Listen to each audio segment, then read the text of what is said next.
Now the business has been taken care of, and let's get to our sidekick, George Sparky Anderson, the manager of the Detroit Tigers. Sparky, it is game 4. They've each had a look at each other, and now it's Bibby and Martinez. Would you say this pressure on Pittsburgh? They're down 2-1? Well, I think, Vince, to be truthful with you, the Pirates have to win today. I believe if they lose today and have to face Flanagan tomorrow, I think that Flanagan would like nothing more than to put it away tomorrow. To me, if Pittsburgh could win today, I think it's going to go 7 games. In looking at the two pitches, and sooner or later it boils down to that, because some figures lie and some should be interpreted. For instance, in 3 games, the Pirate team batting average is 290. The Baltimore team batting average is 245. That's a lot of points to give away. But in earned run average, the Pittsburgh staff is over 4, and Baltimore is 3, and therein lies the tale. Sooner or later, it gets down to the pitching. It always boils down to pitching, and if you can have anything going into a short series, you'd better have pitching. Now I've got to ask you about Jim Bibby as he prepares to pitch to Al Bumbry, and then it'll be Kiko Garcia and Kenny Singleton. Bibby is big, but he's somewhat unpredictable. Unpredictable. You never know how his control is going to be. He throws a lot of breaking balls where he used to be solely a fastball pitcher. Now he's went to some off-speed pitches and breaking ball, and seems to have really helped him. With 12-4, the big right-handed fastball is swung on and missed, and we're underway. Bibby, during the year, only worked 137 innings. He did strike out 103 batters, and he is better than 2-1 strikeouts to 1. But he is a very deliberate pitcher. Both he and Dennis Martinez take a lot of time. The strike 1 pitch, fastball inside, 1 ball, 1 strike. Tell me about his stuff. Well, he's got a pretty good fastball. No question. He's probably above average fastball. He's got a good hard slider. When you have that side, he's deceiving because when he rolls on you, you don't get to see that ball till that last minute. The man that size, Vince, looks like he's throwing from about 52 feet instead of the regular 60 feet, 6 inches. Jim Bibby is 6'5", 250-pounder, 34 years old. So as Sparky said, when he makes his stride towards the plate, you're not thinking 60 feet. It looks more like 50. 1-2 to count to Al Bumbry. Bumbry hitting 182 in the World Series. He is 2 for 11. Left-hand hitting center fielder. Bibby comes back 1-1, and the pitch is a mile-high fly ball, curling foul down in the left field corner, and that one will land in the bullpen out of play, and the count 1-2. Would you try to bunt on the big man? I think you can bunt. Baltimore does not bunt that much. Man, you just don't ever see him hardly bunt. Once in a while, you see Bumbry go to third. I've never seen him even drag a ball towards first, so they're not a bunting-type ball club. Bibby looks into Ed Ott. The outfield shaded to left field. In fact, Milner is almost down the line. And the pitch is high, ball 2, 2-2. It has warmed up. This morning, at about 9:30, the temperature was 38 degrees. At game time, it is 42 degrees. No rain. However, some dark clouds ominously gathering overhead. 2-2 to Bumbry. Bibby into the windup and delivers fastball low, ball 3. Vince, if I've ever seen anybody going to throw a man fastballs, you look at Milner, he's about 20 feet off the left field line. The center fielder, Moreno's dead in left center, and the right fielder, Parker's way over the right center. If they throw him a breaking ball today, I won't believe it. Here's a 3-2 pitch on the way. Fastball hit on the ground to the right side. Garner over to Stargell, 1 away. Jim Bibby has been around. He started pitching professionally in 1965 and first came up to the St. Louis Cardinals. Then went over to the American League to Texas, then a couple of years at Cleveland, and then he came back to Pittsburgh. This year, he started the year in the bullpen. And it wasn't until July that he got into the starting rotation, and he won 6 straight. He's not a bad hitting pitcher either, is Bibby. He hits 2 home runs. So Big Jim looks in to get a sign now as he works on Kiko Garcia. And the first pitch, fastball, straightens him up. Vince, as big as he is, he probably don't even use the bat. He's probably using his arm up there. Just uses the bat because he has to take it up the plate. Here's where you challenge a man's strength, because Garcia, you were talking about, is a fastball hitter. He's a fastball high, fastball hitter. Fastball is on the inside corner, but down around the knees. 1 ball and 1 strike. So Terry Tater is calling it. Picking up the corner at the knees, 1-1 to Garcia, who came up with the 4 big hits last night. And he is 4 for 5 in the World Series. Bibby checking. Matlock about even with the bag at third. And the outfield is fanned out straight away on Garcia. The 1-1 pitch is swung on and missed, and he got that counter. 1-2. You keep the ball down on him, Vince. He's going to hit a lot of ground balls for you. He's just not strong enough to go down and get the ball, but he's real strong up. Another thing you have going for you, if you can throw hard enough, it is pretty dark here. It might be a little tougher to pick the ball up today than at any time in the previous 3 games. The 1-2 pitch, foul back to the screen, still 1-2. The sun darting in and out of the clouds, but the sun is going to lose the battle because the patches of blue that we do have are beginning to shrink and slowly disappear. And it wouldn't be as much of a surprise if they have to turn the lights on before this one is over. 1-2 the count. Chico Garcia coming off a big game last night, right back at shortstop today. Bibby into the windup, and the 1-2 pitch on the way. Got him swinging. Fastball blew him down.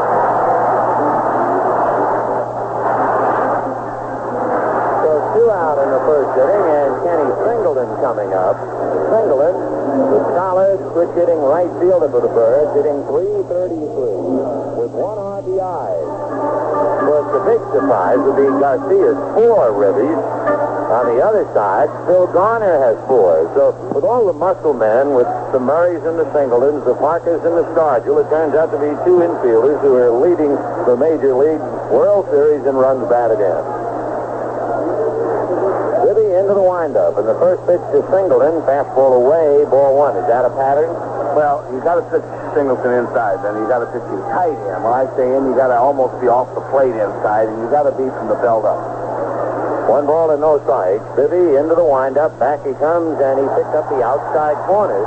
So whether by design or otherwise, his first 2 pitches have been away from Singleton. 1-1 to Kenny.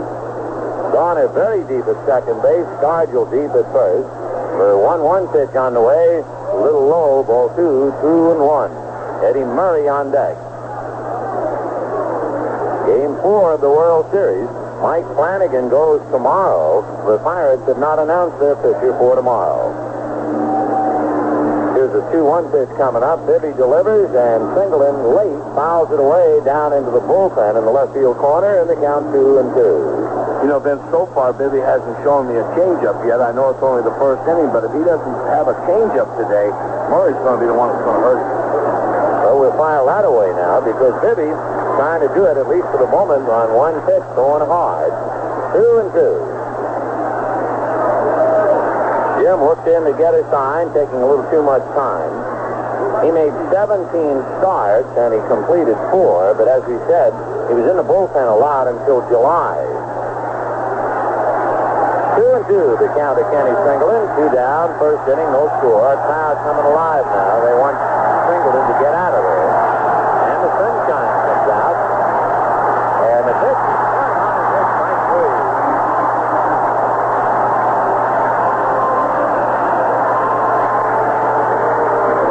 So Jim Bibby strikes out 2. The Orioles are gone in the first inning. And at the end of half an inning, the Orioles nothing and the Pirates coming up. You're about to witness a military combat situation. Not one of battle, but of words and procedure. The setting, a pre-trial investigation. The objective, justice. Sergeant Wilson, in a moment, Captain Briggs from the Judge Advocate General's office will be here. Well, what should I say, Lieutenant? Just tell him what you told me. Sergeant Wilson had a weekend pass to San Francisco. He returned 2 days late. Given an Article 15 for unauthorized leave, Sergeant Wilson chose not to accept the Article 15 and requested instead his right to defense counsel. Explain to me, if you will, Sergeant, why you were 2 days late in reporting back for duty. Captain, I was in a car accident. They took me to the hospital, and I had to stay in 2 days for treatment. Captain, as you'll see in the police... The evidence presented on Sergeant Wilson's behalf during this pre-trial investigation clearly showed that under the circumstances, an Article 15 was not justified. The charge was dropped. Like Sergeant Wilson, your rights as an individual are protected under the UCMJ. Know your legal rights. It's not as open and shut as you may think. Bottom of the first inning, no score in the ball game. The Pirates coming up. It's amazing how pictures lie. There is an Iron Man pitching in this game today. You look at Jim Bibby, and you figure he must be the Iron Man, 6'5", 250. You look at Jose Dennis Martinez, 6'1", and 178. But it is Martinez who is the Iron Man. Led the American League in starts with 39, worked 292 innings.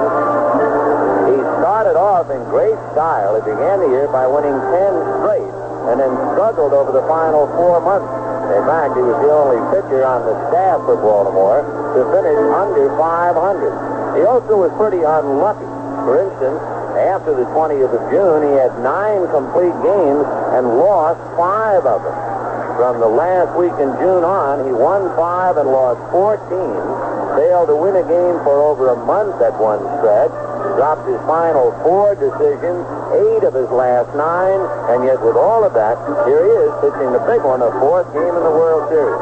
Now, that's the background on him. Well, what about the nitty-gritty when you're up there hitting? What kind of a pitcher is he? Okay, Vince, he's a real fine pitcher. He's got 2 kind of fastballs. He'll ride one up, and then he turns one over. He's got a real good turnover ball. Throws it hard, but it turns over good for him. He's got 2 types of curveballs. He throws a big curveball and then a short one. He doesn't use the changeup very seldom, and he's going to be in danger today, or Skaggs is going to be in great danger. He better get his arm cocked. He's got a terrible move going to the plate. He's a high kicker, and Pittsburgh will be running extremely well today. First of all, they have to get on, and as we said, they have a team batting average of 290. Omar Marino trying to shake a slump, and of course he could be a key if he can get aboard and do some running to bother Martinez. We'll see about whether the Bucs can shake off last night's defeat. Baltimore, let's take a look at the champion bird. Dave Skaggs behind the plate. Is that a danger, or is it just one of those things that Skaggs catches Martinez, and that's the way Weaver lets it go? Same way as Tim McCarver and Carlson. He catches Martinez every time he pitches. Skaggs does not throw bad. He's got a pretty good arm. He's not overpowering. I don't believe his release is as quick as him. And leading off, Omar Marino, followed by Tim Foley and then Dave Parker. When you talk about Tim McCarver catching Steve Carlton, there was that great line McCarver said about catching Carlton all the time. He said, when we die, they will bury us 60 feet, 6 inches apart. So Skaggs in a crouch behind the plate. Omar Marino, the left-hand hitting center fielder up there, and Martinez fastball in there for a strike, 0-1. And again, we'll point it out, the fastball would figure to be a pretty good pitch in the early going at least. It is cool, it is windy, and it is relatively dark. 0-1 to Marino. Martinez back to the plate. Good fastball, but just outside, 1-1. And he's another man who has more or less discarded a windup. Yeah, he's discarded the windup, but he does use a very high leg kick, and you don't get to see the ball off of him too good. Martinez checking. Doug DeCince wide of the bag at third, and the 1-1 pitch on the way. Fastball slap foul down the left field line out of play. Eddie Murray and Rich Dower, Kiko Garcia and Doug DeCince on the infield. Gary Renicky in left, Al Bumbry in center, and Kenny Singleton in right. They are asking the fans, it looks like a clothesline in a tenement district here because there are so many bed sheets with banners exhorting the fires. And several of them are flapping in the breeze, distracting the hitters, and they've asked to have them removed. Here's the 1-2 pitch on the way, and it's in the dirt, ball 2. And by the way, I know what a clothesline in a tenement district looks like, having been raised in the streets of New York. You would, Benny, being in that Bronx area and up in Brooklyn. 2-2 the count, so it was no put down. Omar Marino. Tim Foley on deck, and then Dave Parker. Actually, to be honest, Parker is on deck, and Foley's not out there. 2-2 to Marino. Martinez ready. Dennis delivers. Ground ball to the left of short. Garcia one-hands it nicely and throws him out. Nice play. He's a fine shortstop, Vince, and I think this World Series is going to do a lot for this young man because, you know, people say, well, you have Mark Belanger, but this young man is an outstanding baseball player. I guess you'll put a lot of pressure on Belanger. Since Mark, although an acknowledged fine fielder, hitting 167 this year, and Garcia coming off a big game in the series, you really got to give him a run. Well, Vince, I'll tell you this. Knowing Mark Belanger, he'll do everything he can to help this young man become a better shortstop. Here's Tim Foley. Hit 288 during the regular year, but he might just well file all those numbers away. The pitch to Foley inside, ball 1. It's what's happening now that counts, and they have quieted Foley. He's only 2 for 13. Martinez checking. Foley choking up on the bat. The 1-0 pitch on the way, in there for a strike, 1-1. Vince, the thing in the series so far with Foley has surprised me. He's so many fly balls. He's not that type of hitter. He has to hit the ball on the ground. 1-1, the count of Tim Foley. Martinez turns on the rubber. Slender right-hander's fastball is inside, ball 2. But was it Clement? He said, when you hit the ball on the ground, one or two men might catch it. 2-1, the count to Tim Foley. Martinez back 2-1, and a high chopper over the mound, over second. Kangaroos behind the bag, and Garcia makes a big play, but can't get him anyway. Great effort. That's the Tim Foley that you know. He's going to keep the ball in play, bounce it around, and that's the type of hitter he has to be. So an infield single for Tim Foley, a big, high kangaroo bouncer up the middle, and Dave Parker coming up. There was an unsubstantiated rumor before the ball game that Dave Parker is hurt. Not the hamstring twinge that he felt in Baltimore. Last night, while going after a double up the alley in right center, he fell heavily on the warning track. And about an hour before game time, there was more or less a tight-lipped report about is Parker able to play. Well, the answer is he's at the plate. Parker hitting .417 in the series. Foley off the bag at first. Martinez delivers a comeback into Martinez. He goes wide, but Garcia saves him and throws the first double play. And Chico Garcia now has saved the double play, and he's already played a scintillating first inning at shortstop. At the end of an inning, no score. Why are we in Europe? We asked Sergeant Bill Minshew. Overall, I think the people in Europe realize why we're here, because they have fought 2 major wars here. And they don't look forward to going through that again. People realize that the American in Europe is a deterrent factor. While we're defending Europe, we're also defending the States at the same time. You have to stop aggression somewhere. And I had sooner stop it in Europe than I had at, my mother's back door. People in the service realize that even though he may be in the Pacific and I'm in NATO, we're all together. We're in the same service trying to stop the same enemy. We know where we stand and why we are here.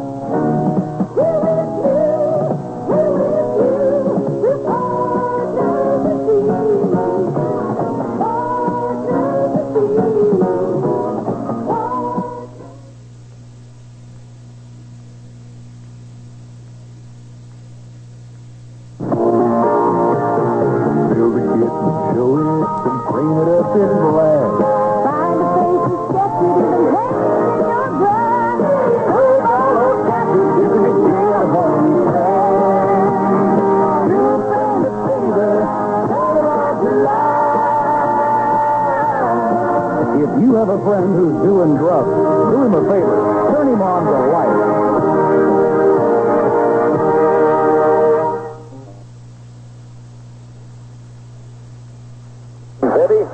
And Dennis Martinez, and now here come the Orioles. A big bird, Eddie Murray, to start it off. Then Doug DeCinces and Gary Renicky. You were expecting Murray to look at a couple of changeups. Well, if he don't see some change-ups here, then we know Bibby's not going to throw any. If he don't throw any, I would be very surprised if Murray don't hurt him today. Yet it's very hard to be a pitcher and see what he did to a Blyleven changeup. Admittedly a bad one, but he hit it so far, you say to yourself, it's kind of reluctant to give it up there. So Murray will climb in against big Jim Bibby, who struck out 2 in the first inning. Murray hitting .444 in the series, 4 for 9. Bibby into the windup, and the first pitch, fastball low, ball 1, 1-0. Garner very deep at second base. The outfield straight away fanned out. Infield swung slightly around. Madlock is way off the line, and the shortstop Foley way over to his left to fill up the middle. The 1-0 pitch, Murray fouls it away off to the left, 1 ball and 1 strike. The Baltimore Orioles, knocking off the Pirates last night 8-4, now have a 2-1 advantage. And for the Pirates, they're going to have to shake themselves and make something happen. Eddie Murray waiting at the plate. Bibby nods yes to Ed Ott. Big right-hander comes back 1-1, and the pitch fouled away, got him in on the hands that time, and the count 1-2. Were you a little surprised, Sparky, with Parker at the plate and Foley at first? The Canner didn't try to attack, meaning hit and run? Well, the only thing, Vince, Foley doesn't run well, but still with Martinez, if you know him, you can almost run. We ran at will, really. I hate to say this, but he's such a high leg kicker, you can run anybody. How many bases did you steal against him in one game? We got him, I believe, 7 times. And we double steal twice on him in one ball game. 1-2 the count to Eddie Murray. Bibby checking, hot, setting a target, had the wig wagging a couple of signs out. Bibby's 1-2 pitch on the way. Fastball fouled away, and he's staying with the smoke. He's staying with it. Sometime today, he's going to wish he didn't if he keeps with that smoke. Jim Bibby, 112 and lost 4 during the regular season. Working against the Orioles, no score, second inning. On deck, Doug DeCinces. And Murray, tired of waiting, backs out. Is there any rule with Murray? Is he impatient? Do you try to tell your pitchers to let him hang up there at the plate? No, if you do like Bibby did, he'll do what he did. Just step out of there. 1-2.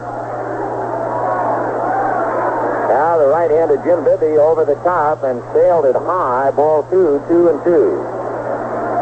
Sunshine coming back out again. It's going to be an in-and-out day.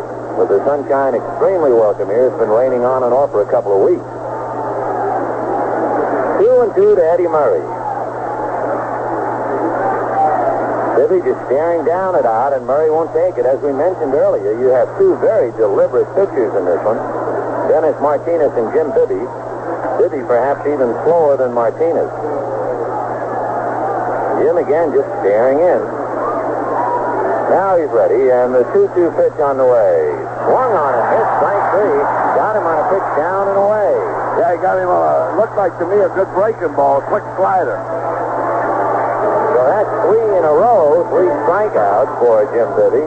1 away, and Doug DeCinces coming up. As we mentioned, Bibby during the regular year, he struck out over 100, and he was better than 2-1. And that has always been a rule of thumb to go by. If a pitcher can strike out twice as many as he walks, you figure you got something. You got a good pitcher. If he's 2-1, that's the ratio you should have.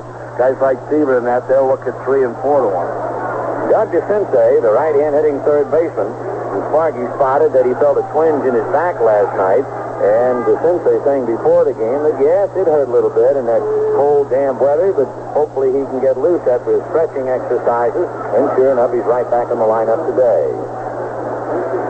DeCinces in the series hitting .083, but his one hit was a big one, a 2-run home run.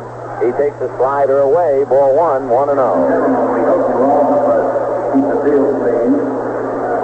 It'd be very difficult as the public address announcer makes another statement asking the fans to help in keeping the field clean. Because of the wind, papers will swirl out of the stands. DeCinces looks at a pitch low, ball 2, and Bibby behind 2-0. DeCinces, is he the type who gets the green light a lot? I would say here, even with 1 out, nobody on, he'll still get the green light 3-0. He's looking for a ball inside, and Earl's just as soon he has a hack at it. With 16 home runs, he's had a few good hacks this year, 28 the year before. 2-0 to Doug DeCinces. Bibby into the windup. Jim's 2-0 pitch on the way in the dirt, right through Ott's legs to the backstop. Ball 3, 3-0. I noticed Bibby's really trying to keep the ball away from him, and that's great scouting reports because you have to right now with Doug's back. Keep everything away from him, preferably down if you can. Stargell over from first base to say something very briefly to Bibby. And now Wilbur back to his position. Not quite an overshift, but Garner is so far over to his right, he can make a play on a ball hit over the bag. And the outfield deep and around the left, they give him the right field corners. The 3-0 pitch coming up to Doug DeCinces. Fastball in there. 3-1. Kept it down at the knees, outside part of the plate. Well, we've seen Belanger swinging 3-1. We saw Scott McGregor swinging 3-1, so it's got to be that DeCinces will be hitting 3-1. He was hitting 3-0 there, too, Vince. That ball was down and away from him, and he's looking for a ball 3-0 from the middle in and up. Here's a 3-1 pitch coming up. Bibby delivers, and he's low, ball 4. I remember Ted Williams, in his theory of hitting, talking about the first thing you do as a hitter is understand your own strike zone. Know the pitch that gets you out. Know the pitch that you can really rip. And when you go up to the plate, you begin looking for that pitch in that zone that you can rip. And then later on, when you have 2 strikes on you, now it's up to the pitcher to get you.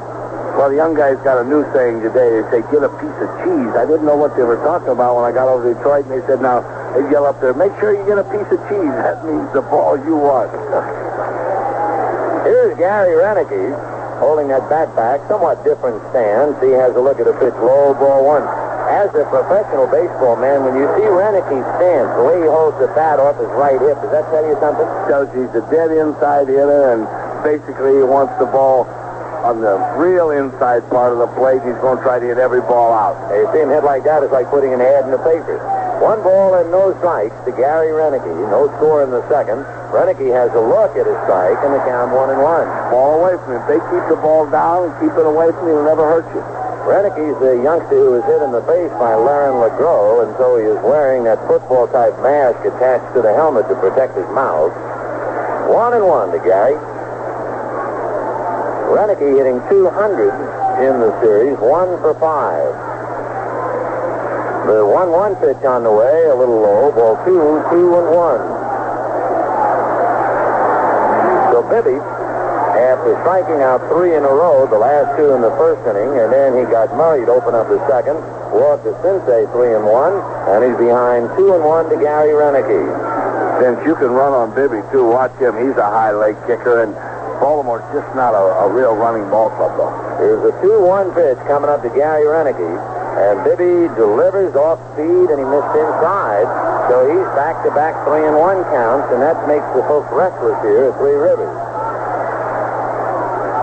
So Renicky has a look at Cal Ripken. Chances are he will be swinging 3-1. And we'll see if they're going to play run and hit now and try and turn DeCinces loose at first. Bibby out of the stretch, a backward glance. DeCinces is not going, and the pitch is on the inside corner, strike 2. And Renicky evidently thought it was ball 4. One real reason why he wasn't going to swing at it, so he's a little angry, hands on his hips, and takes a hike out of the batter's box. 3-2. Well, they didn't put a play on 3-1. What about 3-2? He's running here, absolutely. I'll go 100% he's running here. That's what I like, a man who goes right to the heart of the matter. No use putting off something that's got to happen. Doug DeCinces ready to go 3-2 with 1 out. Renicky, right foot on the back line. Bibby out of the stretch, looks over at DeCinces, and there he goes. Renicky swings and misses, up goes high, and down to second base goes DeCinces. And just good play, and it's a steal for Doug DeCinces. And Vince, it shows you right there, DeCinces isn't a good runner. He's an ordinary runner, but yet low leg, high leg kick, you'd be able to run all day on both of these guys. So it's an interesting point you made, Sparky, and we really should keep that in mind. The possibility of a stolen base today is not only obvious, it could very well turn the ball game around. Here's Rich Dower, the second baseman who had a chance to play last night and made the most of it. He's 2 for 6, including a double. Dower, the right-hand batter, waiting, and 2 out, a runner at second base. No score in the second inning. Jim set at the belt, looks at DeCinces, works Dower, and gets the strike, so he's turned things around. After falling behind 3-1 and 3-2, he finally starts off with a strike. Would you be, as a manager, you see a man go 3-1, 3-2, would you tell your hitter to take a strike? No, I like to have him hit 3-1, especially your good. No, I don't mean that. I meant now Dower coming up after seeing a pitcher struggling a little bit. No, not with him 2 out, the man in scoring position. I want him hacking over, even 3-0. Get it to count 0-2. I know that baseball fans get irritated. You'll see a pitcher get a little wild. Let's say he walks 2 batters in a row with 2 out, and now the next hitter comes up and pops up the first pitch, and everybody says, why did they let him swing when he's already been so wild? Well, Vince, you know he's going to try to throw a strike. That pitcher hears those fans yelling at him, too, and he's going to try to lay one in there. 0-2 the count, and they're yelling at Bibby now to get it in and get it over. The strike 2 pitch to Dower. Outside, hard slider. Boy, that thing was jumping 1-2. He's throwing real good. He's got a good fastball today, and he's got an extremely good hard slider. 1-2 the count to Dower. DeCinces at second base on a big run and hit stolen base. Bibby has struck out 4. In fact, he is facing his 7th batter, and only 1 of the 7 has managed to hit the ball. That was Bumbry, who grounded out. The 1-2 pitch. Off speed, popped in the air. The breaking ball gets him, and Garner comes in, waiting now, and makes the catch for the out. So the Birds lead the Cincinnati out on a limb, and at the end of an inning and a half, no score. It's time again for another test of the professional. When personnel of the armed forces greet each other, they use the salute. The salute is the most frequently seen military custom and a mark of respect between service members. Now, test yourself. See if you know how to give a proper salute from the following examples. A. When saluting, the palm of your hand should face outwards. B. End your salute with a wave of your hand. C. It doesn't matter how you execute your salute as long as you salute. Of course, none of the examples cited is correct. A proper salute is a proud and snappy one. It's always held until it's returned or acknowledged. The salute is a mark of your military professionalism. And remember, a little effort makes a big impression. Military courtesy, another test of your professionalism.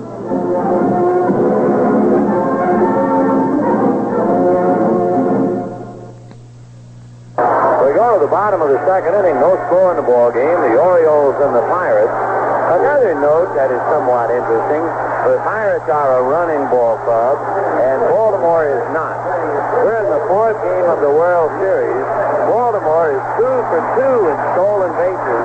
The Pirates are 0-3. Well, that's the thing you have to establish, Benny. Pittsburgh has got to establish that they're going to run. And once they do, I think this whole thing is going to get very exciting. Will Viscardio, followed by John Miller and then Bill Matlock. Jose Dennis Martinez on the hill, the pride of Nicaragua.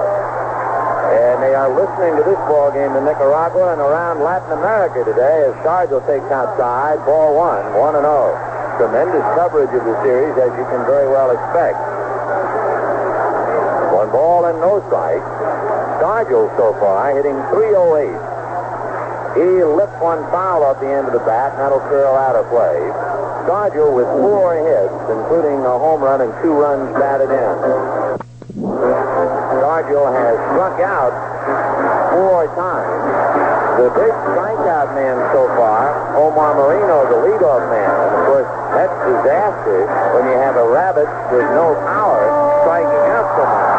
Right, you can't have your leadoff man striking out, especially on a guy like this where you can run a lot. You just got to get him on. In fact, you want him taking 2-0-3-1. Just get on. 1 ball and 1 strike. The count to Will Viscardio. No score, second inning. Playing Wilbur to pull. Martinez ready, and the 1-1 fastball is full. Foul outside of first and down the line, 1-2. Wilbur Dornell Viscardio. I guess I'm the only man around who calls him Wilbur, but for some reason, I guess when he first came up, there was Willie Mays and Willie McCovey and Willie Kirkland, and there were so many Willies that we just stuck with Wilbur. It's been that way ever since. Well, Vince, I call him Mr. Sargent. I don't want him to get mad. Here's a 1-2 pitch, and Sargent hits a breaking ball back onto the screen, and it's still 1-2. No score, bottom of the second inning. Game 4 of the World Series, and for Baltimore, they know that the worst that can befall them is they go home. They could go home to camp. The 1-2 pitch to Sargent, pop foul, out of play, upstairs, off to the left. We learned one thing years ago in working, especially at Dodger Stadium, with Koufax. The really good fastball is fouled straight back. So you can really get a tip-off after all watching a guy. You don't have to look at the velocity of the pitch. You see hitters fouling the ball straight back. You know he's really got something going. You know, Benny, we used to with Gullett, the first inning, if he would say the ball was hit and 2 of the 3 weren't hit in the air, we got concerned. If they hit 2 ground balls, we knew he wasn't having that good fastball.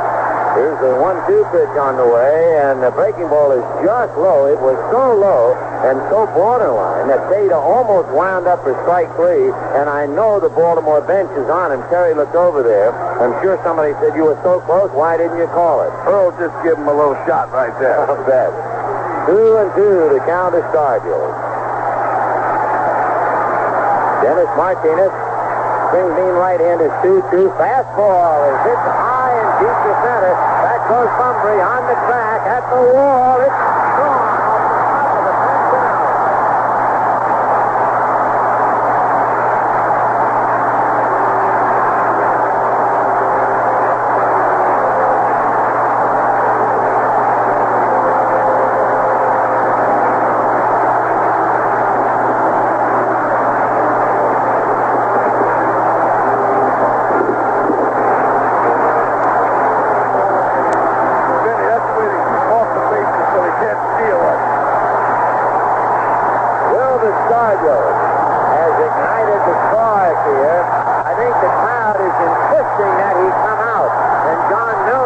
You better come out. I'm not going to hit. And Wilbur takes the curtain call. I'll guarantee you Earl Weaver's giving Tater a little shot right now.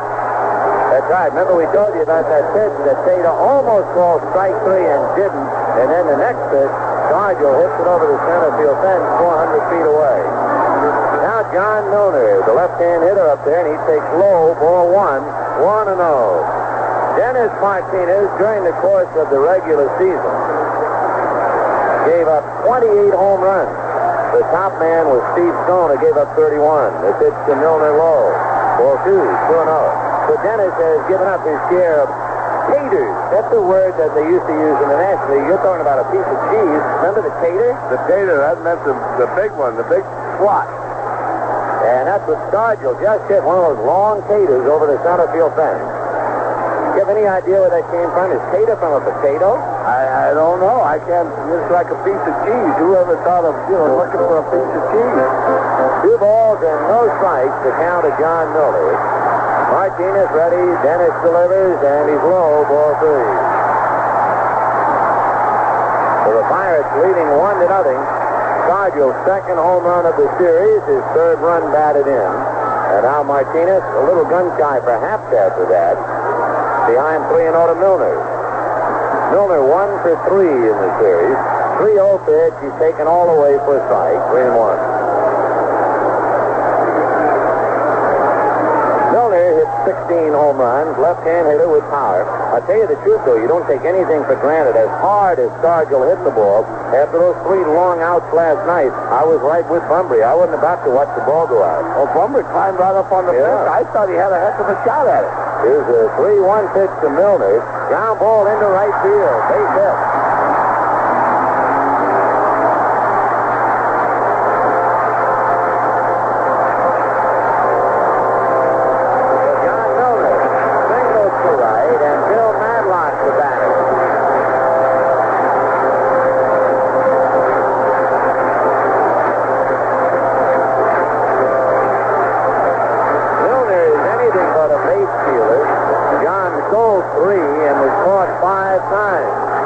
Should be, with the kind of delivery that Dennis Martinez has, they might at least have a hit-and-run play in the works with Madlock. Well, Vince, I don't think you have to be a base stealer to steal off of Martinez. I think you just have to run off him. All right, we'll see about Milner, not known for his running, as he takes a cautious lead. Martinez decides he better go over there, and no doubt Earl Weaver and everybody connected with Baltimore stressing that to Martinez. You're slow coming to the plate, so you better keep him tied up at first. Madlock hit 298 for the year. Better than that, and there he goes. And the pitch is whacked down the left field line, and it's in the corner, bouncing into the bullpen. So into second base goes Madlock with a ground rule double, and Milner, who might otherwise have scored, is sent back to third with nobody out. So they had Milner going. Sure shooting. And Ray Miller going out to the mound now. Although there is no one throwing in the Baltimore bullpen, Miller is going out to talk to Martinez.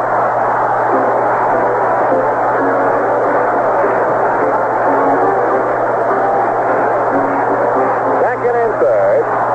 1-0 Pirates, bottom of the second inning. The Pirates, it's interesting to note, with Baltimore's Dennis Martinez in trouble, no one throwing in the Bird bullpen, but they're loosening up down in the Pirates' end. Well, that's why, Levin, what he's doing, Benny, getting ready for his next start, so today is his day to throw. Throwing in between starts, the usual thing, and sometimes you might even get an inning out of a man throwing in between starts. Oh, yeah, well, a lot of times you do that. That 9th inning, you'll tell him today, don't you throw until about the 7th or 8th, and I'll let you know, because we might use you for that 1 inning. Second and third, nobody out, and Ed Ott coming up. 1-0 Pittsburgh. The Pirates continue to get a lot of base hits, but they're still down 2-1. The Pirates have 35 hits in 3 games plus 2 innings, and yet they're a buck short for the moment anyway. First base open, and they're pitching to Ed Ott. Martinez out of the stretch. Dennis delivers high, ball 1. You notice, too, Vince, your infield's back, and it's back for one reason. There's nobody out. They'd be happy to give you that ground ball and give you the run. to get out of this inning. In other words, they don't want to come in this early and have a ball go through and score two. You don't believe that they would put out a board and go after Garner for the double play? Well, you know, a lot of times I've seen this done where you just go ahead. They're going to probably pitch around out a little bit. We'll know on this next pitch. Well, this next pitch is going to establish what they're going to do to him. The first pitch was way outside, ball one. It was a fastball that just seemed to get away from Martinez. They're warming up Stone now down in the Baltimore bullpen. So Steve Stone, the right-hander, gets up in the Baltimore bullpen.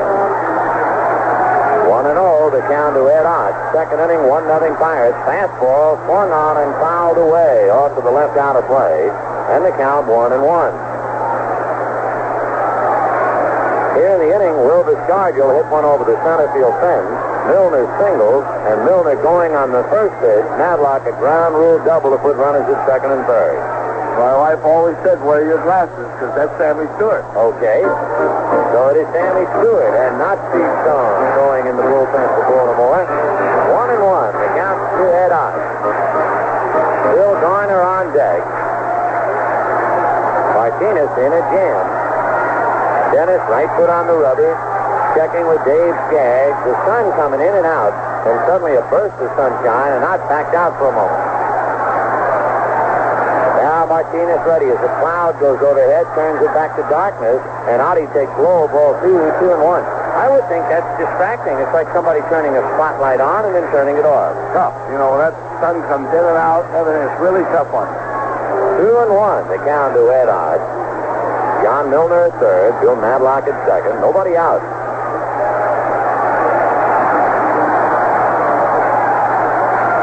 Martinez out of the stretch. And Ott backs out, and time is called. Dennis didn't see it and was all set to deliver, which, of course, is the bane of the existence of a pitcher. All pitchers feel the same way. I can be all set to pitch, and most of the time, a hitter is allowed to back out on me. But the big difference is that if a hitter is not ready, he's liable to get hit in the head, and they've always given him that edge. Martinez set. Dennis 2-1 pitch. Fastball. Hits the center and deep. Bumpy has to go back and get it. It's over his head. Bouncing over the center field fence. And that picks up 2 on the ground rule double. It bounced over. I thought Ed Ott is going all the way around, but they're going to send it back. Yeah, Ed's just trying to see if he can get away with something. And he keeps on going. So he's going to run the bases more than anybody else in big league history. He went from home to home and back to second. I love the way he took hands for that. He was trying to get away with it. You know, I'm never sure of myself anyway. I see the ball bounce over the fence, but when I see Ott start to run, I think right away my eyes are playing tricks on me. Ott did a pretty good job of it. So Ed Ott doubles over the center field fence. That makes it 3-0 Pirates with nobody out. And for Dennis Martinez, he is liable not to be around much longer as Bill Garner comes up.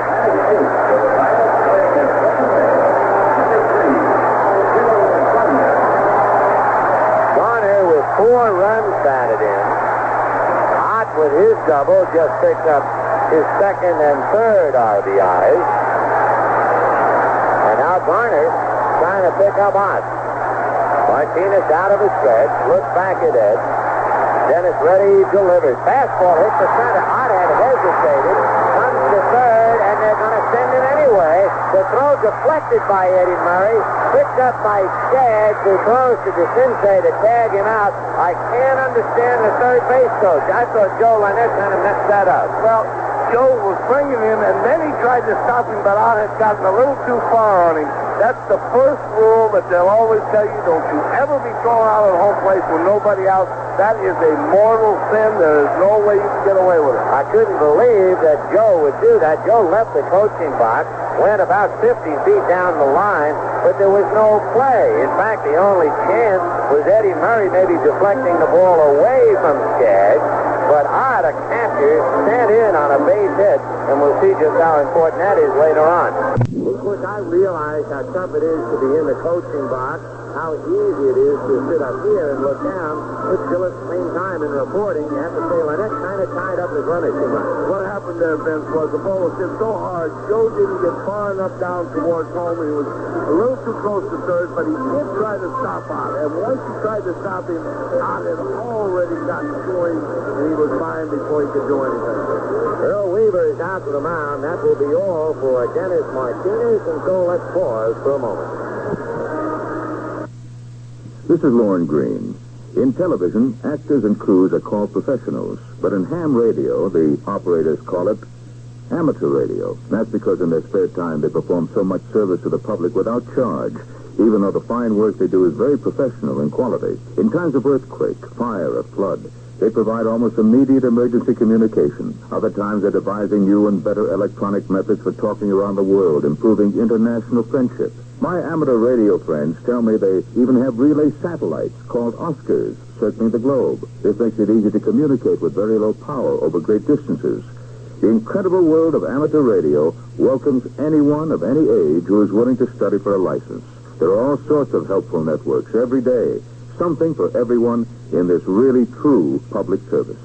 If you want free information, write to Amateur Radio, Newington, Connecticut, 06111.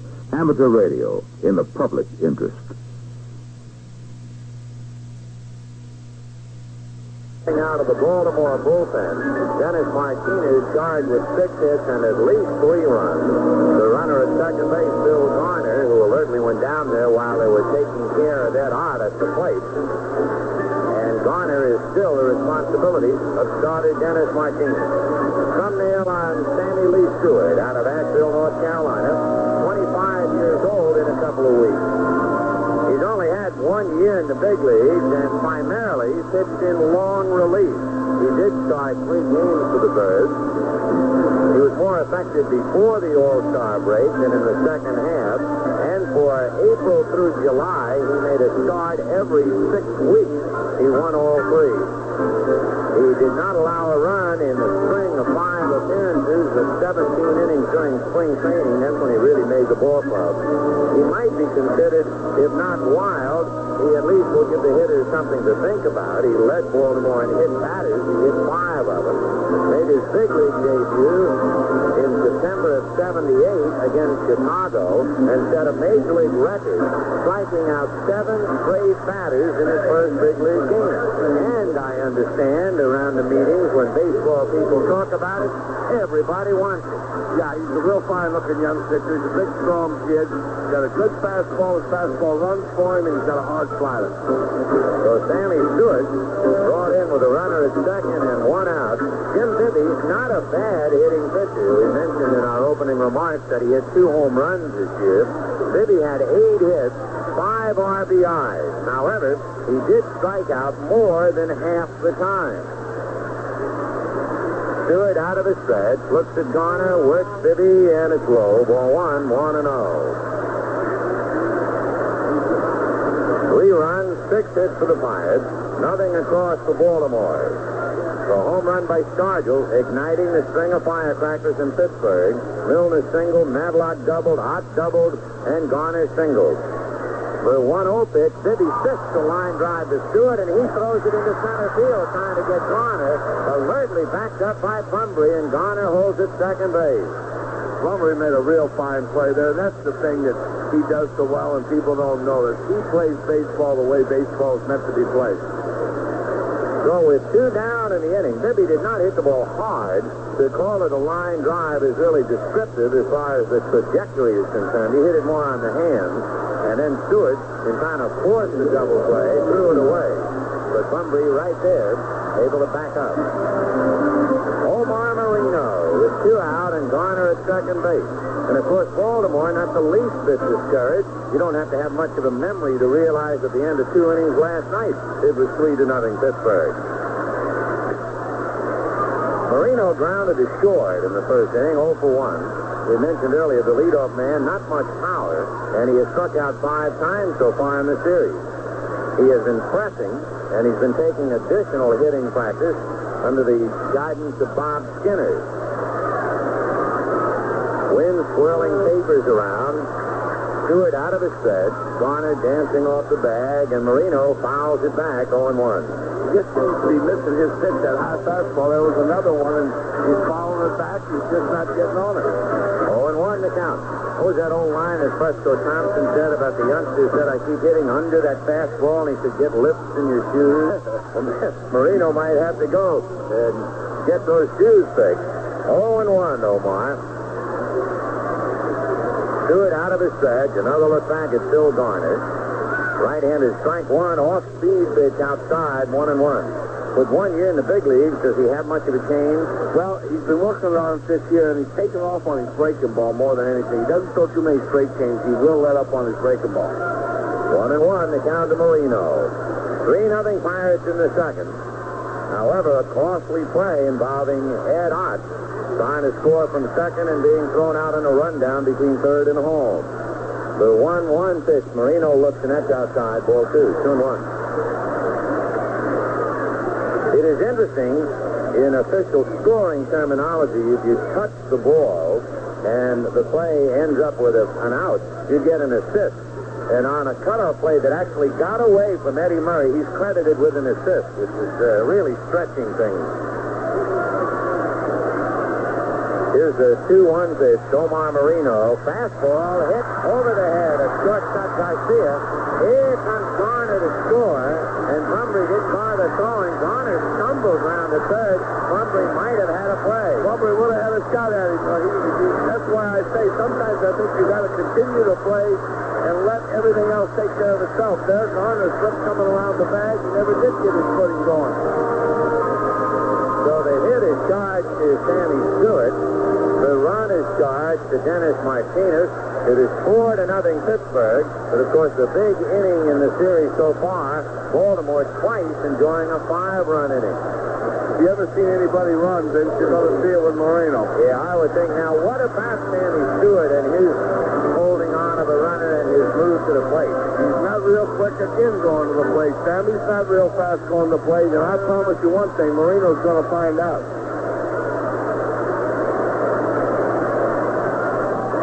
Omar Marino led the National League in stolen bases. Boy, does he want one now. Marino almost daring Stewart. He is on the rug.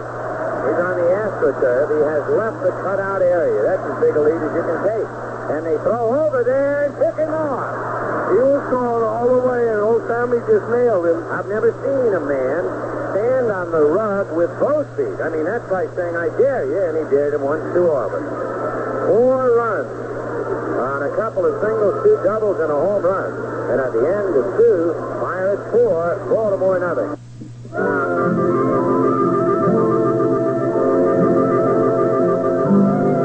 If it weren't for trees, you'd never hear the violin.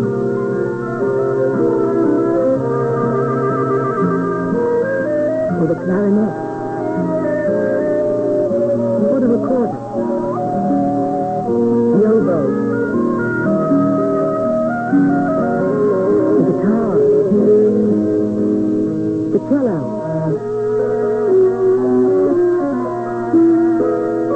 The harp. The bassoon. Or the piano. When you go into the forest, remember, the only person who can stop the music is you, because you're the only person who can start Fire Benson. A public service on behalf of your state foresters, the Forest Service, and the Ad Council. Well, we have 2 innings in. The Pirates leading the Orioles 4-0. 4 runs, 7 hits for the Bucks.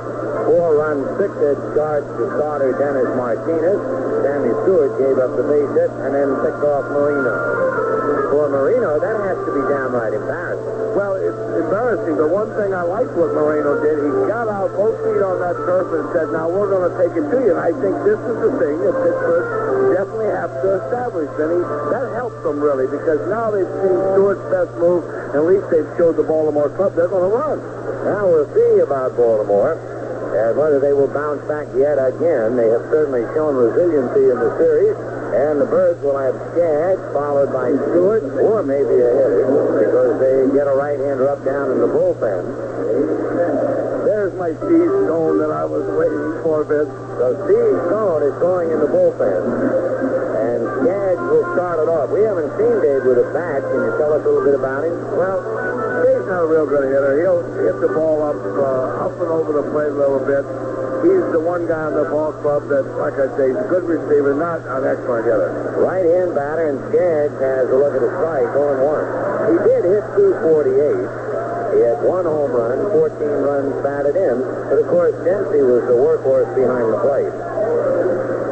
Time call for the moment. Papers, you know, when you buy a hot dog at a ballpark, and they always wrap the bun and hot dog in a tissue paper, and then the fan eats the hot dog, leaves the paper around, and the wind will pick it right up and blow it out onto the field, which is one reason why they made the announcement asking the folks to try and help us, and maybe you either roll it up on a ball or stuff it in your pocket. 0-1, the count is Skaggs. Dave waves with an off-speed pitch, 0-2. You know, one game this year against Baltimore, they were pitching Martinez, and they listed the number 2 hitter as a catcher. They were in our ballpark in Detroit. He hit, and then Skaggs went in the game. Dave up there 0-2.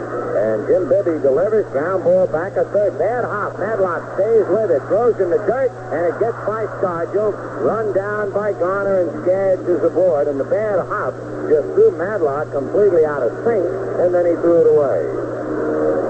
By the way, the Pirates getting a half a dozen hits in the second inning. That ties a record for most hits in one World Series inning. It's a record that was originally set in 1908. They have still not made a ruling, although, again, after that bad hop, it's pretty hard to penalize Madlock for throwing it away. Remember, 3 scorers in the World Series. Hot out to the mound is talking to Bibby. And now they're going to give Madlock the errors. J.P. Sorrell from Montreal, Ken Nigro of the Baltimore Sun, Bill Collier of the San Diego Union, and after a discussion, they decided to make it E5. Vince, I'd be very surprised we don't see Stewart bunt. I think they'll try to sacrifice the runner over. It's the third inning. They're going to try to get something going. I believe they'll sacrifice with Stewart. Madlock playing up inside the bag at third. He's looking bunt. Bibby ready, and the pitch to Sammy. He was taken all the way for a strike. All the way for a strike. Sammy must be a much better hitter, and he hasn't hit all year. I thought for sure he'd be bunting him over. 0-1 the count. Well, maybe they just wanted to put that little seed of doubt in Pittsburgh's mind. Madlock's still ready to come, however. Strike 1 pitch. He's swinging, and he takes a look. Strike 2. So no bunt. Sammy has no time around as if to get it down. 0-2 the count. Of course, I don't know what kind of a runner Skaggs is. It might take a gang of hits to get him home. That's it. He probably is so slow that they don't want to take a chance. Full swing and a miss, and down goes Sammy Stewart. 1 away. For Jim Bibby, he has now struck out 5. And the batter will be Al Bumbry. The flight of the Al Bumbry they're playing in the background. Third inning, 4-0 Pirates. Bibby, you have to go back a ways. 6 years ago, against Minnesota, struck out 15. So he can bring it, and he has 5 strikeouts so far today. Bumbry grounded out in the first inning, left-hand hitting center fielder, and the pitch to Bumbry, low, ball 1. Stargell is off the bag playing in front of the runner. On AstroTurf, that would appear to be kind of dangerous for the left-hand hitter, except I guess they feel Bumbry's going to go the other way. It's getting a little close there for that AstroTurf. The 1-1 pitch swung on and missed. And let's pause 5 seconds for stations to identify themselves on the CBS radio network. This is SCN Radio, 790 Pacific and 1420 Atlantic. 1-1. The count to Al Bumbry. 1 out in the third. Pirates 4, Baltimore nothing. Getting cold, particularly you can see the infielders, Garner, Stargell, Madlock, keeping their hands in their hip pockets with their hand. The 1-1 pitch blowing outside, ball 2, 2-1. Because if they have to make a throw, remember the 2 Pirate errors last night were on thrown balls, and the Pirates have made 7 errors in this series. And with 1 more today to give them 8. 2-1. Bibby ready and delivers, and it's poked foul. A pitch that was up and away, and Pumphrey went with it. That's the ball he hits real good, up and over the plate, especially a fastball. 2-2 to Pumphrey. And again, they make the announcement asking the folks to please take your tissue papers and roll them up and maybe put them in your pocket, because with the swirling winds today, home plate looks like it's actually surrounded by some confetti, as if a hero has arrived and had a motorcade through the park. Bibby ready in the 2-2 pitch. Pumphrey hits a chopper over the mound, over second, into center field for a base hit. Down to second and holding is Skaggs. And now the Orioles trying to come back with 2 on and 1 out, and Chico Garcia coming out. So Bibby has a long way to go despite leaning on a cushion of a 4-0 lead. We're only in the top of the third, and very ominous black clouds beginning to move over the ballpark. It feels like to me, Vince, the temperature's dropped about 10 degrees also. At the start of the game, it was 42 degrees. However, earlier this morning, it was 38, so it actually warmed up.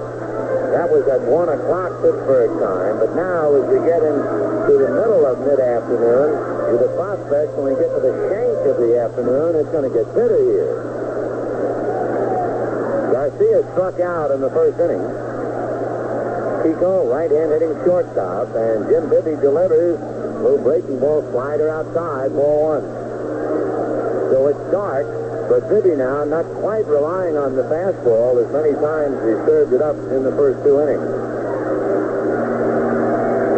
1 ball and no strike. Bibby sad, a look at the runners, the 1-0 pitch, breaking ball foul back, another slider, 1-1. Vinny, Pittsburgh has Don Robinson warming up now down the bullpen. Robinson, of course, who is a workhorse, pitched some tough ball in the rain in Baltimore. Rested last night, but up throwing in the Pirate bullpen early. We're in the third. Bibby nods yes. Jim straightens up. 1 ball and 1 strike. Right-handed delivers, and he's low. Ball 2, 2-1. So where in the first 2 innings, he looked like he was challenging hitters, just saying, here's my best shot, try and handle it. Right now, he seems to be a little tentative. He's trying to hit the black of home plate instead of just going strike. Garcia waiting, 2 balls, 1 strike. Hit 247 during the regular year.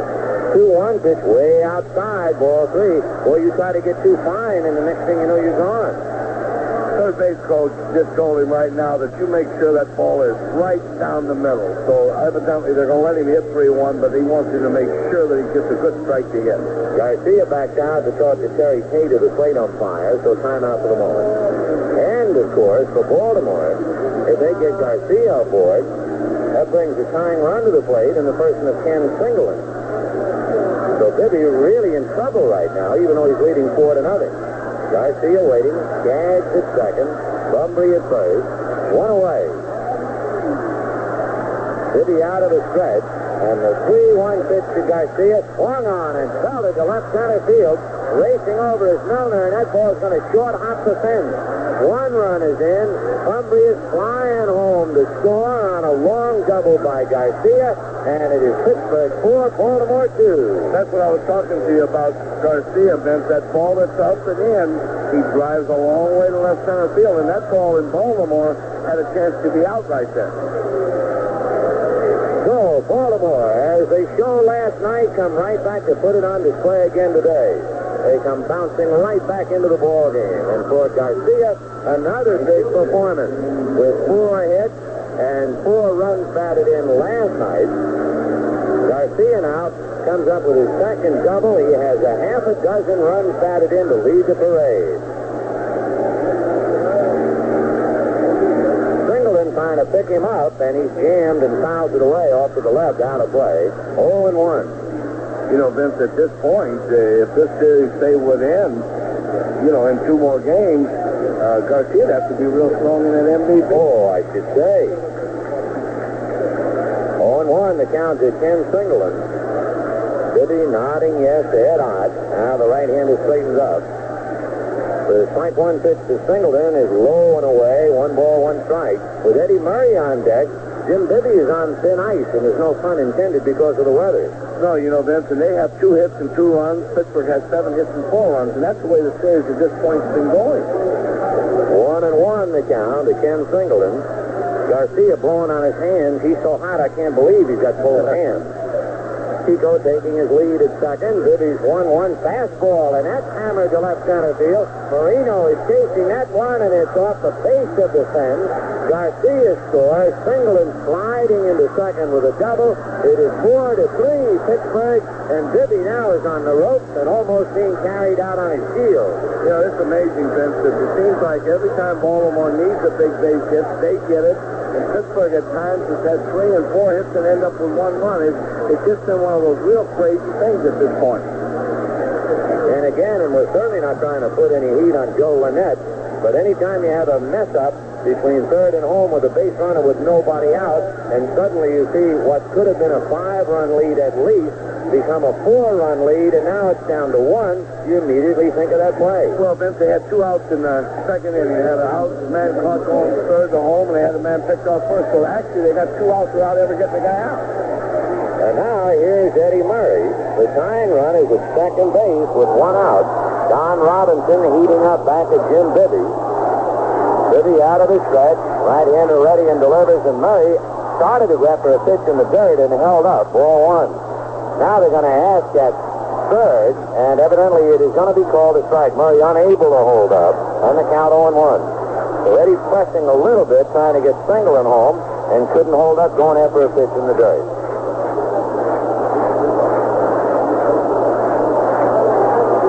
Eddie Murray, with 2 runs batted in, he struck out in the second inning. Sargelovich has talked to Bibby. Bibby, I'm sure, is now going to back off, and here's Harvey Haddock. We finally see the fired pitching coach, because we were kidding last night about saying every time a pitcher is in trouble, you see panic. You never see Harvey, but Haddock makes his way out to the mound, which reminds me. Alvin Dark once told me about Jack Stanford pitching for the San Francisco Giants.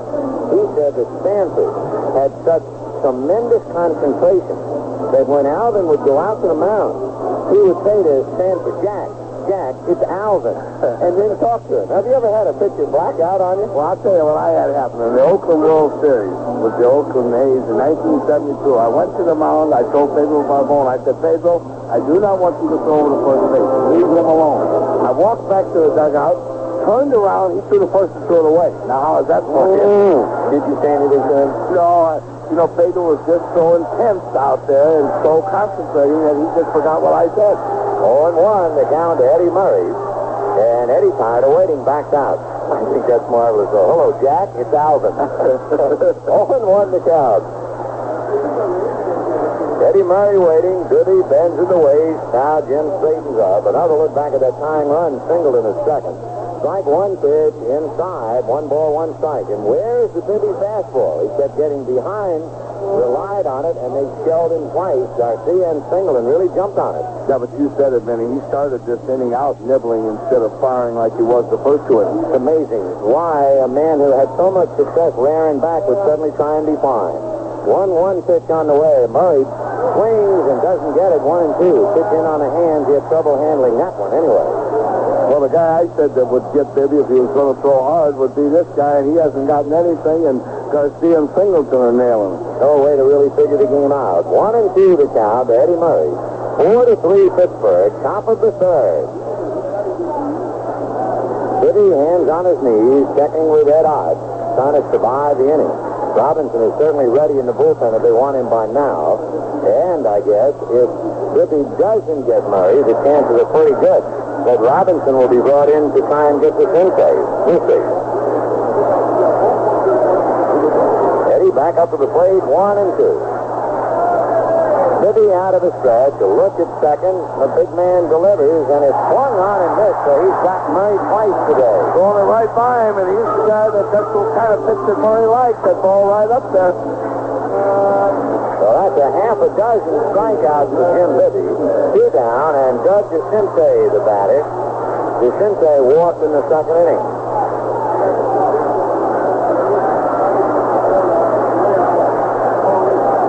So with 6 strikeout. Phillies leading by 1. It's 4-3 Pittsburgh. And DeCince, nothing up officially, trying to pick up Singleton.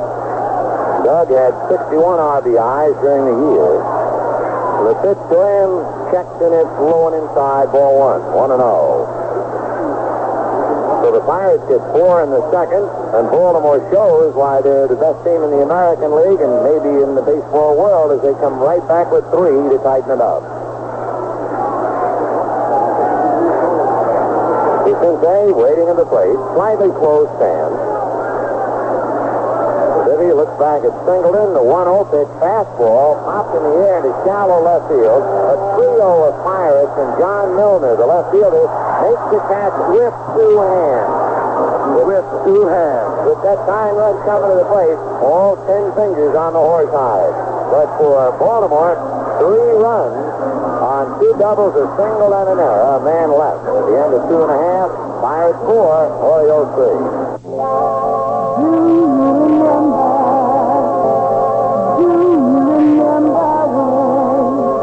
When radio first became your friend, when you lived on wheels and drove around, just moving to that Detroit sound, that music that I shall like a glove.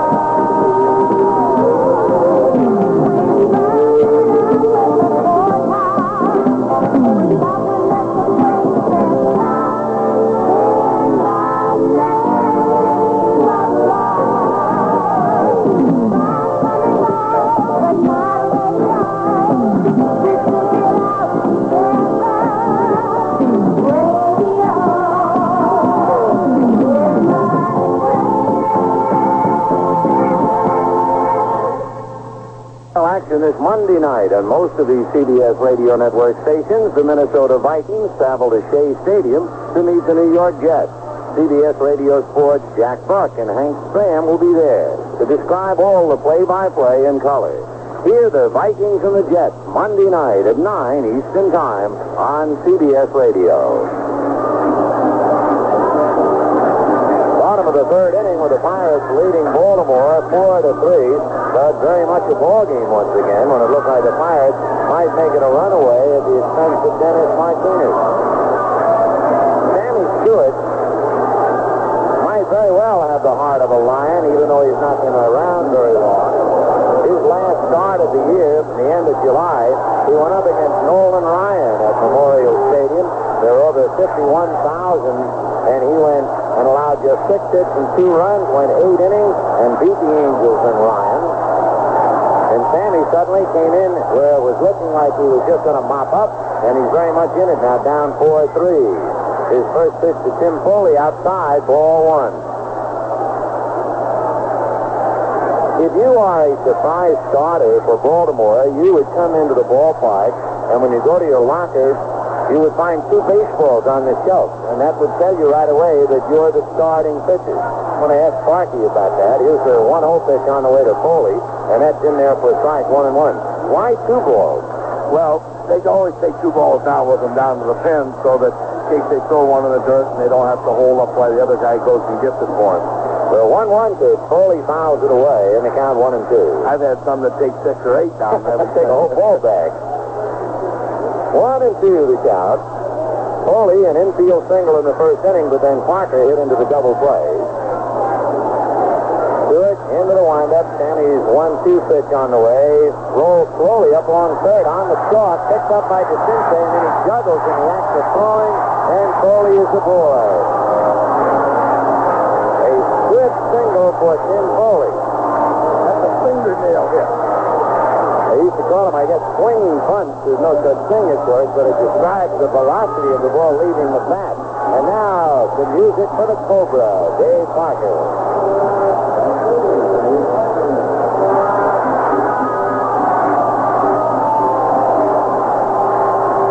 That's 2 hits off Sammy Stewart.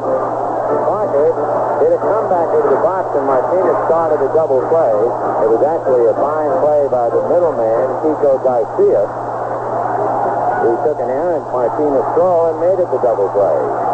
Stewart out of his set. Sammy delivers low. A nice backhand save by Skaggs, 1-0.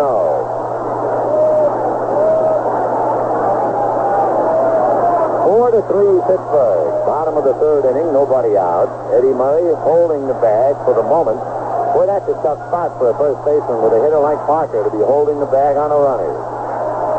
Here's a 1-0 pitch on the way, fouled away off to the left out of play, and the count 1-1. Vince, I bet she's saying, I hope somebody up there likes me. Yeah, that's so dangerous. You're playing sideways, holding a runner.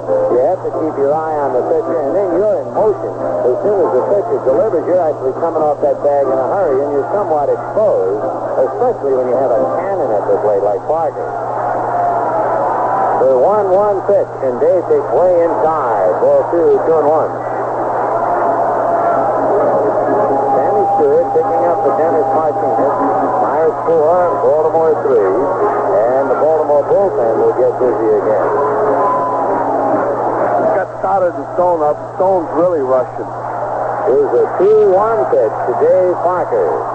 Stewart's off-speed pitch, and Parker way out in front of it. And that's a dandy change. He gave him a good motion, and then he had to change up down. Very good. Ray Miller, the pitching coach, said that they've really been working with him on it. He didn't throw that many against us. He was mostly a hard fastball, hard slider, but he's come a long way with that change. 2 balls and 2 strikes to Dave Parker.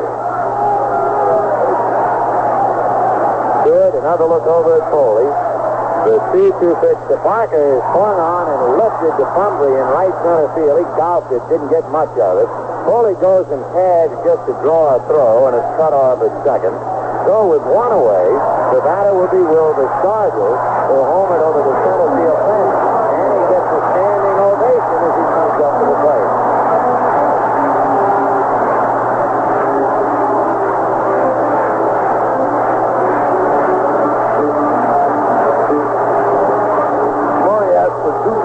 When Parker came up, he said, I'll ask for 2 now because that next guy's just as bad. It's just as bad as right. Stargell steps in the footprints of Dave Parker. Foley off the bag at first. Short lead. Stewart delivers, off-speed bender, and it's in there nicely. So he threw a good straight change to Parker. Came back with a big change off the curve ball to Stargell. Well, you have to have a lot of courage to throw this man a change if he ever gets around on it. 0-1, the count is Stargell. Stewart back to the plate, and the pitch swung on and missed. 0-2. Can you imagine Murray saying, don't go change up to those big guys? And I noticed, I think Murray's eating sunflower seeds every once in a while. He's probably saying, I might not get another one. 0-2 the count. 4-3 Pittsburgh. Third inning, 1 out. Eddie Murray holding Foley at first. Stewart delivers to Stargell. A buster inside the bag and down the line. So he caught Murray coming off and pulled it. Foley going to third, and they will stop him on a double by Stargell. Just the thing we were talking about. The first baseman in motion coming off the bag, and Stargell drilled it over the sack for 2.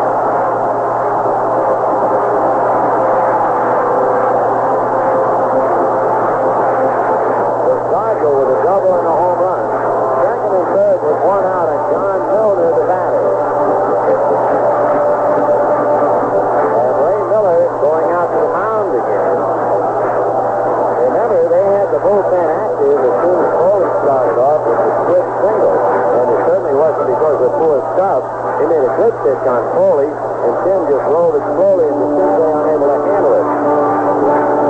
You know, Miller talking about Milner? Yeah, I think he's talking about Milner. Earl's either decided we're going to pitch around him careful or we're going to put him on. I'm not too sure here what Earl's going to decide to do. He's got Matlock coming up next, who runs extremely well.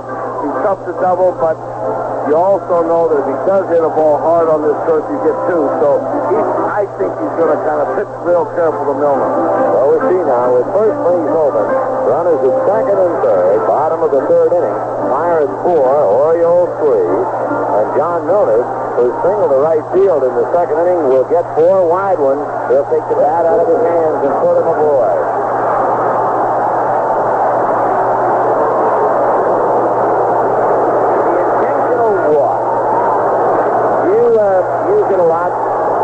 The league every year, the 9 I was over there, Vince. I believe in it. I just believe that you cannot let a big man like Milner hit with second, third, and first base open, because if you got to bring in your infield, you make him a 400 hitter.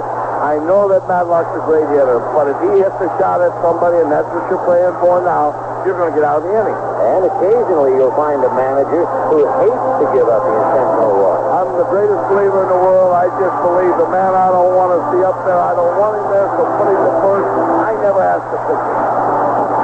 Bill Matlock with the bases loaded, 1 out. Pirates 4, Baltimore 3. Foley is at third. Stargill at second. Milner at first. And his big clout, they're imploring Matlock to break it open. It's 4-3 Pittsburgh. Stewart is going to pitch out of the stretch. Stanley ready, delivers. Matlock late fouled it away. Might have been trying to take him into right field. He was. He was trying to go the other way. And you know, Vince, there's one thing. I don't think nobody has to tell you the bases are loaded and 1 out that you've got great danger. But you got to find the quickest way to get out. And I don't know any other way than a double play. The infield is back. Of course, you play your infield up on AstroTurf, and you're really asking to get hurt. 0-1 the count to Bill Matlock. Stewart out of the stretch. Another look at the runners. Strike 1 pitch. Is a fastball hit down to second. Good play by Dower. Over to Garcia. Back to Murray. Double play. Great play by Dower, too, because that ball had tremendous spin on it. Was going back to his glove hand. He was going to his right. He made a heck of a play. And he appeared to be skidding because the AstroTurf is still wet. Dower makes a marvelous play. Baltimore gets the double play, and the Pirates walk off the side of the ship again. They loaded 1 out, and they can't produce. And at the end of 3, Pirates 4, Orioles 3. The act of saluting comes to us from the days of knighthood, when knights would raise their visors to show they meant no harm.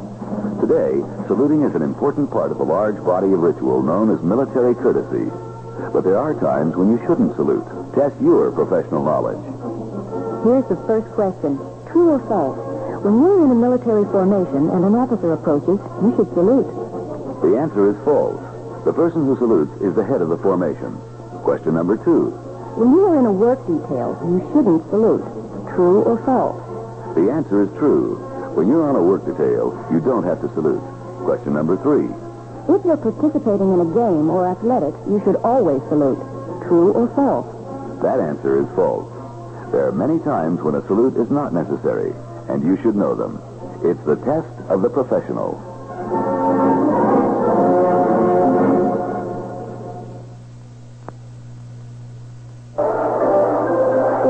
We're going to the 4th inning from Three Rivers Stadium. The Pirates 4, the Orioles 3. I'm Vin Scully along with Sparky Anderson. You know, Sparky, many years ago, I was just thinking about it, Damon Runyon wrote a great line. He wrote a lot of them. But one of them was, the race is not always won by the swift, nor is the battle always won by the strong. But that's the way to bet. Well, that's the way to bet. There's no question about it. But right now, so far in this series, Pittsburgh, as you said, they've been beating the ball as hard as you can beat it. But Baltimore has been doing a lot of little things. Boy, the totals on the board really bring that to your attention. The Pirates, 4 runs, 9 hits. And Baltimore, 3 runs, 3 hits. So they're getting the maximum out of the minimum. So Jim Bibby working now on Gary Renicky. Then Dower, who made the big play. And the first one is inside, ball 1, 1-0. You know, Vince, a lot of National League people asked me before it started. They said, well, what about Baltimore? I said, they don't argue. They just beat you. The Pirates now have 40 hits in 3 games plus 3 innings, and they're trailing 2 games to 1. Renicky swings and misses, and the count 1-1. The Bucks got 4 in the second inning. The Orioles came back with 3, and it is 4-3 Pirates, top of the 4th. Now the 1-1 pitch on the way. Bibby delivers fastball, and now he's starting to challenge him again. I was just going to say, Benny, he's going back to the way he was pitching the first 2 innings, and you said it right away in the third. I got to give you the credit for it. You said he's pitching absolutely different. 1-2 the count to Gary Renicky, who struck out in the second inning. Bibby into the windup, and the right hand is 1-2 pitch. Ground ball sharply. Great stop. Backhanded by Matlock, who throws him out. Oh, what a play. Just a great play. I don't know how he got to that ball. That ball was just so sharp, and his reflexes, he's got great reflexes. He has really improved since I seen him, you know, when he was playing second base in San Francisco and also from third. with the Cubs he played third, he has really improved. He's an outstanding fielder. I'll tell you an interesting thing as far as human nature, too. It is rare to see a man react that quickly and make a great play after he's just had a bad at-bat. Here's the pitch to Dower, and he hits a shot into left field base hit. In other words, Madlock just hit into the double play ending the third. It would be human nature to be standing down there at third, reliving that at-bat and whip the ball as by you. Reliving, especially when he did hit a shot, he's saying to himself, feel a little sorry for himself, and you're daydreaming, and bam, a shot like that in stride, you don't even move for it. So instead, he forgot all about his at-bat like the good pro and made a dazzling play. Here's Dave Skaggs. Started the game to catch Martinez. And staying in there now with Sammy Stewart. Pittsburgh's got Dave Roberts warming up, Vince, in the bullpen now. So the left-hander, Dave Roberts, throwing for the Pirates. Goody sad and works his hitter high and inside, driving Skaggs out of there. Ball one. Skaggs aboard on an error in the third inning. It was a bad hopper. Madlock thrown off balance and then threw the ball away. Vince, if you didn't think Dollar was a high fastball hitter, that ball was over the top of his head. The ball he lined He away. hammered it. 1-0 the count to Dave Skaggs. Stargell holding the bag on Dollar. 1-0 the count to Skaggs. On deck, Lee May, and the pitch fouled away. 1-1 the count, so it looks like we're very close to having May get into the World Series and Stone down in the Baltimore bullpen. 1-1. Libby straightens up, has a look over at first. Jim at the belt, and the 1-1 pitch is a fastball a little high. Ball 2-1. Skaggs has a check with Cal Ripken. Doesn't figure to be a play in the works. Could he possibly be looking to see where they let him hit his tape? This guy loves to hit and run, Vince. It's a funny thing. He moves the ball very well. That's the one thing Skaggs does well, and they will hit and run with him and Dollar. Dower taking his lead at first. Libby looks over there. Checking him, he doesn't go, and Skaggs backs off. Ball 3-1. So we were thinking about a play 2-1. Certainly now it comes sharply into focus. 3-1. Lee May waiting on deck. So that's for Sammy Stewart. Pirates 4, Orioles 3, top of the fourth inning, one away. Gibby, another look over at first. Dower off the bag. He doesn't go, and the pitch is in there, 3-2. Okay, they didn't have a play 2-1. They didn't have a play 3-1. It sure figures they have a play 3-2. They got a play 3. He's running all the way. All right, Dower checking, and he looked first at Ripken, then over at Jim Fry as if he wasn't quite sure. Rich off the bag, held on by Stargell. Dower doesn't go, and the pitch is fouled away, and we're wrong again. Well, I'm wrong there because I can't understand. Skaggs doesn't run at all, and I thought for sure with Skaggs not being able to run well, that's the one guy that they would send, and he does like to hit and run, and I know that. Run well, that's the one guy that they would send, and he does like to hit and run, and I know that. So we'll watch Dower again. As we said, he didn't like what he saw, was confused. He looked at Ripken, then looked over at Fry to substantiate it that he wasn't going, so I think he expected to go. See what he does this time. He doesn't go, and the pitch is a ground ball to short. Foley back to get it. Over to corner. Back to Stargell. Double play. Well, they had three different ways to avoid the double play. They wouldn't accept it, and the Pirates come up with the double play. Good start by Foley. So the Braves are gone, and at the end of 3.5, Pirates 4, Orioles 3.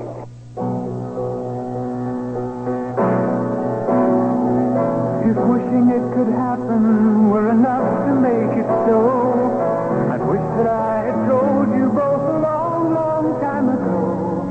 You never turned away from me, you always had the time.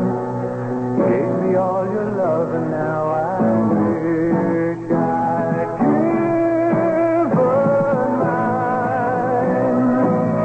Then you know things I would say. Then I made you understand. It's only since I've been away.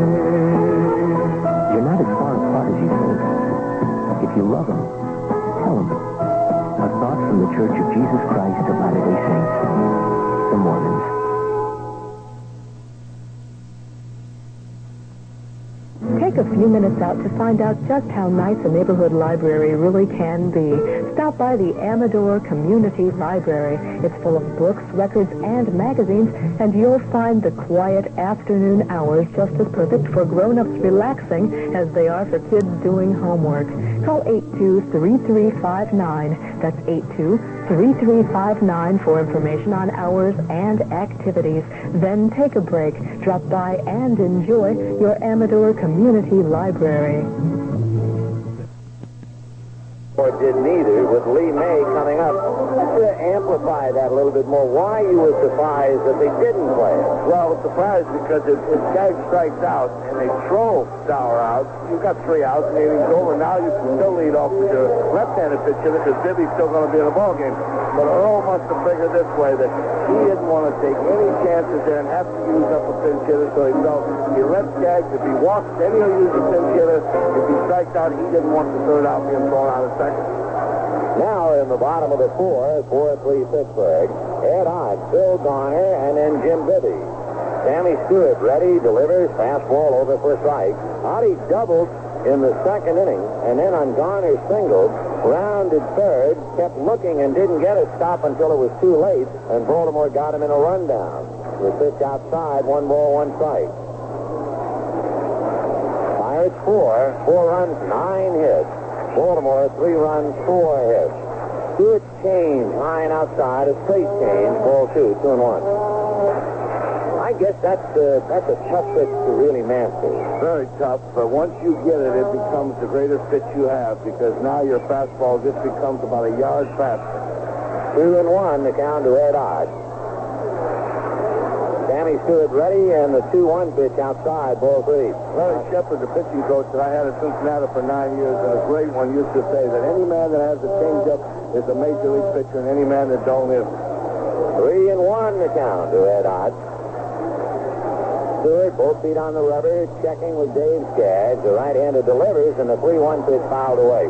I know in the Dodger organization, they teach the young pitchers to throw the changeup with the motion you would use, quote, as if you were pulling down a shade. Is that basically the way your organization likes it? Basically, everybody. Erskine, was so great, as you know, and I think Erskine just set the stage. Him and Padres probably had the greatest changeups of all.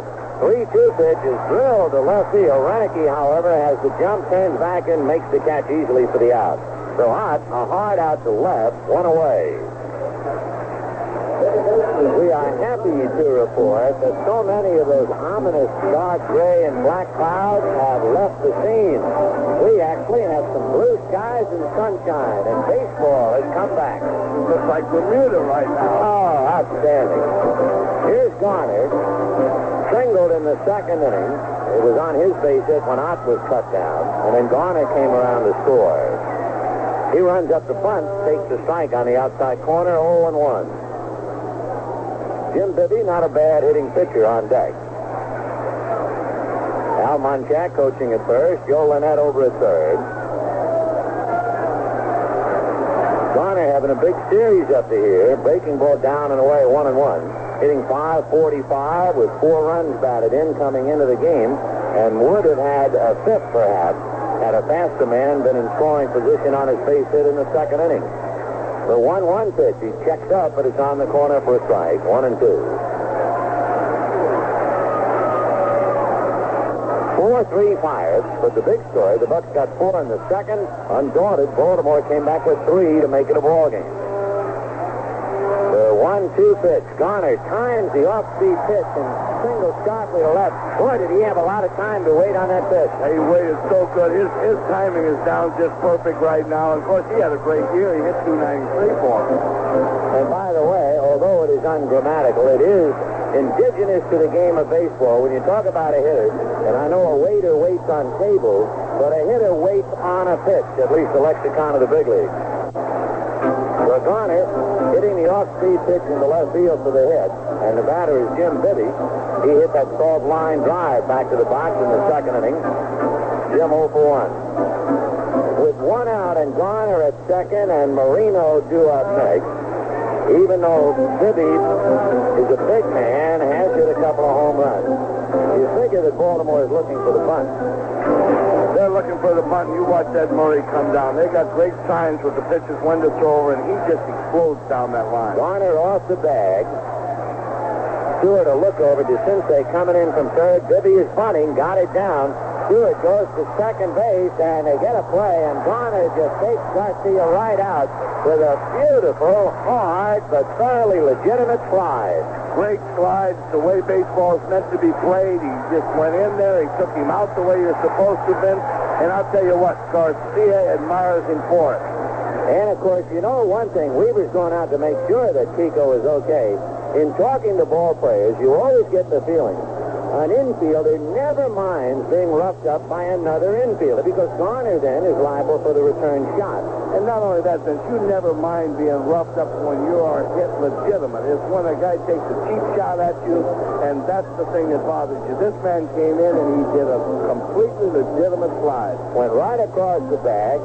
Kiko upended and knocked over on his back, and of course that removed any possibility of a throw to first base. So time out for the moment, with the Pirates leading the Orioles 4-3 in the bottom of the fourth inning. Bill Garner bangs up Garcia, but Kiko is okay. And Earl Weaver, now that he's satisfied his shortstop is okay, returns to the Baltimore dugout. Omar Marino with Bibby at first, and 2 down in the fourth inning. Marino grounded to short and singled up the middle. Vince, have you noticed how the Baltimore bunt coverage, I've seen it all year, they have tremendous bunt coverage, and people do not realize how important that is to that man. You know, the second one, 2 out, now Marino gets the base hit, don't mean nothing. So Omar Marino with Bibby at first, 2 out in the fourth, and the Pirates with 10 hits, 41 hits in less than 3.5 games. Sammy Stewart ready, delivers, and he's in the dirt. A good save by Skaggs. 4-1, 1-0. Marino, who singled in the second inning, dared Sammy Stewart to come over, and sure enough, Stewart hung him out to dry and picked him off. The 1-0 pitch to Omar. Check swing, and the pitch is low. Ball 2, 2-0. 4-3 Pirates. Skippy Martinez is warming up in the bullpen for Baltimore, the left-hander, just in case he gets to that Parker. That means the bullpen, we have seen Stone, Stoddard, Stewart relieved Dennis Martinez, and now Tippy. So they're alive and well down there. Marino, a chopper over the mound to second. Garcia on the bag for the force on Bibby, and that's it. No runs, a hit, a man left at the end of 4. Pirates 4, Orioles 3. Hello, I'm Robert Young. I want to talk to you about International Human Assistance Programs. IHAP, formerly the American Court Asian Foundation. This voluntary agency has been helping people to make it on their own for more than a quarter of a century. It provides health care, medical training, and mobile clinics that bring good health to remote villages, places never before visited by a doctor or nurse. IHAP provides nutrition and family planning projects that lower infant mortality and help eliminate suffering. It gives job training that enables people to support themselves. It provides farmers with seeds and tools to grow their own food. It develops vital water resources that support progress. The work continues. The International Human Assistance Programs is working every day to make this world of ours a better place for us and our children. Thank you.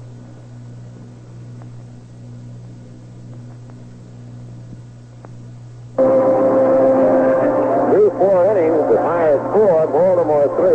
It certainly wouldn't get a headline. It would barely be noticed in the box score. The fact that Bibby tried to sacrifice and forced Garner at second base, and yet it is just one of the many tip-offs on why Baltimore is leading in the series 2-1. You know, I talked to Ray Miller, the pitching coach, about it, and he said every day Earl makes them go to this little small field. He takes all the pitchers over there every day, and every day they have to practice the first and second bunt play.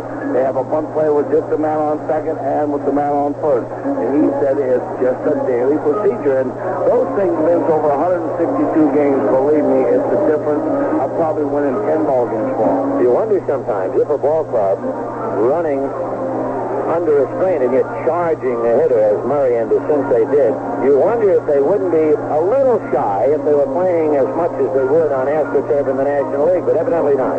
Evidently, they're not shy of anything. I watched them this summer when we played against them, and that Murray just explodes coming down, and DeCinces explodes. You really cannot punt against them.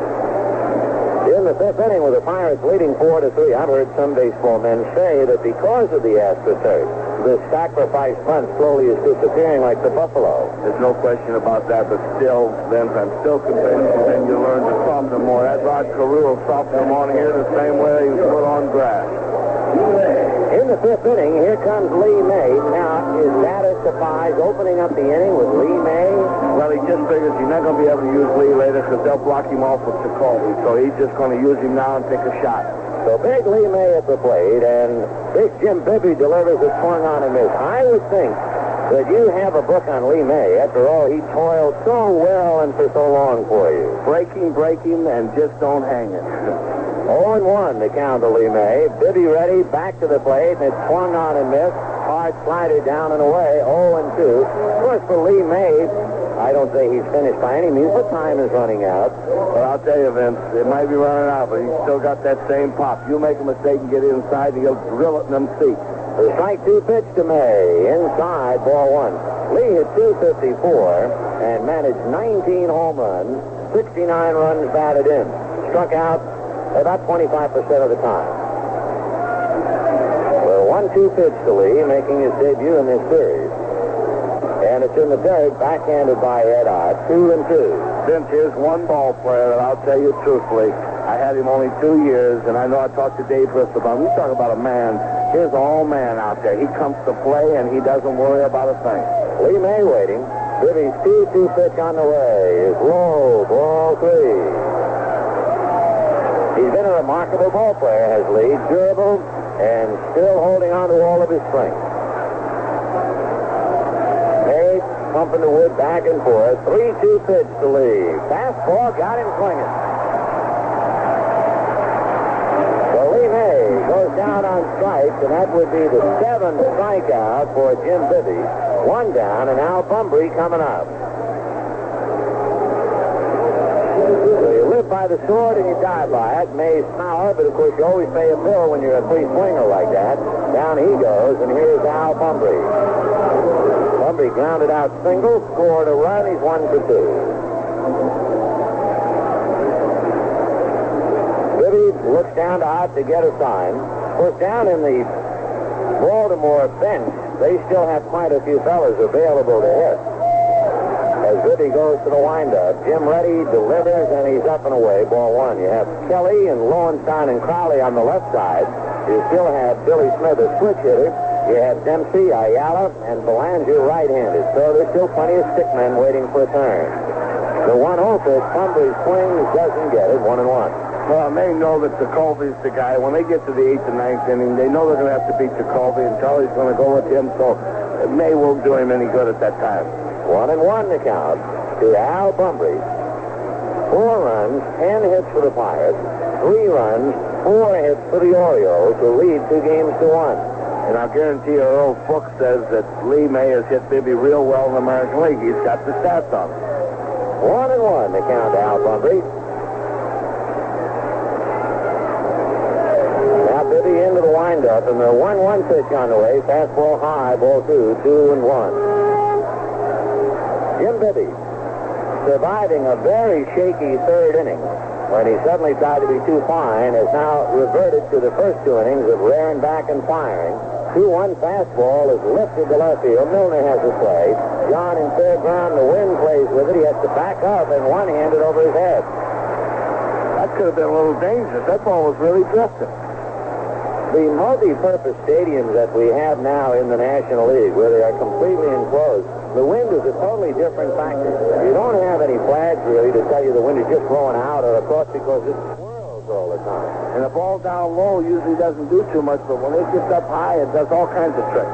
So Milner battling that fly ball and caught it, and with 2 down, here is Kiko Garcia, struck out and doubled. Right hand hitting shortstop, enjoying a marvelous series. Allowed to play last night, came up with 4 hits and 4 RBIs. He takes high, ball 1. the count to Kiko Garcia. Kenny Singleton on deck. Libby into the windup, and the 1-0 pitch on the way. Fastball hit the dead center. Marino fading, turns now, makes the catch, and that's it for the fifth inning. At the end of 4.5, Pirates 4, Orioles 3. You are about to be a witness to a military combat situation. Not one of battle, but of words and procedure. The setting, the courtroom. The objective, justice. The court will come to order.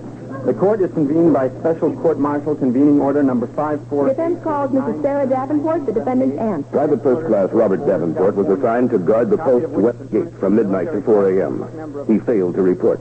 Mrs. Davenport, have you ever known the defendant to shirk responsibility? Objection. Your Honor, Mrs. Davenport is a character witness. This case is based on PFC Davenport's failure to live up to her responsibility. I agree. Trial counsel is reminded that the UCMJ guarantees the defendant's right to present character evidence. Objection overruled. Proceed. Well, in all the years that I've known him, Robert's never Subsequent testimony revealed the surprising fact that the defendant suffered from a congenital affliction, which caused periodic blackouts. PFC Robert Davenport was found innocent. Know your legal rights. It's not as open and shut as you may think. We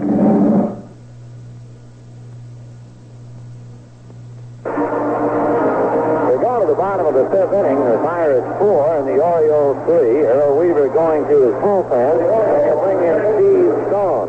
Goes from Dennis Martinez for an inning and a third. Starred with 4 runs and 6 hits. Then Sammy Stewart, 2 2/3 innings, 4 hits but no runs. And now Stone.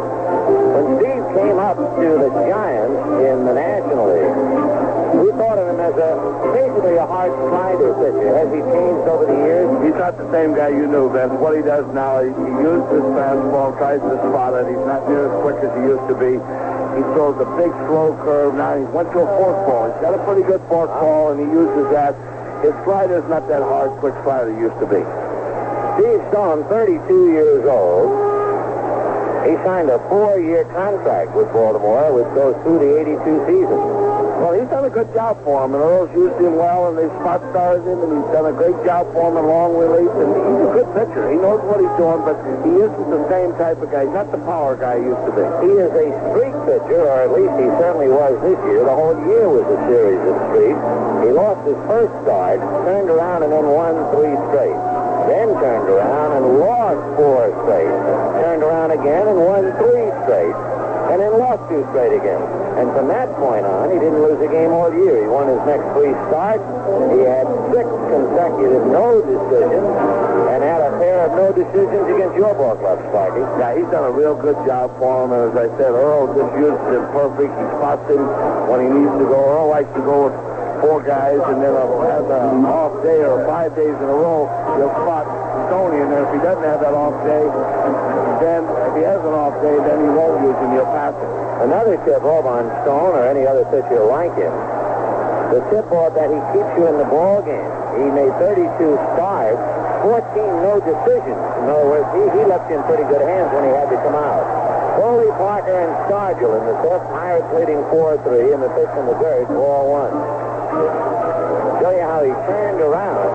Stone in the middle of July was 6 and 7, and then won the next 5 of his final 10 games without a loss. The pitch to Foley, low ball 2-0. 3 times he went 9 innings or more without getting a decision, leaving the ball game with the score tied. And he had his second one-hitter of his career. He had a one-hitter against Milwaukee. The only hit was a home run by Charlie Moore in that game. Stone pitches very well at Memorial Stadium. He was 8-1 at home, but he's 3-6 on the road, and that's where he finds himself now. He gets a strike to Foley, and the count 2-1.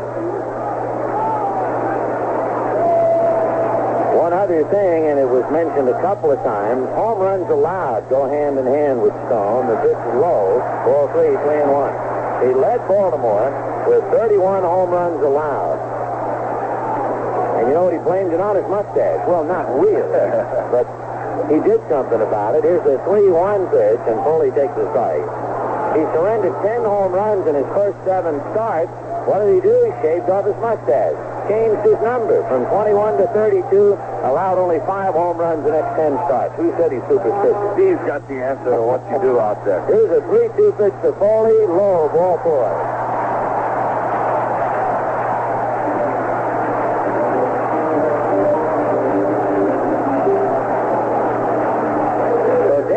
Parker, who hit into a double play and tried to center coming up.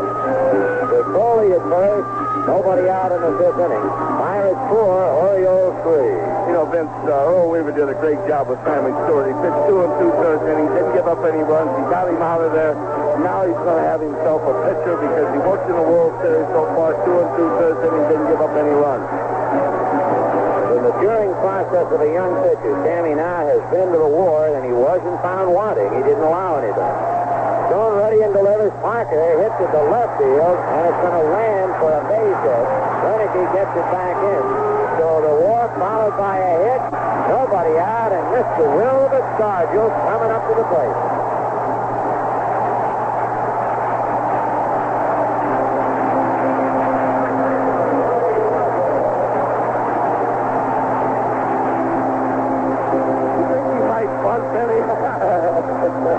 Boys of London would give you a pretty sizable odds to get that, okay?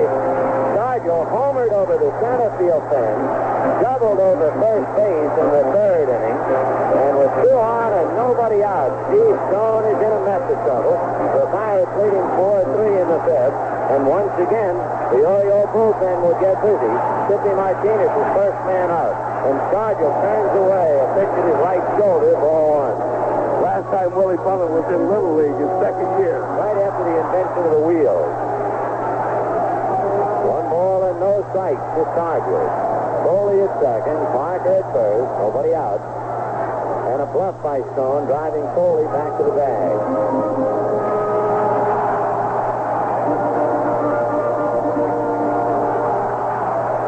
Now Steve out of a stretch.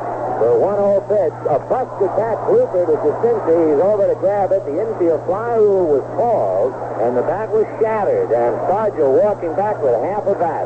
Willie has a sword. He wants to be Earl Flynn right now. So first and second, 1 out.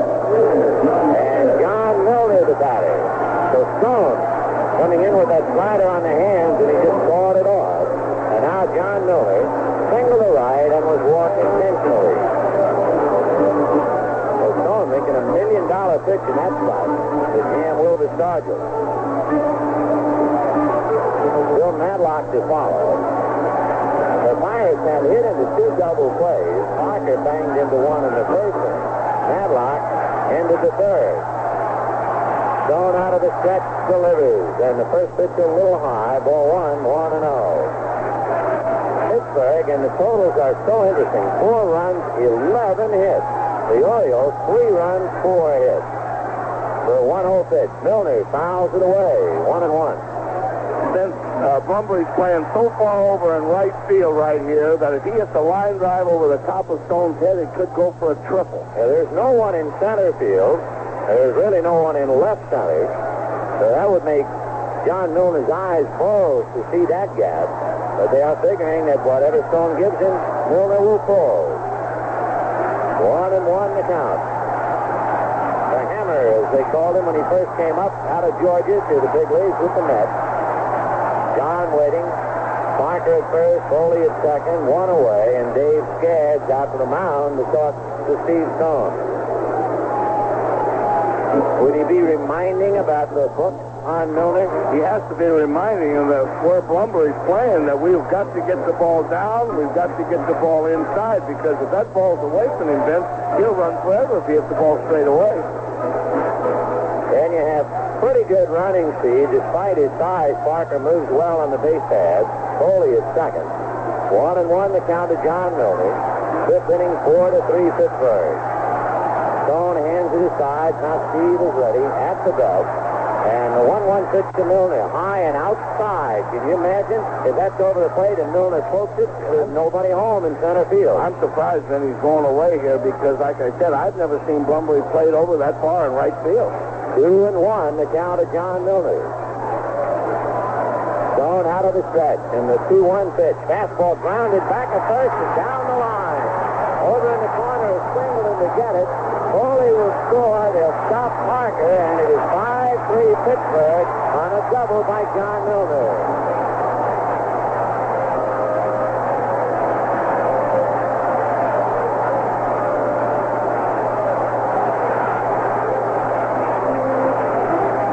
Well, they played him to full, and Milner except he pulled it right over the bag. And Earl Weaver going out to the mound. I think that's what you're going to see here. I just want to go over for a second. You got second, third, you got one out. He's bringing in Martinez here, in my opinion, for one thing. Just walk Matlock. Therefore, the next hitter is Ott, a left-hander. Now, if Charlie wants to make a change over there and send up a right-handed pinch hitter, he then has his right-handed starter to bring in. Right, because Tippy Martinez will then have fulfilled the rule of pitching to one batter. That's right, and this is where Earl will make the move because it blocks you off over there, and this is when he has to make the move. If he would let Stone walk him here and then bring in Martinez, then Charlie has him. That's too late. So Weaver has the entire infield and the battery gathered out at the mound. Meanwhile, standing on the mound and now coming down as if to get some more instructions from Skaggs is Steve Stone. And so, despite all that well-thought-out reasoning, Weaver has allowed Stone to stay in. He's going to allow Stone to stay in, and what he's going to do here then, he's going to bring in his infield. He's going to try to get Matlock out without hitting the ball out of the infield, and then he's going to go ahead and walk out. That's the only way now. Earl decided that he would rather have Stone against Matlock than have Tippy Martinez walk this man and have Stoddard against the pinch hitter. So Matlock with the infield up on the right side. The left side of the infield remains back, however. Milner at second, Parker at third. 5-3 Pirates in the fifth inning with one out. Stone pitching out of the stretch. Pitch to Matlock. Off speed and up. Ball 1. 1-0. Tippy Martinez and Tim Stoddard throwing in the bullpen.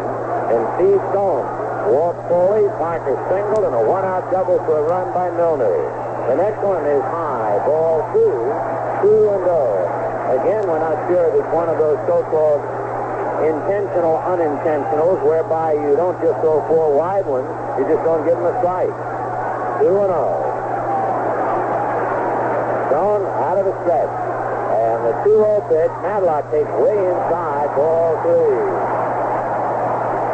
Ed Ott is on deck. Down in the Pirate bench, you have Lacey, Nikosia, Sanguian, Robinson, and Sennett. In other words, if you bring Martinez in, you're thinking you're going to have one of those left-handed batters. Now, the next one is ball 4 intentionally. Well, we'll see about a Weaver move as Ed Ott comes out.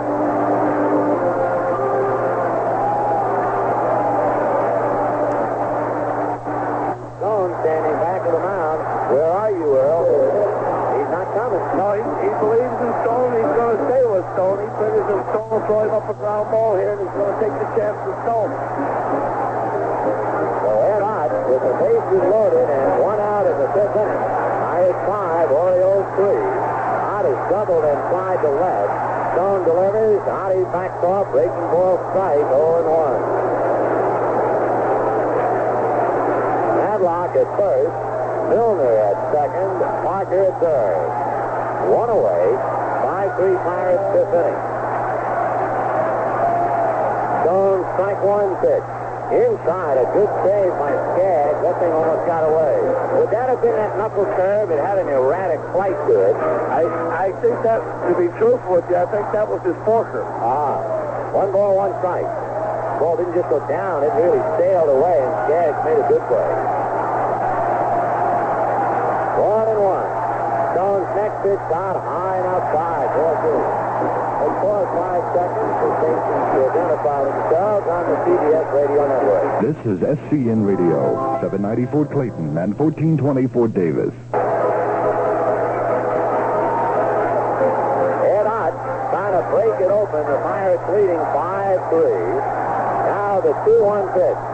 Fastball lifted down the left field line, peeling off foul. Renicky coming over, but he reaches over the fence and can't get it. Came awfully close of reaching over the fence in the bullpen and handling the foul, but just missed it. 2-2 to Ed Ott. DeCince way down the line. Now Doug coming back to his position. Bases loaded, 1 out, fifth inning. Pirates 5, Orioles 3.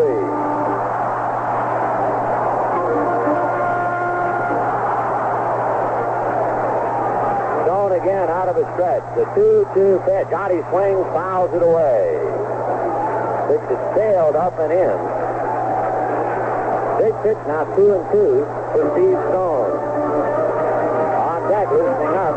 A very tough hitter in the series and all year long, Phil Garner.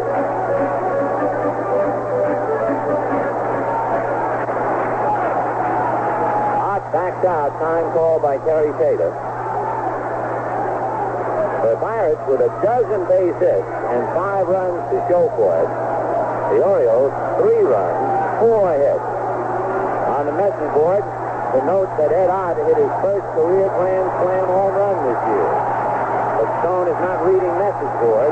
The 2-2 pitch is lifted to left. Renicky coming up. Parker tagging. Renicky has an easy throw to make in the runner's hold. It's knocked down by DeCince halfway to the plate. And Ed Ott slams his helmet down, and Earl Weaver, in his own book, wanted Steve Stone to pitch to Ed Ott, and he got it. And with 2 down now, you have Phil Garner. When Baltimore bats in the 6th, they have Singleton, Murray, and DeCince. You know, Vince, you're a long way from being out of it, though, the way Garner's been hitting in this series. Yes, probably, when you think of it, Garner is the one man they don't want up there right now. They probably take their chances with some of the other hitters, the ones more famous for the bat. But Garner, 2 for 2, and has been wearing out the Orioles so far in the brief 4 games. Stone out of his stretch. Speed ready, delivers, and the fastball is high. Ball 1. He hasn't thrown very many fastballs. That's a showcase pitch. 1-0. Garner hitting .583 in the series.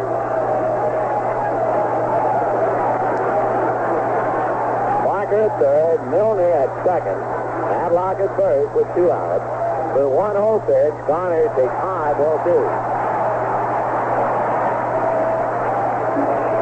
If Stone gets out of this inning, Earl Weaver suddenly is very rich as far as pitching and maneuverability is concerned. It's a big if, and he's almost made it. The 2-0 pitch to Garner. In there for a strike, 2-1. First and second and nobody out. Second and third a run over and 1 out, and they walked Matlock intentionally, and they got the big out. Ed Ott on a fly ball to shallow left. The 2-1 pitch to Garner. Fastball, ground ball to short. Up with it is Garcia. Over to second with a force. And Weaver and the Orioles have negotiated the Pirates out of a possible big inning. 1 run, 2 hits, and 2 walks, and 3 left. And they're quiet here, even though they're leading. At the end of 5, Pirates 5, Orioles 3. This is Esther Peterson, President Carter's Special Assistant for Consumer Affairs. I have a tip for you on coping with the high cost of credit.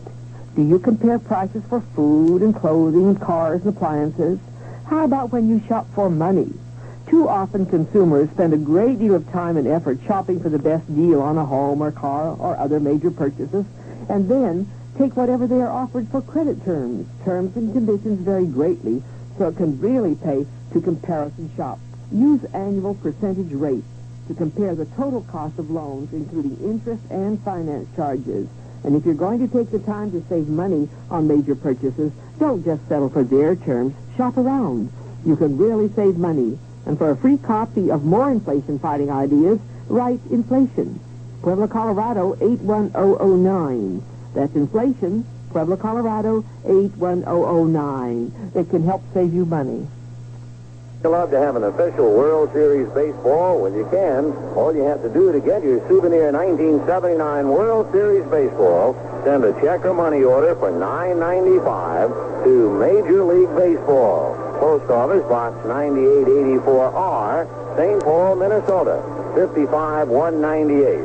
That's $9.95 to Major League Baseball. Post Office Box 9884R. St. Paul, Minnesota, 55198. Don't forget to include your name and address.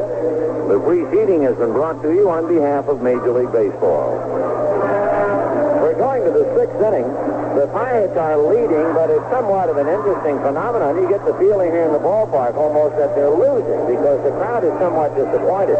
They had expected the Pirates to have piled up a dozen hits, to have had at least one man on base in every inning, to have broken the ball game wide open. But they have anything but. And Baltimore very much in the game, although they're down 5-3. With all of the non-maneuvering in the fifth inning, with Stoddard and Tippy Martinez going in the bullpen, and Stone pitching and walking Madlock, and then going head-to-head with Ott, and then getting Garner, there's one question which hangs in the air like a pall of smoke, and we'll try and dust it off as soon as Singleton has a look at Bibby's first pitch in the sixth inning. Pirates 5, Orioles 3. Bibby into the windup. Jim delivers fastball low. Sparky, if you are not going to maneuver, why would you have Tippy Martinez and Stoddard throwing? Well, he had him ready, Vince, and everything, but he just made up his mind. He was going to stay with the veteran Stone. He felt that he would be able to pitch to the guys the way he wanted to him. Earl just decided that this man will do it for me, and I'll say this, you can't go against him because everything he's done so far has worked out. Singleton fouls it away 1-1. Oh, yes, anything but going against him. It's just, for all of us who have not been that close to Earl Weaver, it's a marvel of understanding to watch him maneuver, to pitch in the dirt ball, too, or in this instance, not maneuver. Well, I think he really felt that Stone has had that experience and everything. He felt that Stone would keep the ball down for him. He did. He made a great pitch on Ott. He got the ball rolling away, and he popped the ball up to short left. And then Garner, he didn't make that great a pitch. He had a shot, but it was right up to the shortstop. 2-1 the count to Kenny Singleton. Jim Bibby looks in to get a sign. Ed Ott wigwagging a couple of signs out. Jim into the windup, and the 2-1 pitch to Singleton is swung on and shelled to center for a base hit. Marino deep to take the hop, and Singleton holding on to his second hit. He had doubled earlier, and the batter now is Eddie Murray representing the tying run. You know, Sparky, over in the National League, in bumping into American League scouts, I heard it over and over and over again. The best manager in baseball is Earl Weaver. Well, he's outstanding. There's no question about it. There's no use trying to deny. There's a lot of good ones, though. I think we've got to mention a lot of people. You got Gene Moss. You got Chuck Tanner. It's better not to mention any of them. But there's a whole bunch of them. There's so many. In fact, I think they're all good myself. But Earl Weaver, you've got to go on one thing. 22 years, he's never had a club under 500. That speaks for itself. Here's Eddie Murray. Struck out twice against Bibby, so he's the hungriest hitter in town. Bibby looks over at first, and Murray fouls it back, and the count 0-1. Since I've noticed that the Pirates have rushed Robinson to get started down there, and he's hurrying up. So Jim Bibby leading 5-3 in the sixth inning. Pitched very well the first two innings, wobbled in the third, came right back with two strong innings, and now here he is in number 6. Murray waiting, and the strike one pitch dead. Bibby delivers low and outside. 1 ball, 1 strike. Bibby 2 repeats on a ball club that doesn't hesitate to go to the bullpen. He completed 4 of 17 starts, a little bit less than 25%. 1-1 the count. 5-3 Pirates, 6th inning. 1-1 pitch to Eddie Murray is a ground ball foul outside of first, backhanded by Stargell. 1-2 the count. Pittsburgh 5 runs and a dozen hits. The Orioles 3 runs, 5 hits. On the Pirates squad, everybody with Bibby has at least 1 hit. 4 Pirates have 2 hits. For the Orioles, Singleton standing at first has 2 hits, 2 of the 5.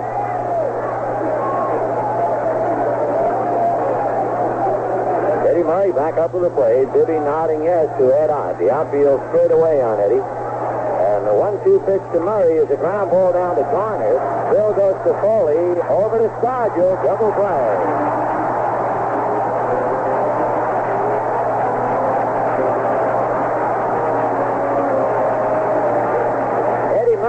Struck out twice and hit into a double play. Coming into today's game, he was 4 for 9.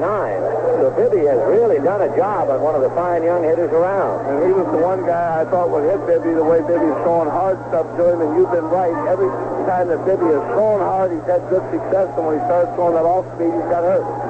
The batter now is Doug DeCinces, who walked and flied to left. The third baseman is 0 for 1. So the Pirates have come up with 2 double plays back of Bibby, and Baltimore has come up with 2 double plays. Back of Dennis Martinez, Sammy Stewart, and now Steve Stone working for the Orioles. Bibby takes a little hike behind the mound for the moment, thinking over his pitches. Jim checking to make sure Stargell is in position. Garner very deep and way over to his right. And the pitch to Sensei up and away. Ball 1-0. Doug almost went after it, thought better of it. You know, Vince, other than that third inning, Bibby's pitched extremely well. He's had good stuff. Jim looks down the barrel to get a sign from Art. 1 ball and no strikes. Sensei has something blow into his left eye, so timeout. Bibby has 7 strikeouts. But what is more important, he has walked only 1. There was only that 1 inning in the third where he got behind on consecutive hitters 3-1. And each time he was tattooed. Garcia doubled and singled and doubled. But that was in the third inning. And before that and after it, he has had marvelous control. Sensei waiting. 1 ball and no strike. Ott goes behind the plate again. Bibby into the windup. 1-0 fastball is low. Ball 2. Bibby will be leading things off for the Pirates in the bottom of the 6th inning. Pirates 5, Orioles 3. Top of the 6th. 2-0 pitch. Sensei takes low. Ball 3. Gary Reineke on deck.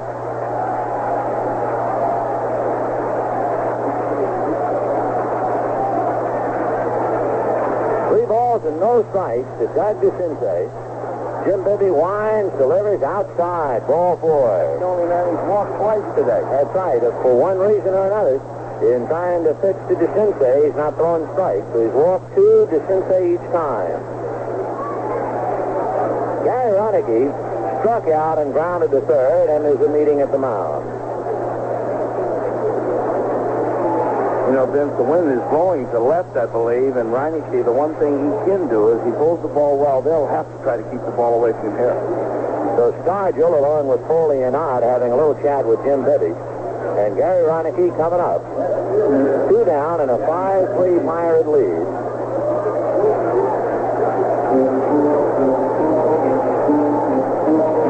Stargell holding the bag on Sensei, and Reineke deep in the box. That right foot is as deep as the law allows.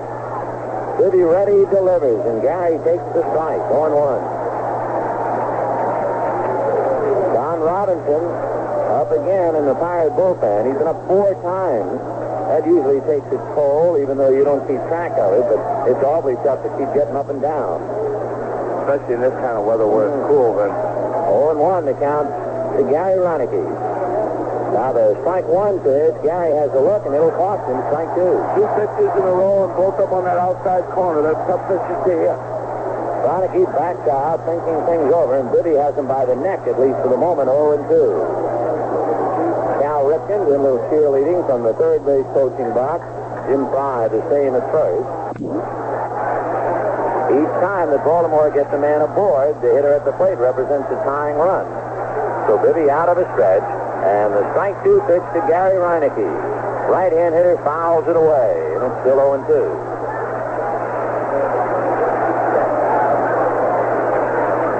Pirates scored 4 in the second. Baltimore came back with 3 in the third. Pittsburgh added a big run in the 5th inning.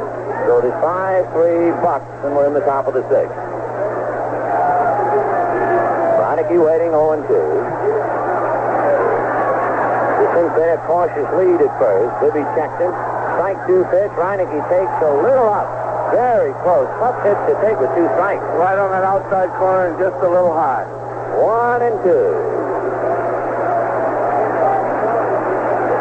Bibby taking his time. Right foot on the rubber. Bends at the waist. Big man nodding yes to Ed Ott.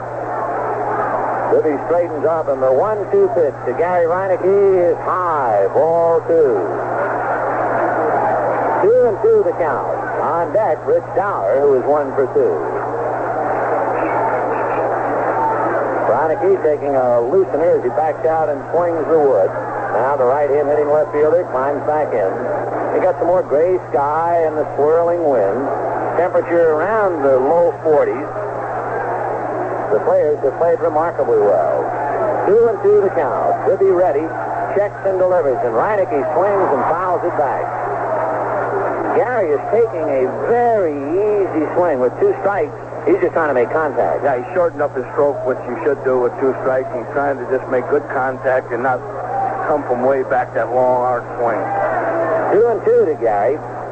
Time call for the moment. A piece of clothing, I believe, has fallen from the balcony in right down on the warning track. It was spotted by Chuck Tanner, who hollered to Tata, and finally, going over, Dave Parker clears it off. It might be a sweater or a windbreaker.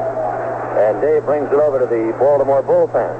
I can't believe anybody losing anything with clothes. I was just going to say, how could anybody lose a jacket on a day like today? 2-2 the count. Reineke waiting. Bibby on the rubber, looks in to get a sign. Bibby nodding yes. The Sensei off the bag at first. And the 2-2 pitch coming up. Bibby delivers, and there's a fly ball into right field. Parker went back on it. Now Dave comes up, and one-hand hit to end the inning. A base hit, and that's all. They leave a man at the end of 5 1/2. Pirates 5, Orioles 3. I'm Frank Rita. My wife and I are involved with helping engaged couples prepare themselves for marriage. Our church encourages us in this program and sends us many couples of various ages and backgrounds. The program isn't preachy, but we give these couples the opportunity to understand what they're really getting involved in. We share our own experiences with them, specific situations in our own marriage which we can share with them. They're really touched by the fact that somebody cares that they succeed in their marriage. The program's changed our own life, too. It renews our faith in each other, and it's brought our family closer together. If we can do our little bit to make today's marriages work better, we know we are doing God's work. What's going on where people worship today? Caring, loving, working with others, doing what God wants you to do. There's a cure for loneliness and emptiness when you give of yourself. Find yourself with people who worship. A message of religion in American life, the Advertising Council, and this station.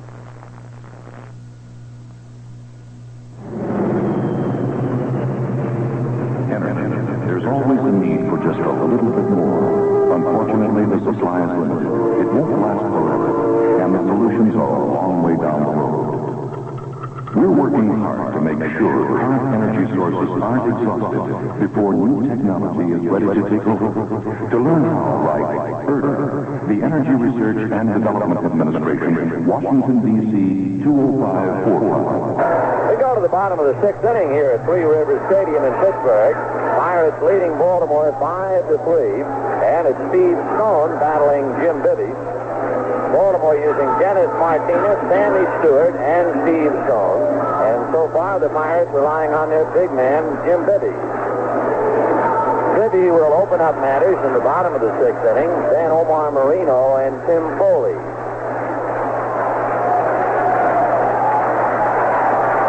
Bibby lined out, tried to sacrifice, and bunted into a force play. But Jim is 0 for 2.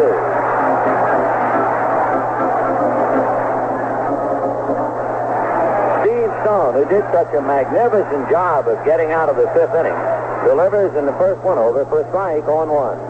All things considered, Vince, you have to admit this has been an exciting World Series up to this point. Marvelous. 5-4 Baltimore, 3-2 Pittsburgh, 8-4 Baltimore. Bibby swings and misses.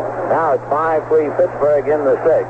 And considering the elements and the poor weather, they really are 2 very big league ball clubs. They've all played well. 0-2 the count to Bibby. Stone ready, delivers, and it's on the corner, strike 3 call. A little slider got Bibby, and down he goes. Bibby says, too bad, Stone, you won't be hitting because he's doing 3 straight breaking balls, and that's just not their club doesn't allow that. Stone will be due up 3rd in the 7th inning. The figures that this is his last inning of work. Omar Marino grounded to short, singled to center, and hit into a force play.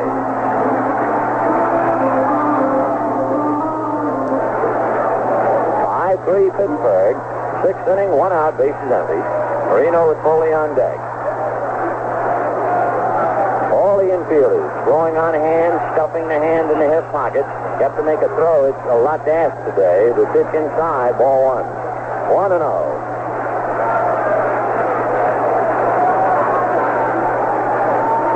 Stone looks down to Dave Skaggs, who's gone all the way behind the plate. For 1-0 pitch, high, ball 2. When Baltimore hits in the seventh, they have Dower, Skaggs, and Stone spots.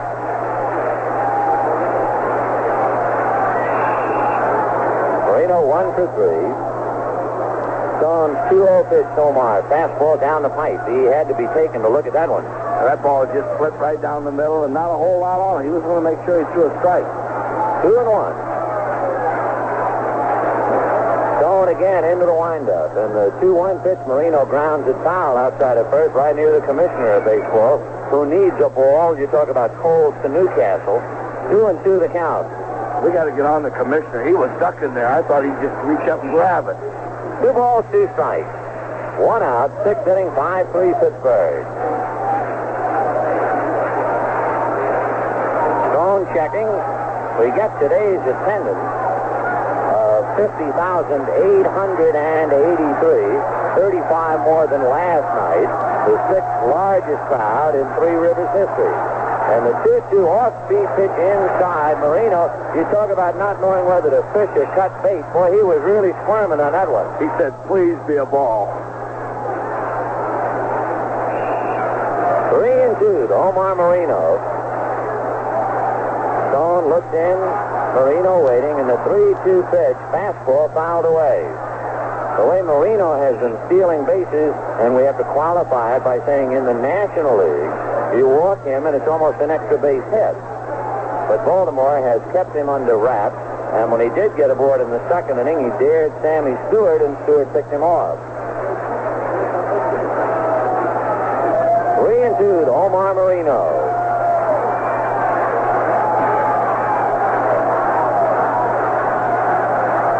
Marino waiting, Stone into the windup. He delivers fastball, foul back. He challenged him with a fastball. He just doesn't want to walk him. He doesn't want to walk him because he knows one thing. Marino's a little upset. He got thrown out the other day and picked off today, and he's going to go again if he gets on. That's put a lot of pressure on Skaggs trying to follow Rick Dempsey's act. Yeah, it's a lot of pressure, especially when Marino really wants one. 3-2 the count. Marino took a walk over to the on-deck circle for the moment. Now Omar back up to the plate. In the dark here, and it is getting darker by the minute. Stone looks into Skaggs. Steve into the windup, and the 3-2 fastball is hit on the hands. The ground ball to Dower on his knee, comes up with it and throws him out. 2 down. Tim Foley, 2 singles and a walk, battling for a perfect day. And for the Pirates, they have gotten at least 1 man on base in every inning. But now here in the 6th inning, the first 2 batters make out.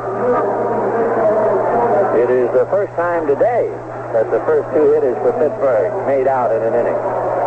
Stone into the windup. Steve delivers way outside, ball 1. Dave Parker on deck.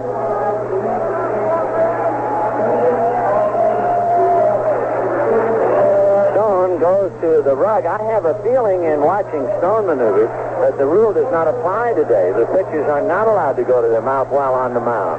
Here's the 1-0 pitch, and that's high, ball 2. You know, they might have figured Vince with that sun out, but the sun might have been out, but it's still every bit as cold as it was. I'm just wondering, can they reverse themselves? Can the umpire switch it during the course of a game? Umpire can do anything he wants. I guess so. The 2-0 pitch to Foley, in there for a strike, 2-1. But that time, Stone was rather deliberate in getting off the mound before he went to his mouth. Where in the other games, the weather was so inclement, they allowed the pitcher that luxury. 2-1 pitch. Foley hits it over the head of Dower, base hit into right center. Singleton over there to get it. So Tim Foley now joins the group. He has the perfect game with 3 singles and a walk, and that allows Dave Parker another swing. When you're hitting ahead of Parker, I guess you get a lot more pitches that you can handle. Well, you get pitches because they don't want to take any chances and walk you because they'd better have you hit the ball, take a chance you'll hit it at somebody. Sparky is the best hitter on your team, the number 3 hitter. Usually that's the way they always set it up, but I think it depends on your ball club. A lot of times you'll be a very fast man that makes good contact also. Here's Dave Parker. Bottom of the 6th, 5-3 Pirates, 2 out. The pitch to Dave inside at the knees, ball 1. trouble on deck, Wilbur Stargell. 1-0 the count. The Pirates with left-hand batters in a row, Parker, Stargell, Milner. 1-0 the count. Stone back to his hitter. Parker takes inside. He's trying to keep the ball on top of him so those big muscular arms can't extend. You're not kidding, because he knows if he extends them, he's going to get hurt. And then you think about it, they've had a little over 2 hits an inning up to this point in 5 2/3 innings and only have 5 runs. 2-0 the count of Dave Parker. 2 out. Foley held on by Eddie Murray. 5-3 Pirates, 6th inning. The 2-0 pitch, and Parker takes very high. Ball 3. 3-0.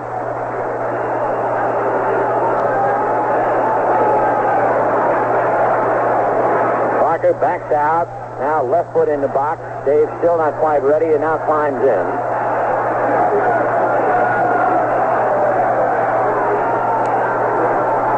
Stone out of the stretch. The 3-0 pitch. Parker swings, and he didn't get a good pitch. He wasn't going to get any 3-0 automatic fastball. He got a pitch in on the hand. 3-1. Stone again off the rubber and off the mound. Goes to his mouth, now up on top. So you can just about think that's the rules today. They're back to normal. In temperature around 40 degrees, and the pitchers have done very well. The 3-1 pitch, Parker hits a high foul down the right field line, peeling off foul, and it will go back into the stands out of play. That's what they call a major league pop-up pitch. Boy, Parker really lifting one high and into the right field corner.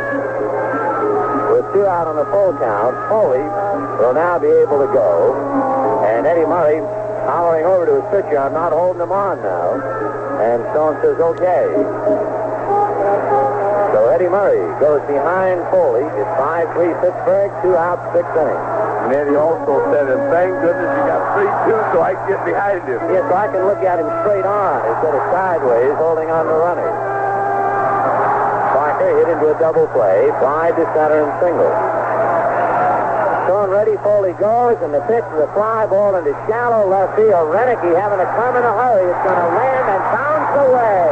And here comes Foley to score on an AstroTurf double, the thing we were talking about last night.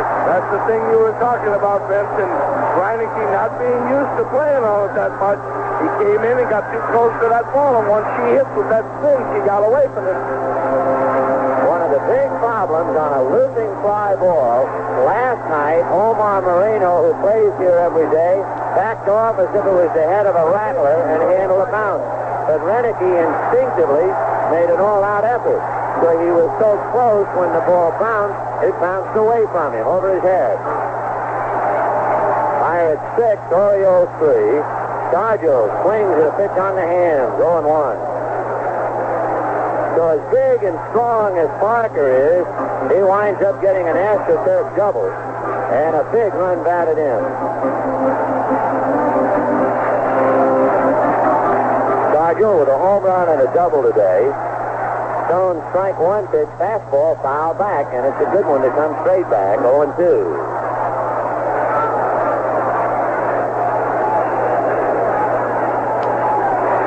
With 2 outs, and the only time today that the first 2 Pirates made out in an inning, wouldn't you know, Foley singled, and then Parker got the double to get him home. You know, they've had so many shots at him today, 14 hits in 5 2/3 innings. That's a lot of base hits. So Stargell trying to keep it alive. On deck, John Milner. Strike 2 pitch to Wilder, high and inside, ball 1, 1-2. 6 runs, 14 hits, 1 error for the Pirates. 3 runs, 5 hits, no errors for Baltimore. And Stargell takes low and inside, a good save by Skaggs. 2-2. Baltimore came up with 8 runs last night, and they're faced with a similar situation today. And it's tough in the cold, on the road, with 3 innings left to them. 2-2, and Stargell fouls it back upstairs out of play.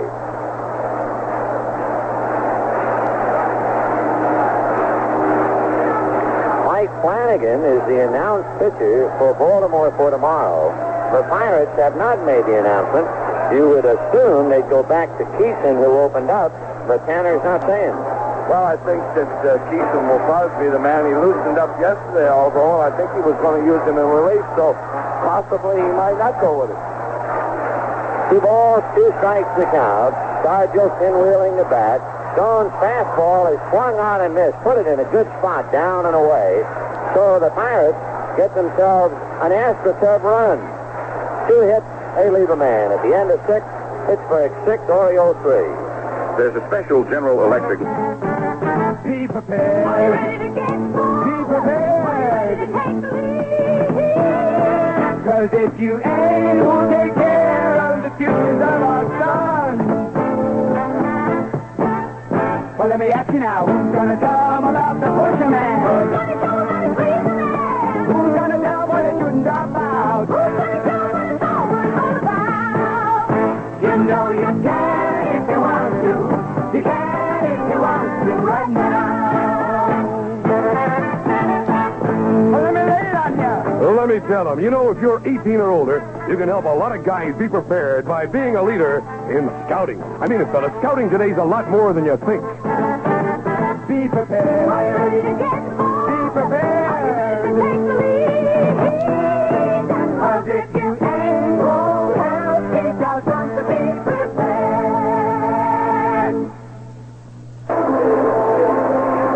We have 6 innings in the books at Three Rivers Stadium. The Pirates, 6 runs, 14 hits.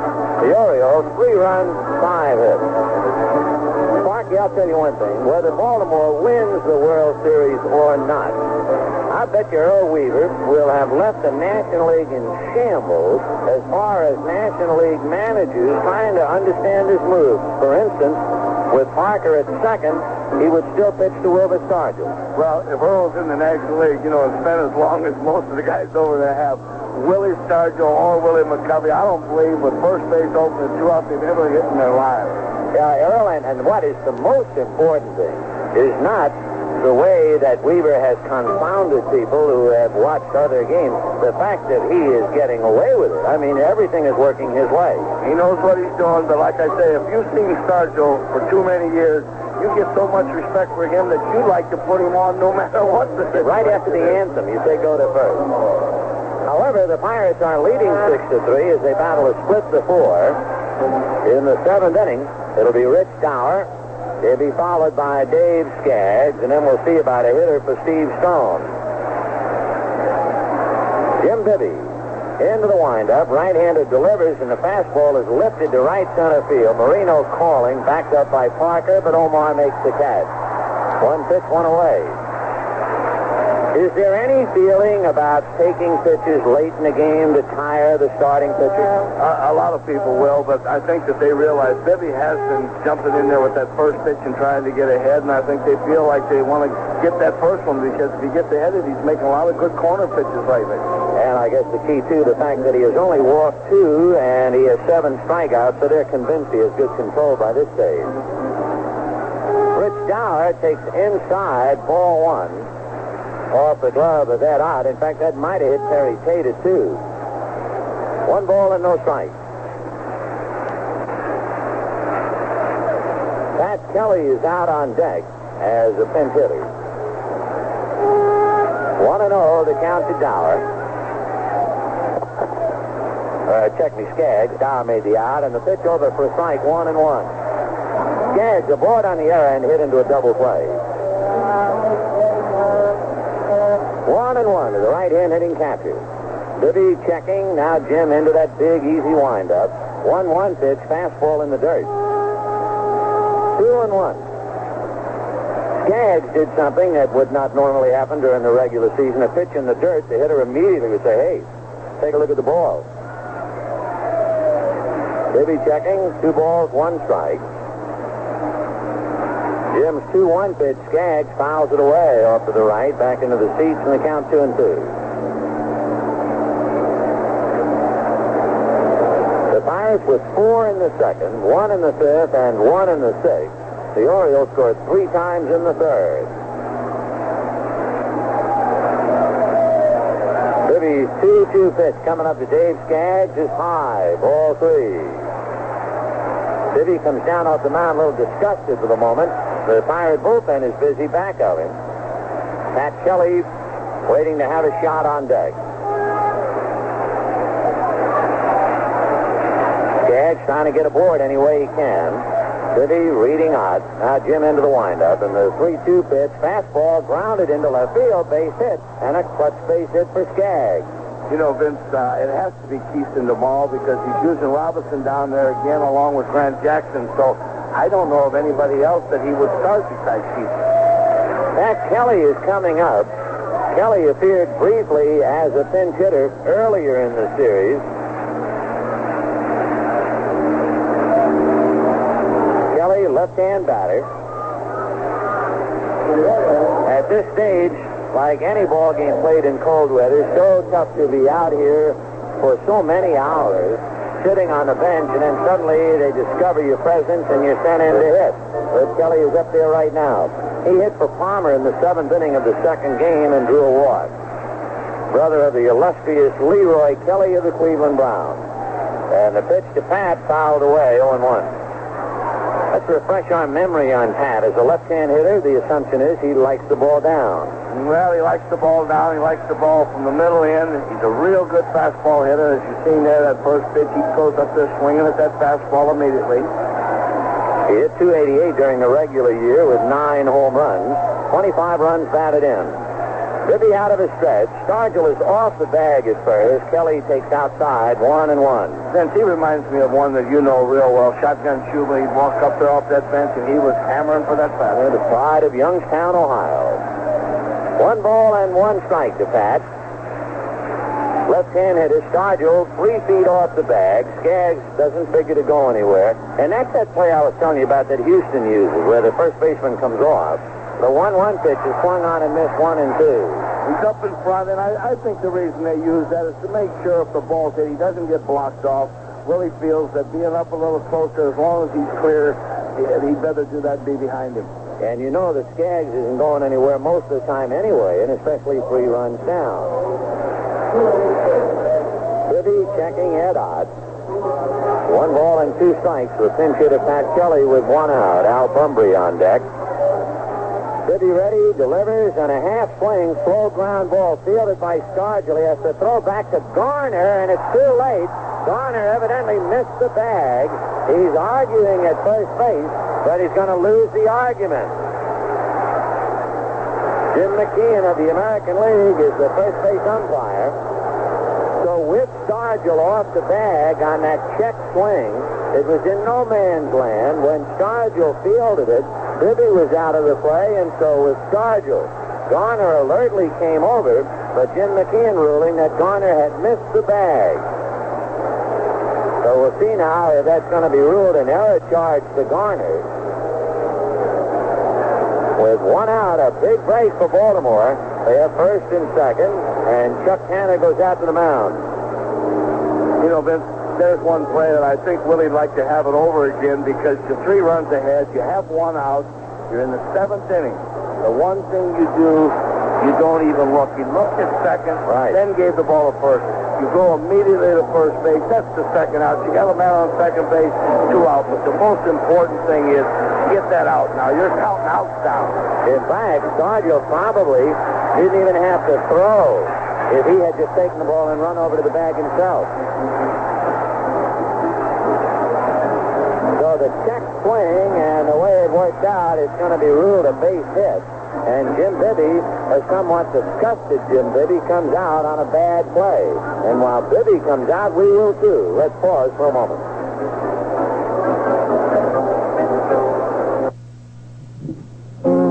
Now I lay me down to sleep. I feel like such a helpless creep. Each day I promise to quit smoking, quit the world of cough and choking. Then I slip back in the trap. I smoke and feel like such a sap. It isn't easy, dearest friend, to keep the habit to the end. But take the faith and try again, another try, you quit And then life can be beautiful. Your Lung Association has free information on how you can kick the habit for good lungs and good life. Kicking the habit is tough. Lung disease is tougher. Remember, each time you try is a step towards victory.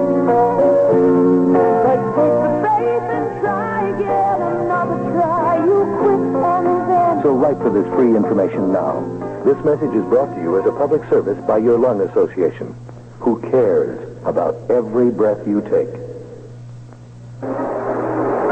Grant Jackson tuning out here at Three Rivers Stadium.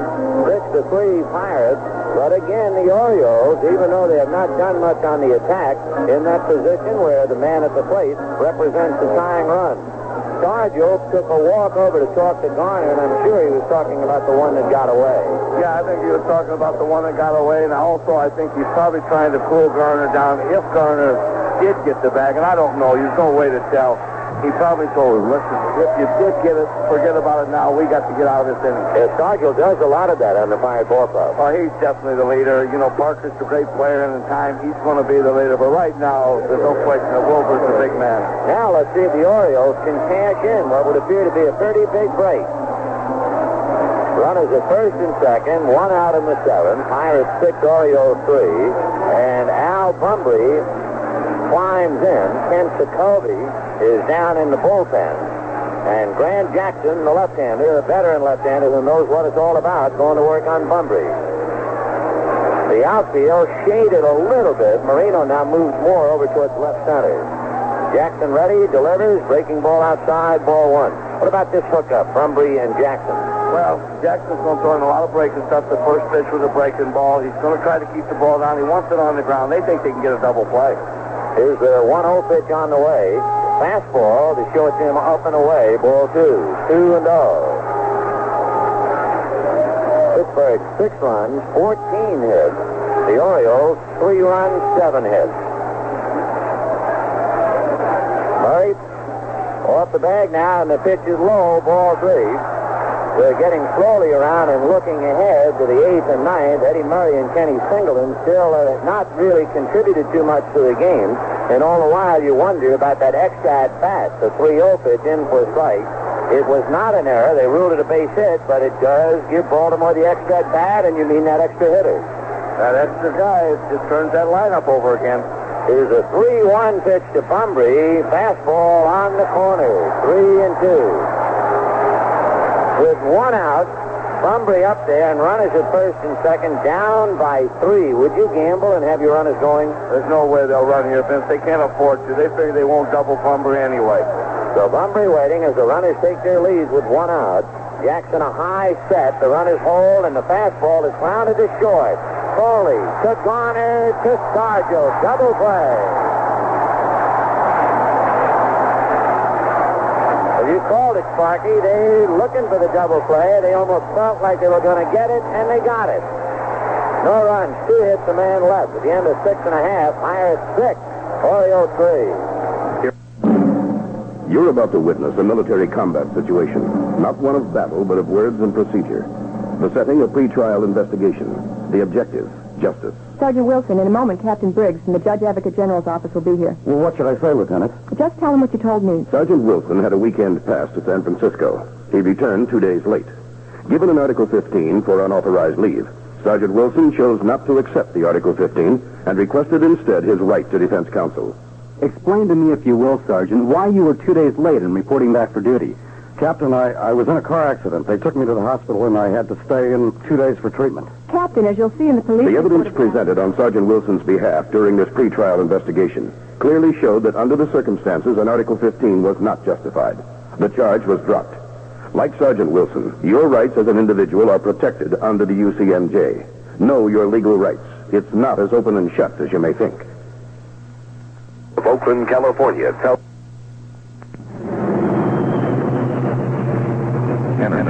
There's always a need for just a little bit more. Unfortunately, the supply is limited. It won't last forever, and the solutions are a long way down the road. We're working hard to make sure current energy sources aren't exhausted before new technology is ready to take over. To learn how, like ERDA, the Energy Research and Development Administration, Washington, D.C. 20545. The International Thoroughbred Race on Saturday, November 10. For the 3rd consecutive year, CBS Radio Sports brings you the great event with Win Elliott covering the festivities in color and Ray Haight calling the race at Laurel Racecourse in Maryland. Right here on most of these CBS Radio Network stations for the Washington, D.C. International Thoroughbred Race, November 10th. Bottom of the seventh inning here at Three Rivers. The Pirates leading Baltimore 6-3. The Pirates must be somewhat relieved, not only to get the double play to get out of the inning, but to make a bad play and get away with it. They got away with it, and of course the big thing was that he got him 3-0 and then came back. I think Jackson really has to prove what a veteran can do. He got him 3-0. He still came back, threw a strike, 3-1, threw a strike on 3-0, 3-1, and then made the good pitch downstairs again, 3-2, and got the double play. Now we'll take a look at Timothy Paul Stoddard out of Indiana. And there's a lot of them to take a look at. He is 6'7", 235-pounder. And he'll be pitching to John Milner, Bill Madlock, and then Ed Ott. Stoddard was the most effective relief pitcher until he tore a muscle under his right armpit. The end of June, the pitch fouled away by Milner, 0-1. In fact, up until that time, his earned run average was 1, and he had struck out 47 batters in 58 innings. The strike one pitch off speed and over strike two. What kind of stuff does he have? Well, his fastball, breaking ball pitcher takes off on his breaking ball one pitch and then throws it hard another pitch. Jim looks in to get a sign, and the strike two pitch to Milner. Fastball popped in the air, and it's the shortstop Garcia backing out, settling and waiting, and makes the catch. One away. Since he hurt his arm against us, we were in there playing him in June, and he made a pitch, and all of a sudden he just started walking around the mound, and Ray Miller came out, and that was it. And he was out, a long time for him. At that time, like you said, he was the number one relief guy. Tim Stoddard stayed on the active roster, even though he did tear the muscle, but he didn't pitch again until the 21st of July, and then, wouldn't you know, he aggravated the injury again. The pitch in the dirt to the backstop, ball one to Madlock. So that time, they put him on the disabled list for 21 days, and he didn't come back until the 1st of September. Well, even up to the last week of the season, they were debating whether to put Pete Ford on the list, their other pitcher, Warren Stoddard. Stoddard's 1-0 pitch on the way in the dirt, ball two. At 6'7", I'm sure you would guess he has basketball in his background. He was a member of the North Carolina State basketball squad that won the NCAA championship back in '74. 2-0, the count to Bill Madlock. 6-3 Pirates, bottom of the seventh inning. When the Birds come up in the eighth, they'll have Kiko Garcia, Ken Singleton, and Eddie Murray. So if they're going to make some noise, it would figure to be coming up. 2-0 to Madlock. Started without a windup, and the fastball is in there. When you're that big, the thought of him rocking into a windup would make him look awesome. I think he would just be awful if he wound up and did a little Keon stuff turned on you. He does you a favor without a windup, and the 2-1 fastball is low, ball three. 3-1 to Madlock. Madlock has doubled, hit into a play, double play and walk. There have been 5 double plays in the game. 3-1 pitch, and that's low, ball four.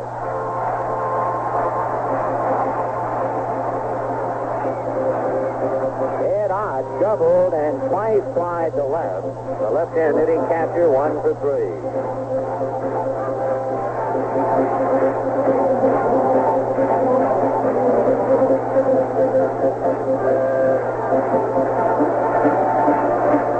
To 3 in favor of the Pirates, bottom of the seventh inning. The Pirates have had at least one man on base in every inning. Only one did the first 2 batters make out, and that was in the 6th, and they still scored. And the pitch to Ott is a check swing for strike, 0-1. So the Pirates with twice as many hits and twice as many runs. 6-3, they lead Baltimore in the 7th. 0-1 to Ed Ott. Bill Garner on deck. Throw to first. Madlock back to the bag. Madlock is a very good base runner and a good base stealer. He stole a total of 32 during the regular year and was caught only 10 times. Throw driving him back. How about Stoddard and his move to first? Stoddard's got a pretty good move to first, and he's pretty quick going home. 0-1, the count odd. Matlock off the bag draws another throw. It would seem in sitting upstairs watching games that if the base runner, if he has any kind of speed at all, if his right foot, his front foot, touches the astroturf, it's a cue to throw over to first base. There he goes. Hot fouls it away. Is that basically a rule at all? Well, you would think so. I know we screamed from our dugouts when I was in the National League. Anytime, like you said, that guy got his right foot on the astroturf. Hey, throw over there. But David Concepcion and Moreno, there's something. And Joe Morgan, they used to get both feet on. Now, when they get both feet over there on the astroturf, we are screaming, please throw. In fact, today, remember when Moreno was picked off, he had both feet on the astroturf. That's as big a lead as I've ever seen. Well, I've seen Concepcion and Morgan both get that lead, and at times I used to get so scared. I said, oh, my goodness, I know he's gone. 0-2 the count. Dead odds. Matlock off the bag, but Ott backs out and time calls. Pirates 6, Orioles 3, bottom of the 7th. Stoddard out of his stretch. Matlock doesn't go, and the pitch is hit foul down the left field line, back into the bullpen. Still 0-2. Matlock held on by Eddie Murray. Matlock again walking off the bag, right foot just short of the rug, and there he goes. Pitch inside. Skaggs' throw is down there waiting for him. Good throw. I'm getting the feeling that Pittsburgh might not run too much against them. So Bill Matlock shot down easily. A good tag by Garcia, and it was a perfect play. 0-2. They just threw the ball at Ott's ribs to drive him out of there and give Skaggs a clear deck and a good shot. He made a perfect throw. Either the only thing I can say is they haven't made one bad throw. Every throw has been perfect. 1-2 the count. Are you a little surprised that a runner goes 0-2? Well, after he fouled that ball over, I'll be truthful with you, Vince, I was going to guess it, and I said, I've been wrong all day today. I'm going to keep my mouth shut. It's fouled away. It's still 1-2. No, not wrong. Not the point. Vince, let's be honest. I've had a bad But no, that's not the point. We're not taking bows saying we're right when it happens, or are we wrong when it doesn't. We're really just trying to explore possibilities up here. Well, whatever I've explored today has been all wrong. Here's the 1-2 pitch, and Oddie fouls it away. You know, a lot of times people are listening and say, oh, well, they're second-guessing. That's not the point. What we're just trying to do is to give you all of the alternatives, all of the possibles that a manager has to elect from, and it's really kind of fun to try and think along or not think along with it. The 1-2 pitch, a shot off Stoddard's left knee over to Murray, who picks it up and steps on the bag. Stoddard doesn't want to rub, but, oh, that's got to hurt. He works on that play. They've been working on that all the time. It's a great shot off your knee, and he will get an assist, he'll be happy to know. 1-3 at the end of 7. Pirates 6, Orioles 3. There's none so kind as one you cannot see, one that opens up your mind and keeps you company.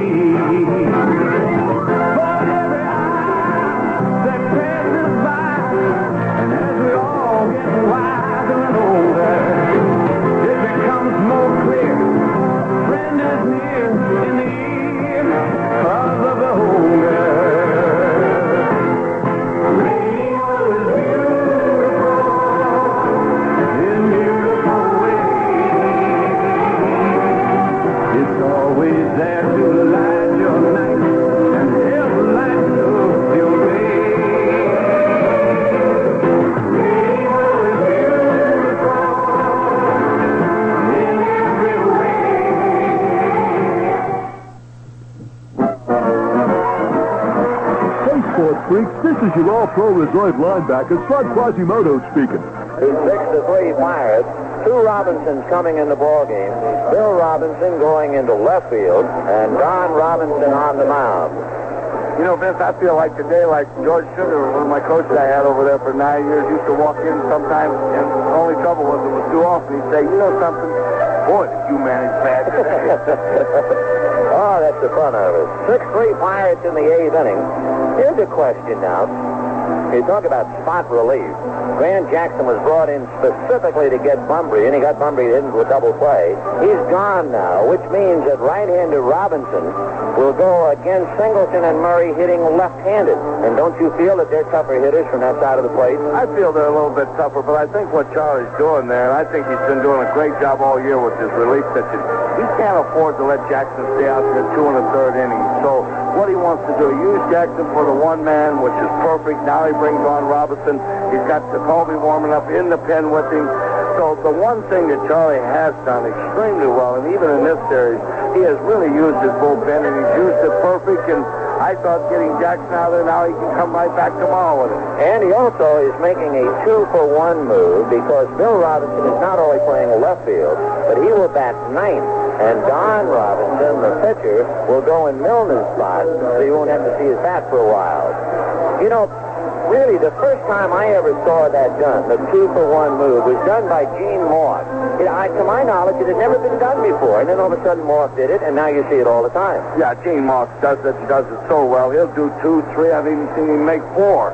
And Mock started it. He's the one that deserved credit. I think he woke a lot of people up to the fact that you have to move your people around.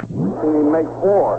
And Mock started it. He's the one that deserved credit. I think he woke a lot of people up to the fact that you have to move your people around. Here's Chico Garcia taking a strike, and they're off and running into the 8th inning.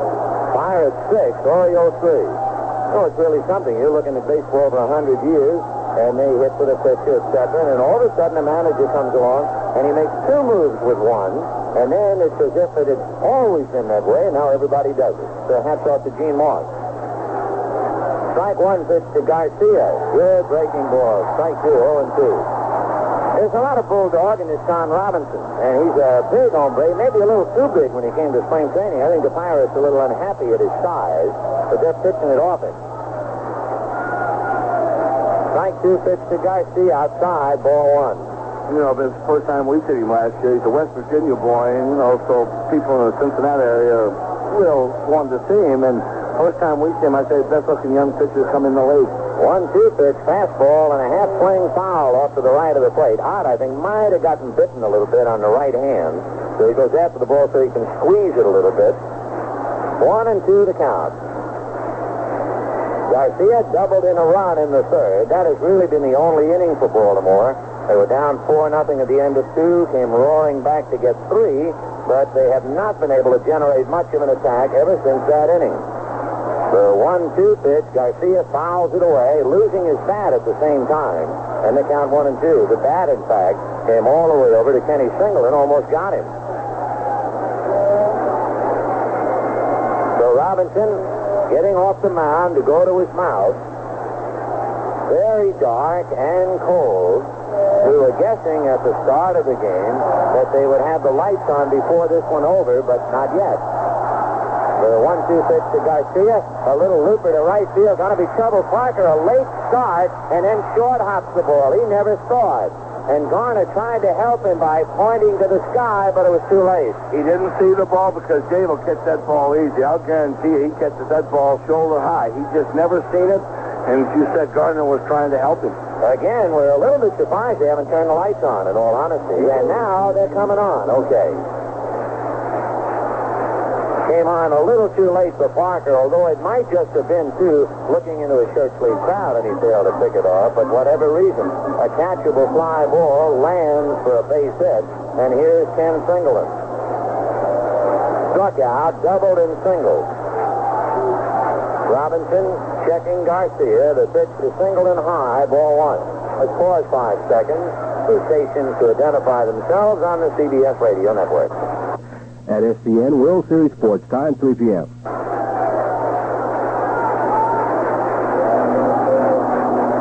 Go to first. Garcia back to the bag. Don't forget tomorrow, Game 5 of the World Series right here. 4:15 Eastern Time for warm-up. Game time at 4:30. The 1-0 pitch, Singleton lays off, and it's a strike, 1-1. You know, I was thinking, too, Vince, they couldn't catch Garcia's ball. There's no way in this series that any ball he hits is going to be caught. You know, you start to get that feeling. Chico with a single and a double today, coming off a 4-hit ball game last night. 1-1, the count of Singleton with Eddie Murray on deck. Robinson hands it aside, now gone out of the stretch. 1-1 pitch to Singleton, way outside, ball 2, 2-1. During the regular year, and I really don't know if the numbers during the regular year mean anything in application to the World Series, Robinson gave up a dozen home runs, and he was 8-8, earned run average almost 4. Don checking, Singleton waiting, 2 balls and 1 strike. Robinson delivers, fastball, a one-hopper by a diving Foley into left field, and all of a sudden, here comes Eddie Murray representing the tying run. Yeah, Eddie today has struck out twice. He's the one guy I thought would hit Bibby. He struck out twice, and the other time hit a little weak ground ball for a double play. So he is due if anybody's due on their ball club. So Don Robinson gave up a fly ball single. That certainly wasn't his fault on the ball to Parker. Then Singleton hammers one by a diving Foley. And here come those Orioles. Eddie Murray struck out twice and hit into a double play. And again, you get back to Stargell's play. They got away with it in the 7th inning, but had Stargell gone to the bag for the out, the inning would be still a little different instead of having Murray up here representing the tying run. And on deck, Doug DeCinces. Eddie Murray, 25 home runs, 99 runs batted in during the year. Nobody out, 2 on. 8th inning, 6-3 Pirates. Robinson delivers, fastball on the outside corner for a strike. I was surprised that Murray took that ball because that's the ball he likes. He might have been looking for the breaking ball then. 0-1 to Eddie. Garcia away from second, Singleton from first. Don Robinson out of the stretch, and the strike 1 pitch coming up. Robbie Reddy delivers, and he's low with it, 1-1. 6 runs, 14 hits for the Pirates, and it has been a case where Pittsburgh has squandered numerous opportunities to tear the ballgame apart. The Orioles hanging tough, 3 runs, and now they have accumulated 9 hits. 1-1 to Eddie Murray. Robinson at the belt, the 1-1 pitch is swung on and missed. Good breaking ball in, and it dropped down almost in the dirt, 1-2. That's a tough pitch to handle, even for the best of them. That's the one he must have been looking for on the first pitch, because I think if Eddie had his choices, he'd like to whack on that first one. 1-2 to Eddie Murray. Garcia, short lead at second, Singleton away from first, and the 1-2 pitch to Murray. Robinson ready, delivers, and is a broken back ground ball down to short. They go to second for 1. Garner throws to third, but the runner Garcia holding, and the meat end of that bat traveled 8 to 10 rows back into the lower deck like a runaway propeller blade. So Murray has a bat sawed off, and with 1 out, runners at first and third, and Doug DeCinces will be the batter. So a 4th play. And alertly, Garner was looking at third. If Garcia had rounded third, Garner was going after him. But Cal Ripken was hollering at Garcia, hold up at the bag. So Doug DeCinces coming up. First and third, 1 out in the 8th. Pirates 6, Orioles 3.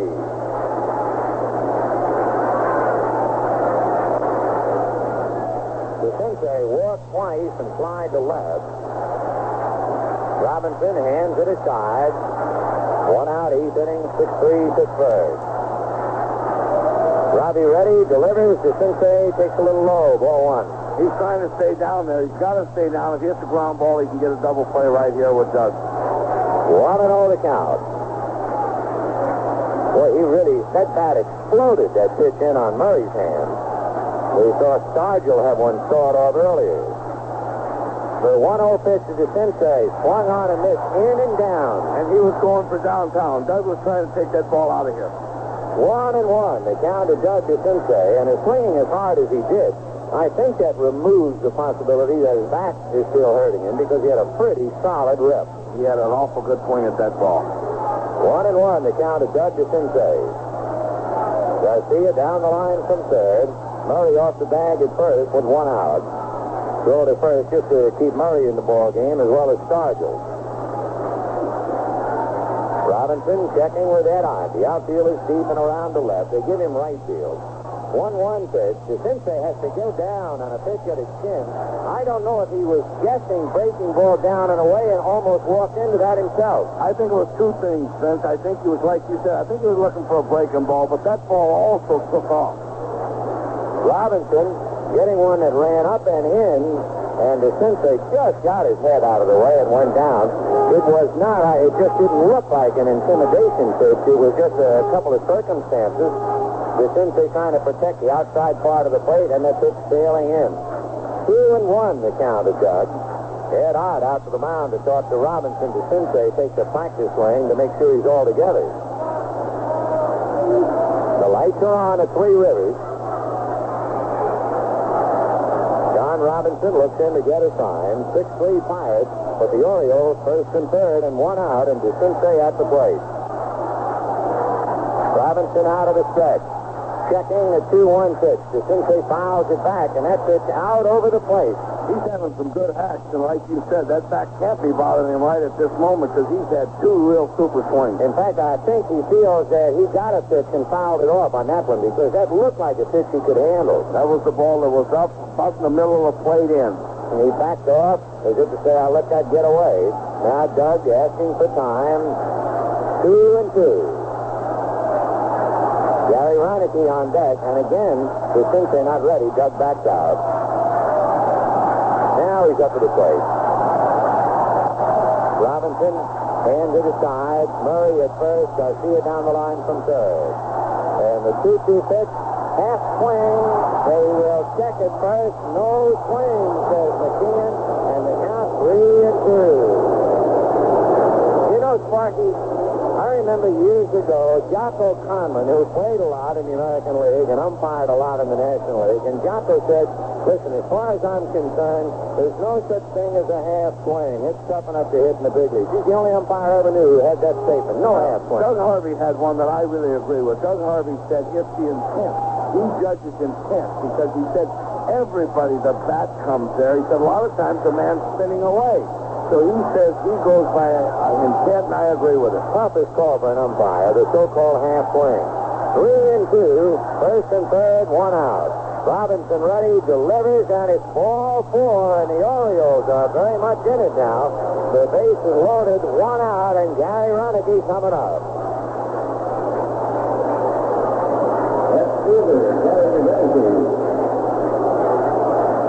Last night, it seems to me, we had a check swing followed by a key base hit.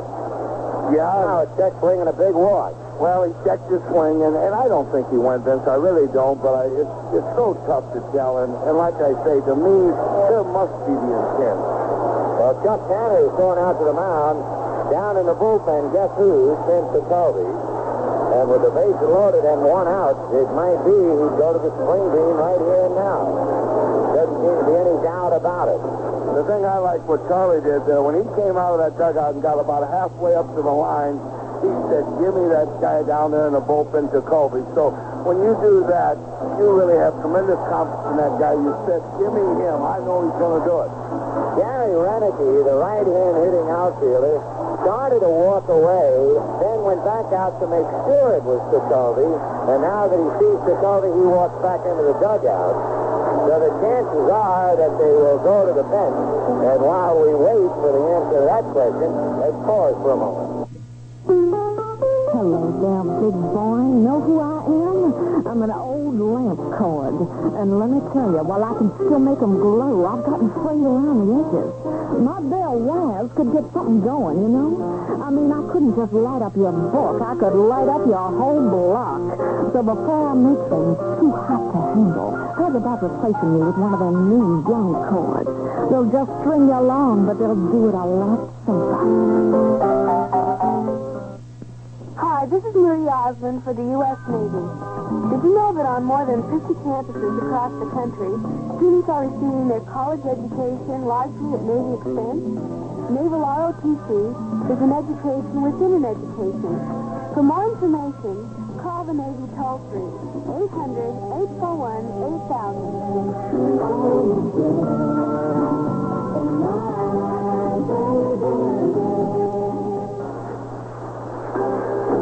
trunk. Hey, sports freaks, this is your all-pro reserve linebacker, Bud Quasimodo speaking. And you know, out there on a gridiron, we play with fire in the figurative sense. And for some of you, you're doing it literally. Like when you got something to clean around the house, you're using gasoline or kerosene or some flammable cleaning fluid like that. Hey, well, that's no good. You strike a spark or something and poof, well, there goes your axe. So listen, you got something tough to clean, take your time and do it safe. We're somewhat on the line, even though the Pirates are leading by 3. Baltimore mounting a charge. They've loaded the bases with 1 out. Ken Jacoby, 94 times, was brought in by Chuck Hanna during the regular season. He has appeared twice in the 3 games thus far, and now here he is again. And pinch hitter, John Lowenstein will come in and hit for Gary Renicky. Any surprise there? I guess not. No, he gets 1 shot here. In the 7th, they lost their shot first and second. Brumley hit the double play, and he's not going to get another shot. Lowenstein, left-hand batter, so we also assume he likes the ball down, and that's usually Jacoby's specialty. He does like the ball down. He likes it inside. Jacoby will try to stay away from him for that ground ball double play. So the bases are loaded. Garcia at third, Murray at second, DeCince at first, and the first pitch is swung on and missed, 0-1, and that looked a little up. And so I was just going to say this. I said, here I go again. The first pitch was up. There's nothing like what you intend to do and what you do. 0-1. Jacoby might just have wanted the ball down and couldn't get it there. Lowenstein waiting. He had 254 during the regular year, 11 home runs. The pitch to the left-hand hitter, high and outside, and the count is 1-1. You know, Vince, up to this point, this game kind of reminds you like a fight. One guy keeps knocking the other guy down all night, and all of a sudden one punch and the other guy wins. That's right. A base hit right now, and the Orioles are very much in it again. The Pirates are leading 6-3.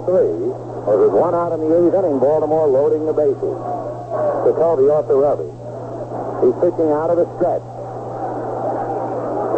Garcia, Murray, and DeCince out on the line. Here's the 1-1 pitch coming up. And it is way outside. Ball 2, 2-1.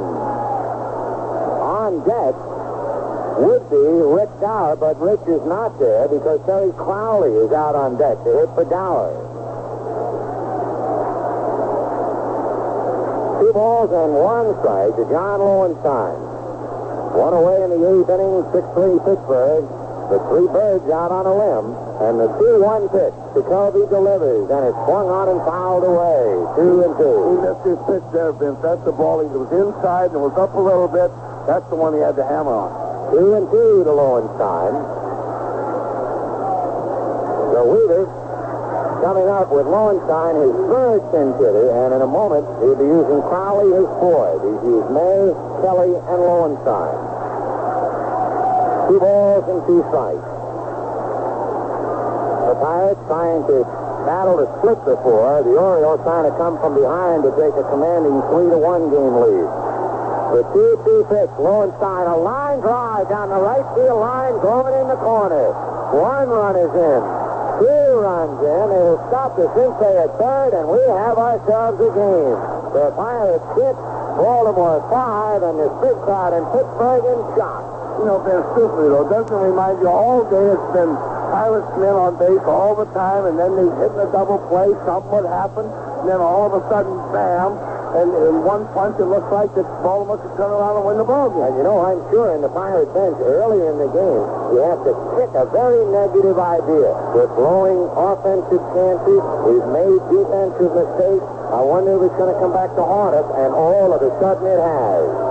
Well, now, with that double by Lowenstein to bring in 2, Billy Smith, a switch hitter, will bat for Rick Dower. Well, what a clutch double for John Lowenstein. He got that ball inside, Vince. That ball was dead on the inside part. He had just missed the pitch before hitting it, and he got the next pitch right back in there again. So Smith hitting for Dower, and then we will see with first base open. A line drive over the outstretched arms and glove of Will Viscardo. And the Orioles, who appeared buried at one stage, now have the tying run at third, and they're going to put Smith aboard. So Billy Smith gets the intentional walk as the Pirates will come up with a couple of double plays, 3 of them, trying to find yet a fourth and get out of the mess. You know, Vince, you've seen Jacoby a lot, and the one thing, if there's anything that he does have, he will have a little trouble with left-handed hitters. And he has been hammered now, getting that ball, as you said, the Lowenstein, up and in. And John had missed. In fact, he had gotten two pitches that you figured he would handle, and the second one he did. He got two, and as you know, if you continue to let a pretty good hitter have another shot at you, you're going to get in trouble. So in a moment now, the Orioles will load the bases for the second time in the inning. Billy Smith getting the intentional walk. Now we'll see about Skaggs or Crowley, and it'll be Crowley batting for Skaggs. So Terry Crowley coming up, and this ought to be an interesting duel. Well, if you notice what Earl did, though, Vince, he was going to hit Crowley, as you said before, but what happened was, with second, third, he sent Smith up there. If he knew they'd walk him, he didn't want to lose Crowley. He just sent Crowley up, he lost his fifth and hitter. Now with the bases loaded, Terry Crowley coming up. So we've seen May, Kelly, Lowenstein, Smith, and now Crowley. 5 pinch hitters used by Earl Weaver. Bases loaded, 1 out, top of the 8th, Pirates 6, Baltimore 5, and another dandy. Vince Jacoby out of the stretch, checking the runners. Right-hander ready, delivers, Crowley takes ball 1. DeCince at third is the tying run. Lowenstein at second, a go-ahead run, and the same for Billy Smith at first. 1 out. Remember, the inning started. A fly ball that should have been caught. It landed in front of Dave Parker. He never saw it. The 1-0 pitch, Crowley fouls it away, and the count 1-1. Pittsburgh, 6 runs, 14 hits, 1 error. Baltimore, 5 runs, 10 hits, and no errors. But Baltimore made some noise in the third inning. Was very quiet again until the 8th. And now in the 8th inning, they are very much back in the ballgame. Crowley at 317, including 1 home run, 8 runs batted in. Of course, you had him for a while, Sparky. The one thing here, though, if you hit the ball on the ground, it'll be a double play. 1-1 pitch is on the outside corner for a strike. 1 and 2. He doesn't run real well, Vince, and that's the one thing Earl's just playing for right now, that he put the ball in the air and deep enough to score. 1 and 2 to Terry Crowley. DeCince, Lowenstein, and Smith taking their lead. 6-5, Pittsburgh, top of the 8th. Jacoby out of the stretch. The 1-2 pitch, sidearmer, fouled away. Boy, you talk about big league pressure. It's out there now. Big league pressure, and Terry Crowley's got to be credited right there. That was a tough pitch, low on the way, and he got a piece of it. So Crowley kind of hangs up against Ken Jacoby. Crowd of 50,883. Remember earlier we were saying that as far as the way the crowd was acting, you would think the Pirates were losing, even though they were winning, because of the sense of frustration that Pittsburgh hadn't broken the game wide open. Now it's in danger. The 1-2 pitch to Crowley. Outside, one-handed by out. Ball 2. The Pirate infield is back, of course. You're really in trouble when you play your infield up on AstroTurf. 2 and 2. The bases loaded, 1 out in the 8th. Pirates 6, Orioles 5. If you don't get nervous in these kind of games, then you have no blood in you. You don't understand the situation. The 2-2 pitch to Crowley. Jacoby delivers, line drive down the right field line and in the corner. There was a pitch up and in, and Terry really drilled it. 2 runs are in. Smith stops at third, and would you believe it? Baltimore leading the Pirates 7-6. It looked like a repeat of the pitch to Lowenstein. Same exact pitch, right up and inside, and I told you Crowley can hit that high ball as good as anybody. And you know what? Earl Weaver is picking him out of the trees. I tell you, when the game is over, we should take Weaver to Vegas, because if he has a hunch, you and I could retire immediately. I'm not a gambler and don't like to spend my money that way, but I think I'll take a chance. I hear you. Earl Weaver continues to weave his magic. And a 4-run 8th inning for Baltimore. As pinch hitters Lowenstein and Crowley each double to drive in 2. And now Tanner must bring his infield up with 1 out. Smith at third, Crowley at second, and the Orioles leading 7-6. Jacoby twice coming up and in to the left-hand hitters, and they jumped on it. So Jacoby has given up 2 hits, and 4 runs have come over. There's a bouncer over the head of Madlock. Smith will score, Stopping at third is Crowley. It is 8-6 Baltimore with a 5-run 8th inning. Check this out, Ben. Started as hit all year. Then on second, third, and 1 out. Oh, says to himself, you just go ahead and hit. He'll have Stanhouse and Martinez.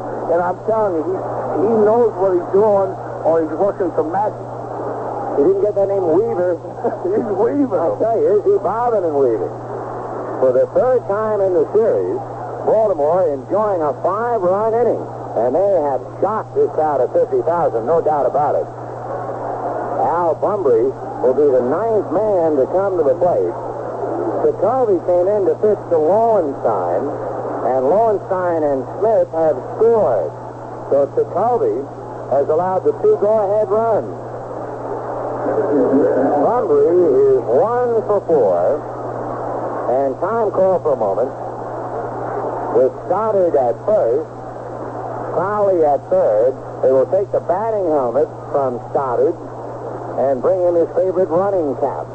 I'll tell you one thing, though. A lot of ball players are wearing hard hats all the time on the base paths and at the plate. It's the only way to do. They just absolutely. We're going to have a runner, and it'll be Rick Dempsey coming out of the dugout. So Dempsey will run at third with runners at first and third. And that way, everything has worked for Weaver now because he hasn't wasted a maneuver. He hasn't wasted a man. And remember what I told you about Crowley not running well? When you send Dempsey in to run for him, that's why they want Crowley to hit the ball on the ground. Bumbry at the plate takes high, ball 1, 1-0. So Dempsey running for Crowley, who batted for Skaggs, the catcher. So everything has worked so perfectly for Earl Weaver. 8-6 in favor of Baltimore. Now the 1-0 pitch on the way, and Bumbry swings right through it, and the count 1-1. Evidently, that would be naturally Stoddard's first major league at bat. It comes in the World Series, and you get a base hit to drive in a run. He also said, I love that National League. 1 ball, 1 strike. Orioles 8, Fire at 6 in the 8th inning. Jacoby looks down to get a sign from Ed Ott. Spring bean right in is 1-1 pitch, and Bumbry a high chopper down towards Foley. He goes to Garner for 1, but that's all. And Dempsey carries on the 6th run of the inning, and it is 9-6 Baltimore. I just noticed Jimmy Foley, after he gave him the ball, the throw to first, he watched it, he turned around and just shook his head as if to say, what do you got to do? We've beat on them all day, and they've scored in 2 innings, 3 in the 3rd, and 6 here in the 8th, and we're now losing. It is 9-6 Baltimore, and Pittsburgh is in a state of shock. Make no doubt about that. They have to be a disheartened Buck club. Never mind the sign, the family, and never mind the songs. Never mind the fact they're at home. They have been outmaneuvered, and they're losing 9-6. And the batter is Garcia, the 10th man to come to the plate. He opened up the game with the fly ball that dropped in for a base hit in the 8th inning. Jacoby delivers, swung on and missed, 0-1. Don Robinson started the inning, gave up singles to Garcia and Singleton. Murray hit into a force play, but the Sensei walked to load the bases, and they brought in Jacoby. And Lowenstein doubled in 2. Smith was walked intentionally. Crowley doubled in 2. Stoddard singled in 1. And now on a force play, the 6th run of the inning comes over. The pitch swung on and missed by Garcia, 0-2 to count. But listen to the lack of crowd. Yeah, it's very quiet here right now. The Pirates, when they get up, they're going to have to get that first man on. 0-2 to count to Chico Garcia. Jacoby ready, and there goes the run of Bumbry, but the pitch is swung on and missed, and that's that.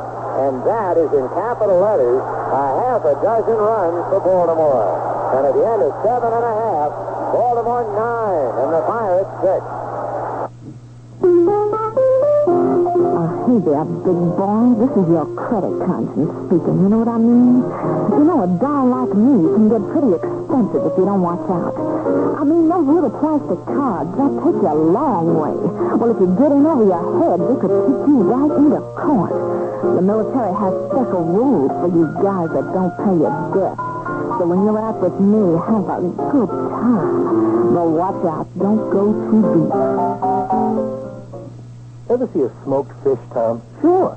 Seen them and eaten them. What have they all got in common? Well, for one thing, they're goners. And for another, they're kind of shriveled. Makes you kind of stop and think, doesn't it? If you're going to go into the business. Hey, got a match? Yeah, that's just what I mean. That cigarette. You're going to end up like a smoked fish. Oh, come on. It's just a matter of puffing. Wonder what smoked lungs look like. Probably shriveled up and, you trying to tell me something? Smoke up if you want to. After all, if you want to make hors d'oeuvres out of your lungs, who am I to stop you? Boy, you sure know how to hurt a guy. What am I going to do with these cigarettes now? You ever consider smoking eels? Smoking is for fish and other assorted meats, but not for your lungs. Sure, quitting is tough. Lung disease is tougher. For free information on quitting, write your local lung association. They bring you this message as a public service because they care about every breath you take. In the bottom of the 8th inning, with Baltimore leading the Pirates 9-6, Bill Garner will start it off. Rick Dempsey behind the plate. Billy Smith is at second base. John Lowenstein in left field, and the pitch to Garner over for strike, 0-1. That's an interesting statistic. That's the most runs, the ties of things since 1908. Cubs against the Detroit Tigers, 6 runs in 8 innings. And what a time to get it when you're behind. A comebacker to the mound, started, picks it up, throws to first, and they get Garner 1 away. And you know there's another thought, and I realize that when you're a professional, you can't afford to have negative thoughts, but it must be a thought here in Pittsburgh. If they lose today, they get Mike Flanagan tomorrow. Yeah, you wouldn't be so much then if they had lost, but if they lose this ball game, the Whale was lost 6 runs in the 8th inning. And with all the chances that Pittsburgh had up until then. Here's Bill Robinson, the left fielder, coming up for the Pirates. 1 out, bottom of the 8th. The Orioles 9 and the Pirates 6. Tim Stoddard, without a windup, the big man who's even bigger now, fires a strike in the count 0-1. You know, Vince, when we came in here yesterday, you had the feeling that, Pittsburgh won the second game of ball. Their fans thought that, it was just end right here. Agreed. The strike 1 pitch is a half-swing foul off to the right of the plate in the count 0-2. And I say for both clubs, anytime you get to the World Series, give both teams that respect that either one of those clubs, American or National League, can win it because you don't get there unless you're a good baseball team. Absolutely. And boy, Baltimore seemed to be hiding in the weeds while the Pirates were churning all over the place, but only generating 6 runs, and then the Orioles made a move and the pitch in the dirt. And that's the thing that has to be particularly galling for Pittsburgh. We not only had a lead, we should have had a laugher. Well, remind you of the Dolo Billy Kahn. Kahn bob and weave all the time, and all of a sudden he decided he wanted to get in and fight with him, and he knocked him out. 1-2 to count to Bill Robinson. 1 out, bottom of the 8th inning. Vin Scully along with Sparky Anderson. A big ball game. And the Orioles have come from behind. And Bill Robinson strikes out. And all of a sudden, out of nowhere, now the Bucks are down to 4 outs. And they're trailing by 3 at home. And like you said, and what it's done to Stoddard is just give him that little extra incentive, too.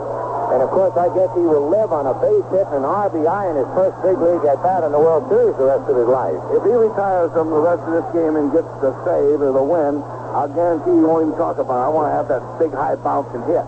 Omar Marino at the plate, and he takes inside, ball 1, 1-0. Well, the Bucks won 98 ball games during a very tough pennant race, not by rolling over. So we'll see what they can do with 4 outs left. The 1-0 pitch is high and outside, ball 2. The Pirates led 4-0, 5-3, 6-3, and it is 9-6 Baltimore.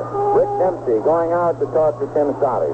But Vince, you and me have seen the Pirates enough over the years to know one thing. As long as they got 1 ounce of breath left, you don't have them beat. And especially when that breath is held by fellas like Parker and Stargell, and they are yet to be heard from, and we'll see them no matter what before this one's over. The 1-0 pitch is in there for a strike, and the count 1-1. Marino 1 for 4. The only time he got on base, Sammy Stewart picked him off. Stoddard, ready, turns, and the 1-1 pitch. Fastball foul back, and the count 1-2. 9 runs on a dozen hits, but 2 clutch pinch hit doubles, each with the bases loaded. by John Lowenstein and Terry Crowley. That's the Earl Weaver magic. And I would like to mark the X where the first one was and then mark the X where the second. I think they would have been about an inch apart. Almost identical spot as they hooked them down into the right field corners. 1-2 to count to Omar Marino. And he backs out. Then Jim Bibby, Van Jackson, Don Robinson, and Ken Ciccoli, Dennis Martinez, Sammy Stewart, Steve Stone, and Tim Stoddard. And the pitch is a one-hopper to the hole off the glove of Garcia, but he wouldn't have had to play anyway, not with Marino. So Marino, a two-out single, and the batter, Tim Foley. And almost to taunt the Pirates, the scoreboard shows 15 hits, and they're down by 3. And hitting the ball hard. Even the outs they were hitting were hard outs. Miller going out to the mound to talk to Scotty. We are getting down to Stenhouse territory. He is not throwing yet. They're moving around. Tippy Martinez down in the bullpen. We've been up and down quite a few times. It's just a meeting that started, however. He's going to stay in. Now, Foley becomes about as important a hitter as you have in the game. Because if Foley somehow gets aboard, Parker comes up representing the tying run. And I'm sure the way it's been going, it'll happen. Foley, with 3 singles and a walk, takes the strike. He's hitting for a perfect day. Parker and Starge are waiting, but Foley hits a high chopper down towards short. Garcia hurrying his throw in the dirt, backhanded by Murray, and a big play to end the 8th. I told you he was good at first base. Eddie Murray making a save on a low hurry throw. No runs, 1 hit for Pittsburgh, and at the end of 8, the Orioles 9 and the Pirates 6. And the cutlass over there, is watching a good long look. Look at all that cutlass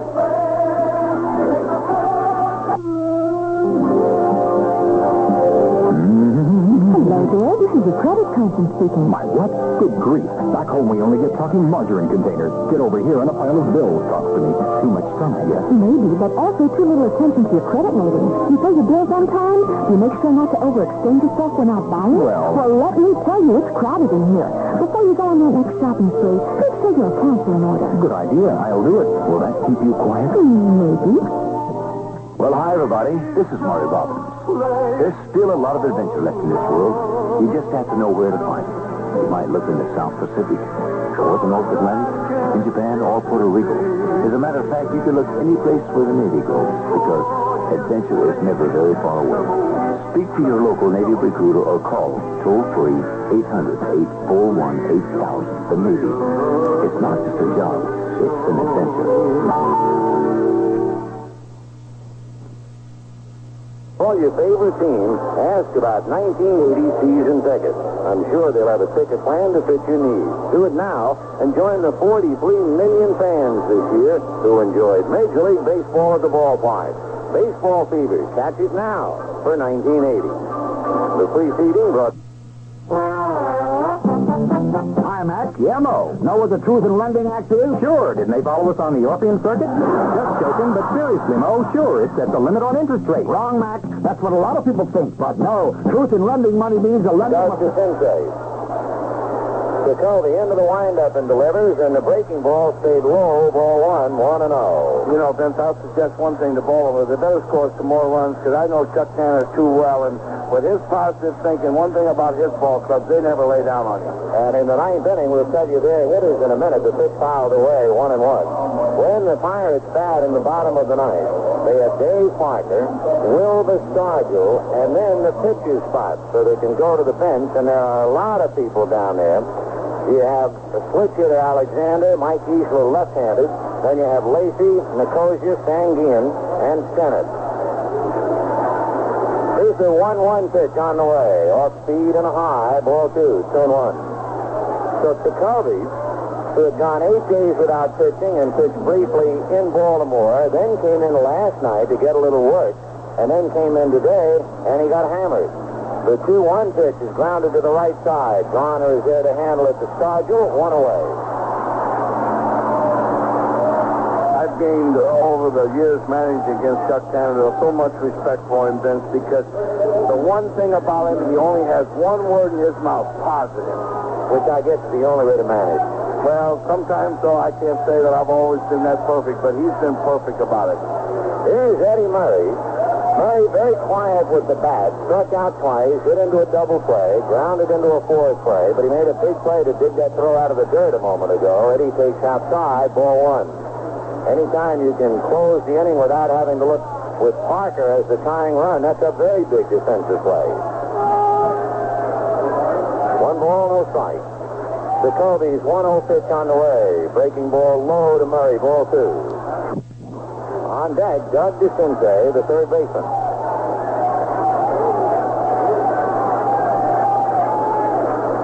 Jacoby looked into Ed Ott. Now Kent into the windup. And the 2-0 pitch on the way. Ground ball to Garner. He's in front of it. Stays with it to get Murray. So Eddie has a long day. He goes 0 for 5. I guess you don't see that too often. The one thing about Eddie, he doesn't care as long as they win. Isn't it interesting? He goes 0 for 5. They scored 9 runs and they're winning. Tip off on the ball club. Doug DeCince walked 3 times today and flied to left. It was DeCince's walk battling Don Robinson that brought Jacoby in, but in this instance, not to the rescue. So 2 outs. Top of the 9th inning. Baltimore leading the Pirates 9-6. Jacoby standing back of the rubber, thinking over his pitches. And Doug DeCince waiting. Now Kent into the windup. And the first pitch of DeCince is inside at the ribcage, ball 1. 1-0. Mike Flanagan tomorrow. Probably Bruce Keeson. But if the score holds for the Pirates, it's do or die. 1 ball and no strikes to count.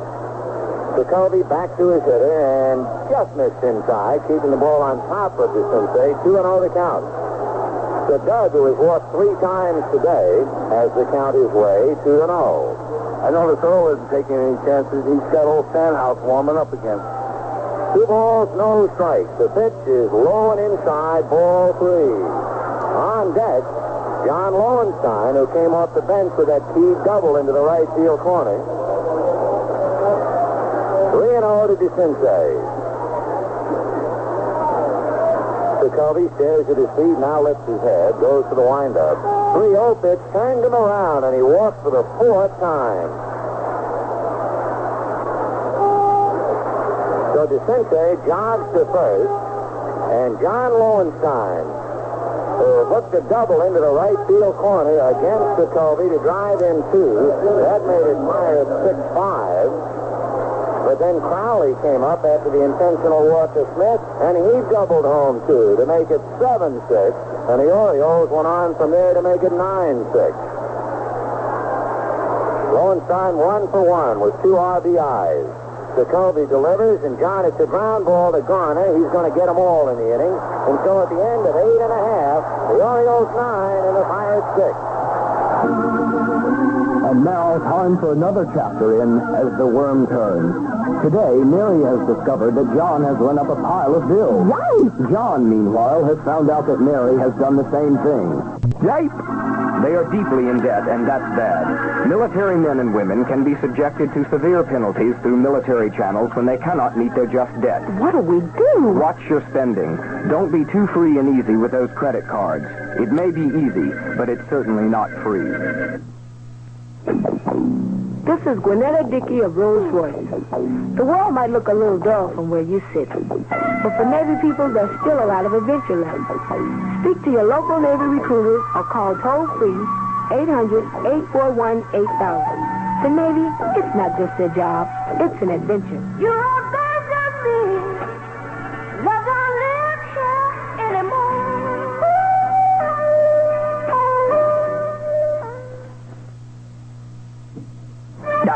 Scarlet? Look at all these bills. Oh, Rick, darling, I'm so sorry, but I just had to. It's the magnolia season, you know. What'd you do? Buy up a whole magnolia plantation? You're using so much plastic, I wish we had stock in DuPont. I'm truly sorry, Rick, darling, but frankly, I don't give a... Don't say it, Scarlet. Just remember, if we go so deep into debt we can't handle it, the military could make it hardboard. Remember, credit's a privilege. Don't abuse it, overuse it. All the excitement of the World Series, but there's exciting sports the year round on CBS Radio. NFL Monday Night Football, college football postseason play, Super Bowl 14, horse racing with the Washington, D.C. International, the Preakness, and the Belmont Stakes, pro golf, pro tennis, and don't forget the 1980 Winter and Summer Olympics. Bottom of the ninth inning, Dave Parker swings and fouls the first pitch away, and the count 0-1. Mark Belanger is now at shortstop. So at this stage of the game, you have Stoddard and Dempsey, Murray, Smith, Belanger, DeCince, Lowenstein, Bumbry, and Singleton. Tim Stoddard standing back at the mound. 9-6 Baltimore in the ninth inning.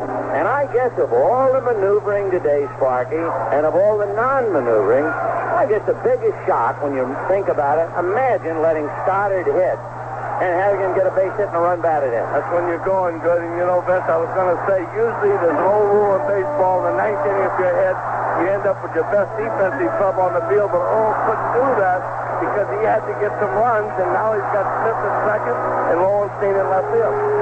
0-1, the count to Parker. He has a single and a double in 4 trips. 1 run batted in. Dave takes high. 1-1. So it was Baltimore getting out in front 5-0 in the first game. The Pirates trying to come back, and they fell short. The Pirates getting out in front fought, but held on to win the second game. Parker takes the strike. Last night, the Bucks got out in front 3-0, and the Orioles came back and beat them 8-4. Today, the Pirates got out in front 4-0, got out in front 5-3, got out in front 6-3, and undaunted, the Birds came back with a half a dozen in the 8th inning to lead 9-6. The pitch to Parker, strike 3 called.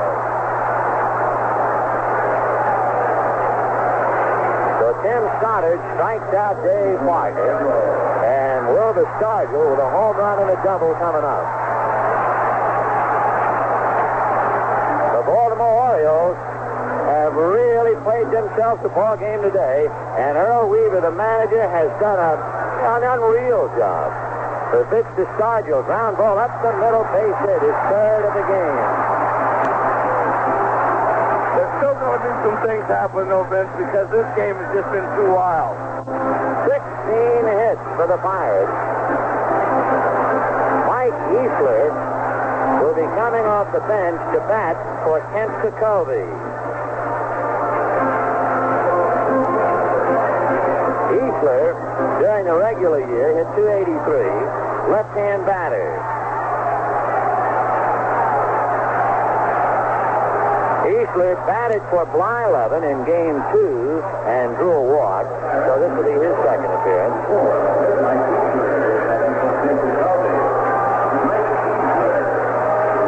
Easler is the pinch hitter for the Pirates after Earl Weaver used 5 pinch hitters for Baltimore, and the Orioles are leading 9-6. Weaver's pinch hitters did quite a job.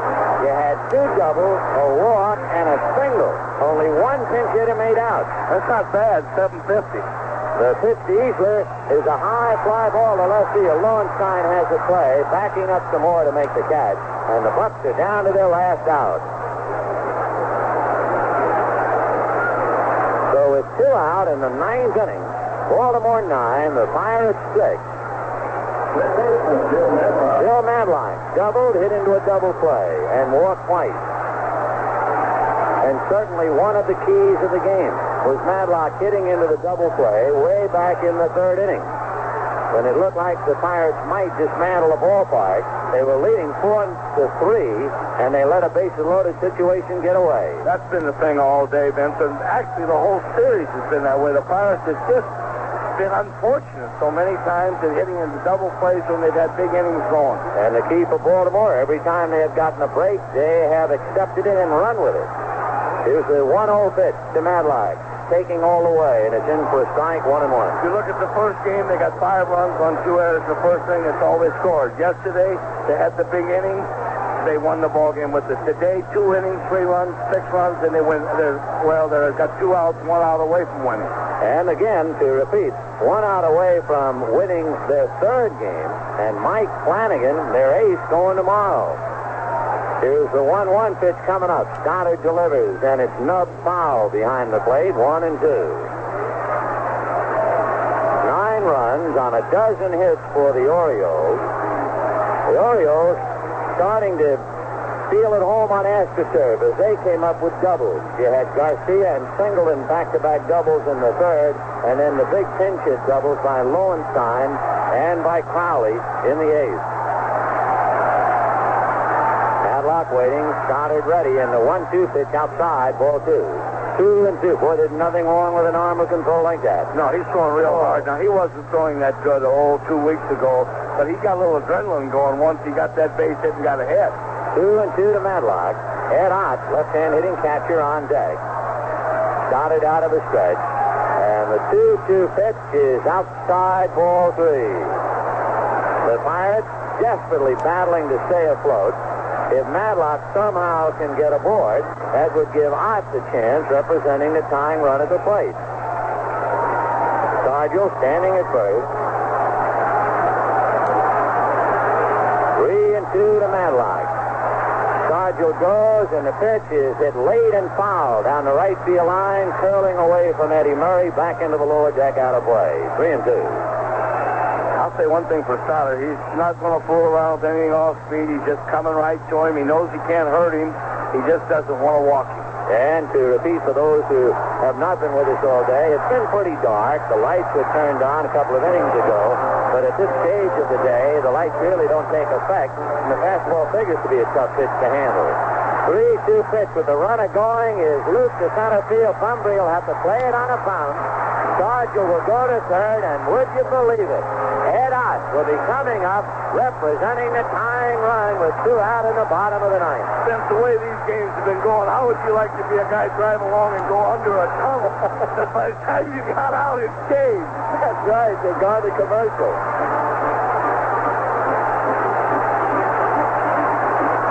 The Pirate lineup and the starting 8 men, Garner, Madlock, Milner's Spot, Parker and Marino all have 2 hits. Foley and Stargell 3 hits, and they're losing. Ed Ott has 1 hit, a double. Stoddard out of the stretch, delivers, and Oddie fouls it away. 0-1. And he had an awful good rip with that ball. Ott had a chance he would love to have back. If you remember in the 5th inning with the bases loaded and 1 out, he came up and hit a little fly ball to left field. He couldn't advance anybody. Another case of a Pirate base hit adding to the supply, but he couldn't do it. And that was another big moment that got away from Pittsburgh and has come back to the haunt him in the 9th. The pitch got high, 1-1. You know, it's World Series is like this, and the way these 4 games have been going, is that's the reason we're having such great crowds every year. And a tough hombre on deck, Bill Garner. 1-1 to Ed Ott. Stoddard ready. Right-hander delivers. Fastball fouled away. 1-2. So Bill Madlock standing at first. Wilbur Stargell at 3rd. And the total 9 runs on a dozen hits for the Orioles. 6 runs on 17 hits for the Pirates. Boy, you talk about waste not, want not. They will think about that all winter here if they lose this one today. I got a feeling Earl's yelling to Robbie right now. What's happening? 1-2 the count. Stoddard ready, delivers, and Ott fouls it away again.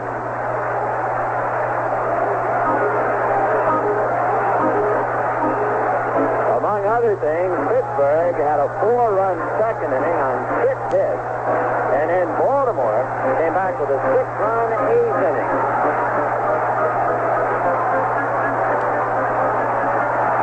Stoddard 1-2 pitch. And Ott swings and misses, strike 3. And the Baltimore Orioles, down 6-3, have won it 9-6. as Ed Ott goes down on strike to end the Pirate challenge.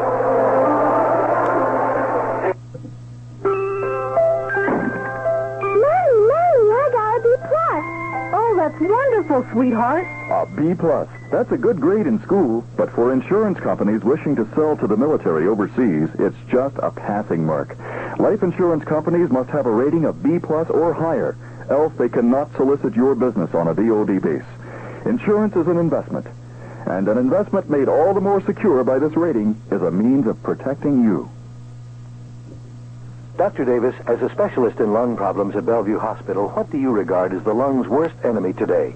Cigarette smoking is probably the #1 offender and directly related to chronic bronchitis, lung cancer, and emphysema. What other factors in the environment affect the lungs, Doctor?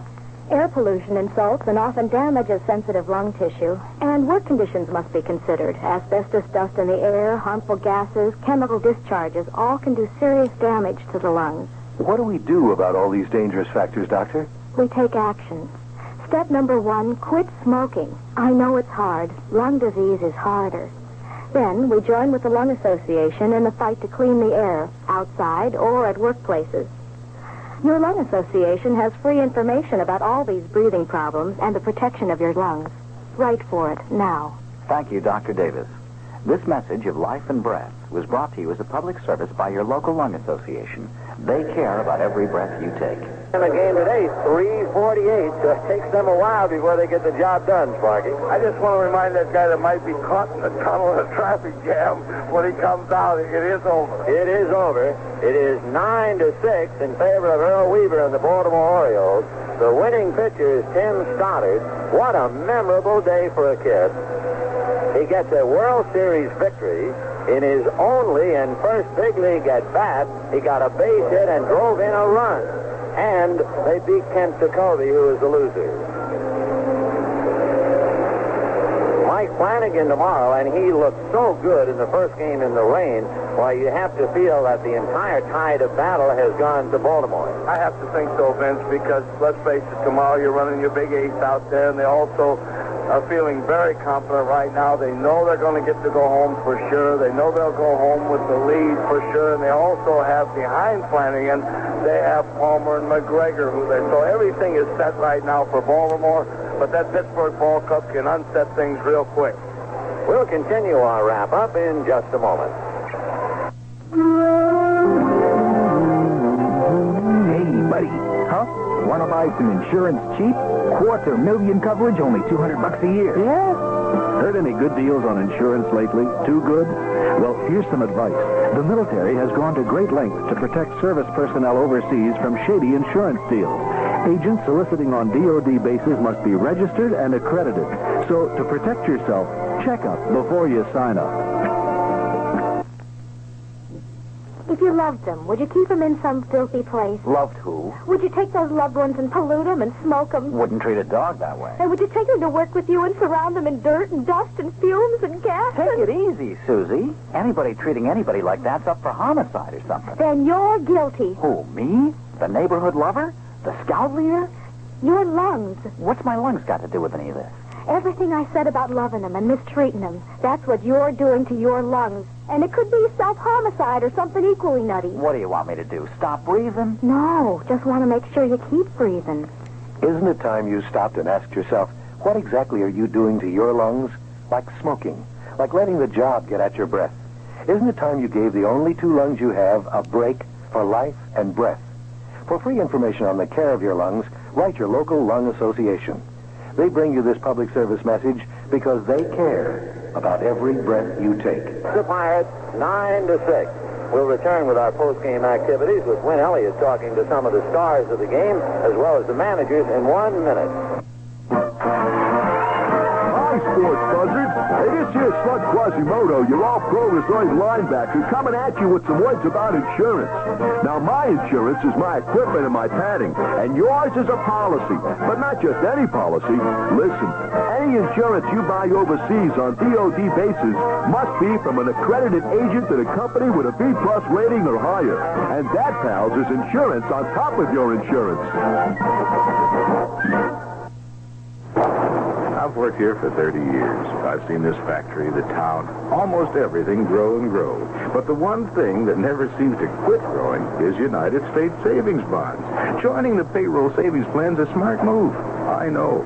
Put Jim Buck's kid through dental school, helped Mary Cleary leave and start her own antique business. And it's going to make my retirement a lot better than it would have been.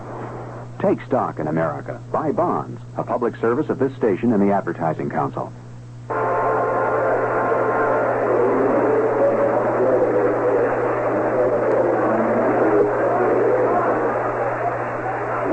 I'm outside the Pirates dugout here, and again, the fortune for Baltimore is with a couple of Orioles, the arm and the bat. The arm is Dick Tim Stoddard, and the bat is John Lowenstein. Tim, I was standing in back where the glass is looking. Do you know how fast you were throwing that ball those last two innings?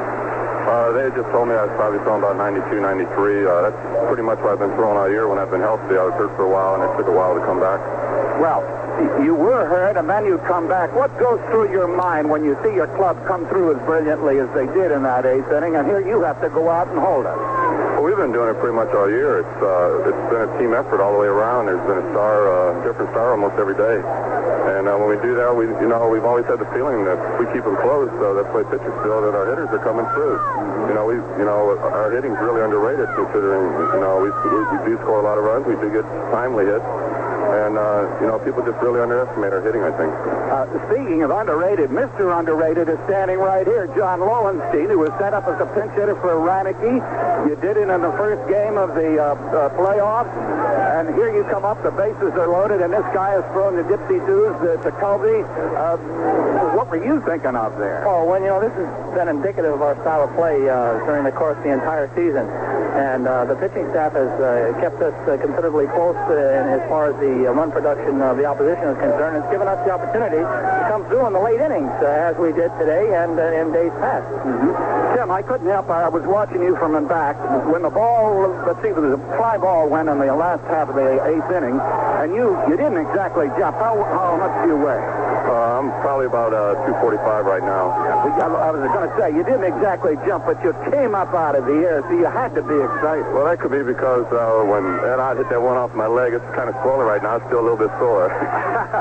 Would you fellas just hold it for a second while we go back upstairs? Our post-game continues in just a minute. Here's to the cashier. You wanted to see me. Oh, yes, Mr. Spade. I hear you want to buy some life insurance. Of course, in my racket, I need all the help I can get. So tell me, are you an accredited agent? Excuse me? Yeah, that's what I thought. Well, how's about your company? Did you have a B-plus rating or higher? Really, Mr. Really Spade? nothing. Listen, Shorty, the military has set up rules overseas to protect the military from eels like you. It's like insurance before we get the insurance. If you ain't got it, buzz off, Buster. Come here, sweetheart. That's a good girl. Ever since I was a kid, I've known the value of saving. And so, ever since I was a kid, I've saved with United States savings bonds. But until 9 months ago, I didn't have the slightest idea what I was saving for. Now, I have a little idea. Take stock in your children. Take stock in America. Buy United States savings bonds. A public service of this station and the Advertising Council. Just gabbing about the top of the eighth inning. The Orioles are still down 2 runs. They got the bases loaded. Stoddard, of course, has held them for an inning, and he's sitting on the bench, and Lowenstein has set up the bat for Reineke. Was Weaver making any noise? Were you guys saying anything? Well, Weaver plays a lot of strategy, and at that point they're bringing in Jacoby, and, he's dropping down a right-hander, so he's going to John, who's done a good job for us all year long. And we feel that, if we got a left-hander up there batting, especially, one that's come through in a lot of pressure situations, we still got a chance. We got bases loaded. We know we got a chance to score some runs there. And, John, you were waiting him out. And what is the secret of this bit of pinch hitting and knocking in the runs? I don't really think there is a secret to it. Well, I think you start getting ready as early in the ball game as possible, just trying to stay loose, trying to prepare yourself mentally, emotionally as well as physically. And in that particular situation, Kent Tekulpe is much tougher on a right-handed hitter than he is on a left-handed hitter, in my estimation, anyway. And Earl is the master tactician that he is. He did employ a left-handed hitter in that particular situation and come out smell like roses for us. Well, the whole theory, according to your broader strategy, is forget the guy's weakness. Don't feed his strength. Jacoby must have fed your strength, and if so, where was it? Well, I think that probably Kent wanted to get that ball possibly a little more outside of the plate, and it did come in over the plate, and I was happy to get the meat of the bat on it and rifle it down the right field line, and it was to our benefit that I did so. John and Tim, thank you very much for coming over. We don't want to keep you. Go on back there and enjoy. Thank you. Right on. More details on the game after this message.